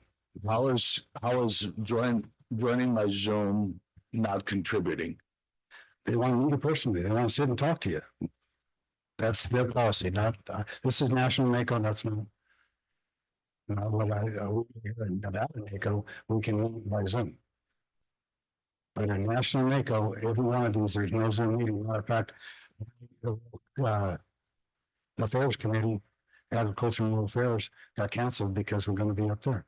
So if you're not up there, you're not carrying anything forward. So only the people that are there are actually carrying anything forward. And that's a big plus for the state of Nevada and for us in particular, because we're the ones that are saying, we do this. And the people we know and we've talked to, like I had a good friend from Hawaii. He got unelected, so I can't get his voice. But I met everybody else in the Hawaii delegation. So now I've got all new connections. I didn't miss a spot. And so we did something from Nevada. And by the way, I'm a Republican, and his whole thing is Democrat. We get along great. And he helps me get what I need to get done. And so it's a part of a collaboration. If you don't have that, then you're just sitting back and waiting to see what happens to Lyon County. And we're seeing what's happening to Lyon County. They're going to bring in solar, they're going to bring in everything else. So we got to be at the table. We got to make sure that if there's a funding opportunity or some kind of restriction that we can put forward to strengthen Lyon County's stand. So that's the whole purpose of NACO. I wouldn't be going to these meetings if I thought it was just for fun, because I would pick a better time of the year and go and enjoy it. You sit in chairs that are a lot worse than these ones out here, and you're there from 8 o'clock in the morning till 5 o'clock at night, then you gotta go and have a dinner with the crowd and have a rubber chicken night, or whatever you want to call it, where everybody eats at the dinner and you listen to speakers. You're not enjoying yourself. You're there to learn. You're there to build friendships and solutions. So they just don't allow you to Zoom anywhere. No proxies, nothing like that. You do have proxies for election, but you have to pay to go there, and then you carry your proxy. So you have to pay to be, in this case, and you have to pay to be in Philly, and then you can send your proxy to Philly.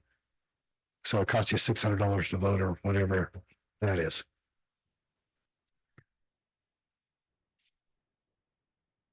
Mr. Chair. So we discussed during the budget meeting that it averages 3,500 per person per trip, right? What we said. So, I mean, just splitting the difference. What if we added two more trips at 7,000, brought it to 21,000? I know that's not where you want to be, but I don't know if that would be more palatable. It's going to take, like I said, if I'm going to continue to move forward with the Lyon County, that's four meetings for me a year. And I believe that counties had 3. So basically, if we're just going to throw a dart at something, which one is it going to be, and where we're going to do it? I personally think we need to not only do this to restore, we're just restoring, we're not adding. And then have a more in-depth conversation as we move forward of what that budget should really look like.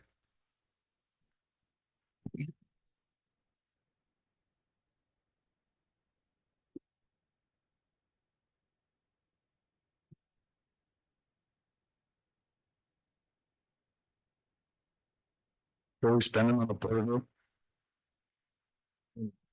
40,000. 40,000. We dropped it down from 160,000 to 40,000. It was 120,000. 120. Okay. Someone. Yeah, we cut them severely, and but we're still working on our last bill.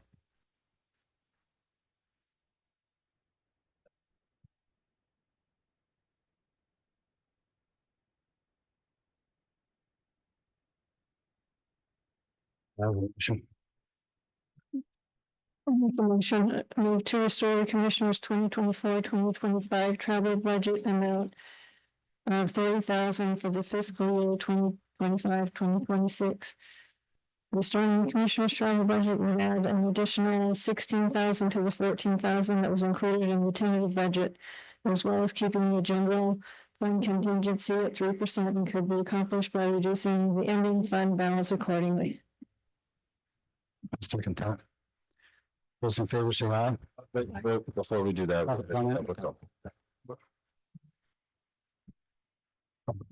On the screen. Those in favor say aye. Aye. Aye. Those against say nay. Nay. Motion fails.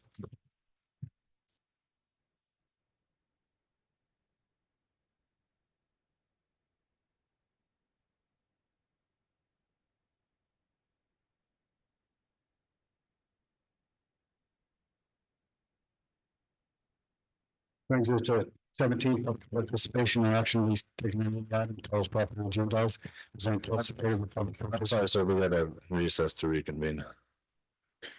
Oh, I'm sorry, I didn't realize it was Silver Springs. Recess to reconvene the Silver Springs General Improvement District Board of participation or action when taken on any item tells property agendas that is anticipated with public participation will be held at this time. Finally, we turn to a agenda, citizens wishing to speak. Public participation are asked to state their name for the record, and will be divided into 3 minutes. The board will conduct public comment after discussion on that agenda item before the board takes any action. 18 utilities for public participation in level and online. For possible action, approval of resolution of the Silver Springs General Improvement District. Authorizing the utilities director to apply for $770,600 in grant funds in the capital improvement program for the wastewater treatment plant recycled water filtration rehabilitation project. Mr. Keller. Chairman Keller, Commissioners, David, for the record. Okay, the good news is I'm not asking for money. I'm asking to apply to get a grant. So back in February, the state, NDEP Office of Financial Assistance announced that they may have grant funding available in Governor Lombardo's proposed budget. He proposed to put in just under $34 million into a very specific program that was approved by this legislature for water infrastructure improvements. There's a whole host of requirements that need to be met. We feel that the Silver Springs GAD project that is budgeted for next year, it's just under $1 million that would qualify for this. So part of this requirement to apply for the grant is to submit this resolution that's attached in your package. So I'm respectfully requesting that you approve this resolution and then allow me to sign the other grant related documents as this proceeds along if the funding becomes available.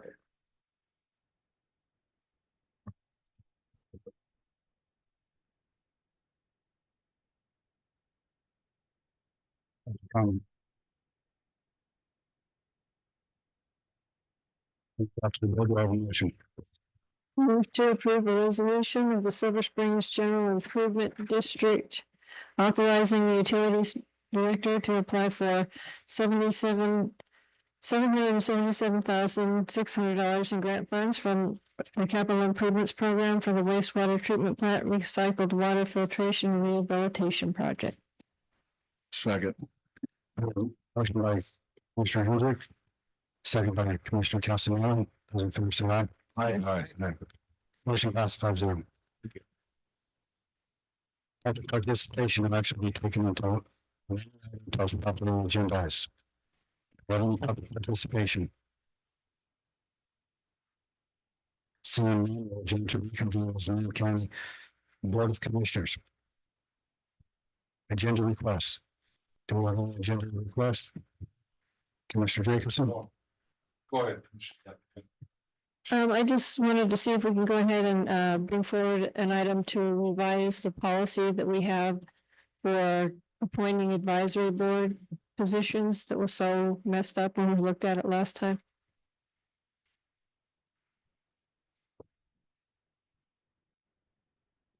Commissioner Jacobson. Thanks, Chair. I'd like us to look into, I received an email about, I want to say adding either a stop sign or speed bumps out in front of a park in Dayton. We should talk All right, so just have staff or whatever look into something. Well, if you didn't get that email, I'll forward it. I thought I forwarded it, but okay. And then also looking at what we can do. I know we've tried some speed controls on Maryland and some of that stuff. I think we had a speaker, Mr. DeChambeau, at the beginning of the meeting, bring up possibly adding a speed bump. I'm not saying that if it doesn't fit, we add one there, but looking into that and possibly others, and just getting an idea of how much it costs to put in signage and speed bumps on some of these trouble areas that are identified.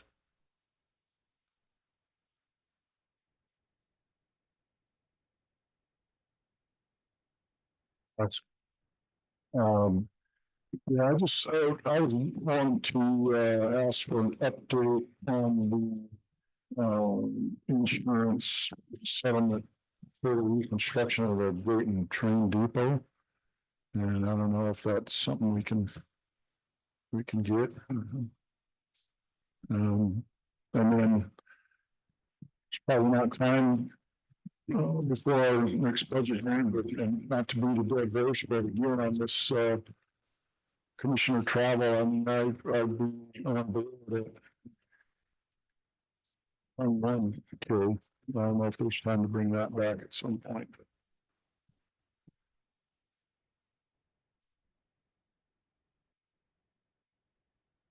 It's a motion because we can't.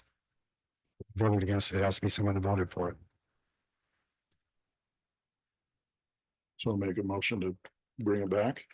Bring it back to reconsider, but then you have to vote on, we have to vote on it.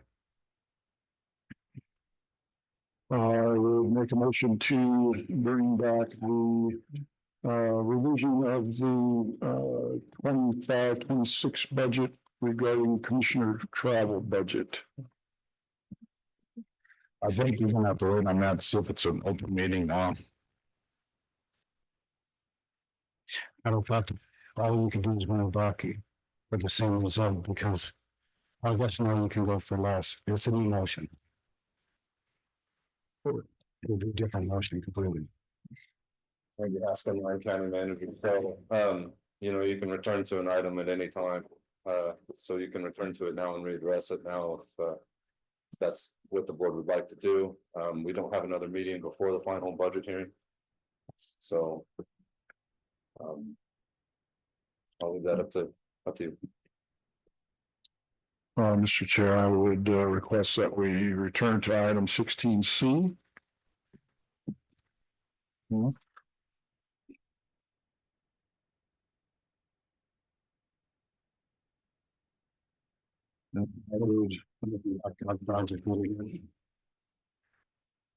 Back to 16C, possible action reviewing the changes to the fiscal year 2025 budget.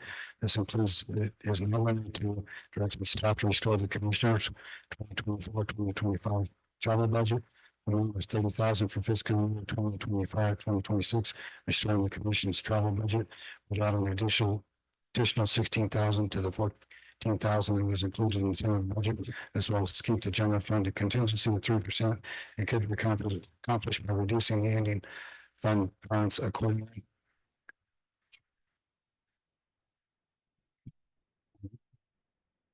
So I would we'll make a motion now.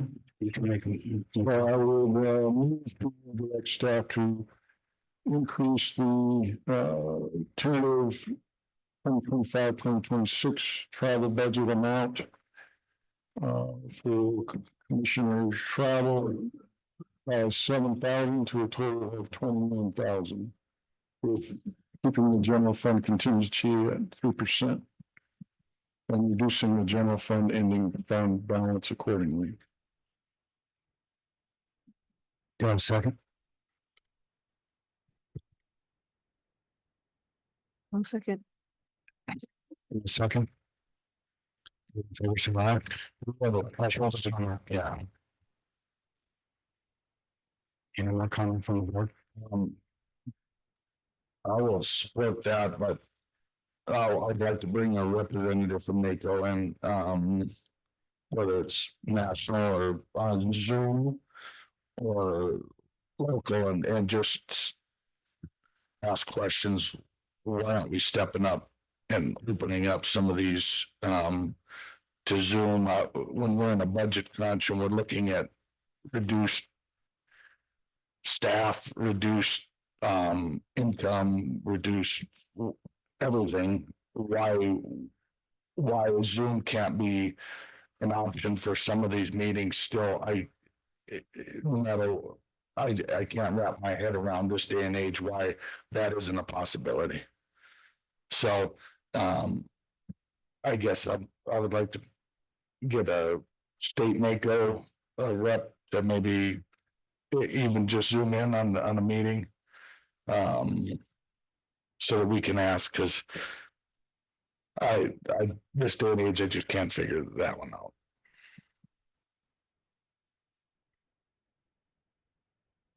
We can definitely get that on your career, and I can try and He doesn't have to drive out there.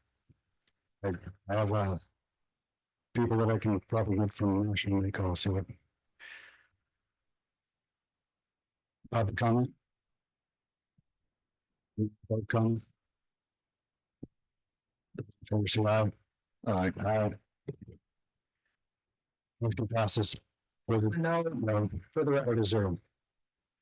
Oh, excuse me.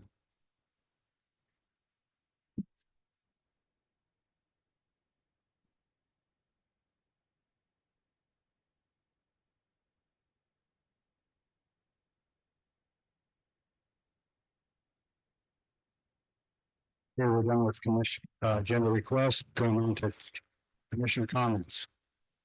Go ahead and start on the right this time. None. Commissioner Castellano, None at this time. Thank you. Commissioner Hendricks. Commissioner Jefferson. Yeah, thanks. I just want to wish all our Lyon County athletes, good luck in the spring, state tournaments, and, I hope all of our kids from Lyon County tear it up.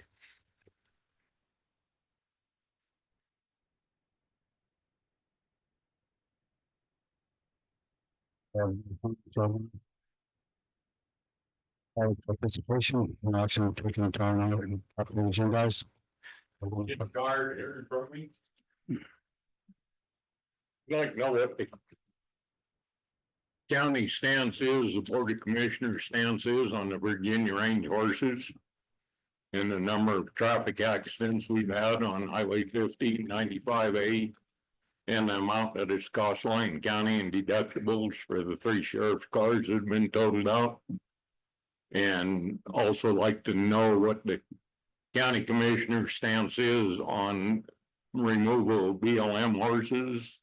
The controversial one that's gonna go on at Little Hot and Herd range right now that they're taking public comments on. And all the let them run, let the pretty pony run free crowd and doesn't want them gathered and wants to let them all starve to death and let all our deer and other wildlife disappear. Thank you. Thank you. Any other public comment?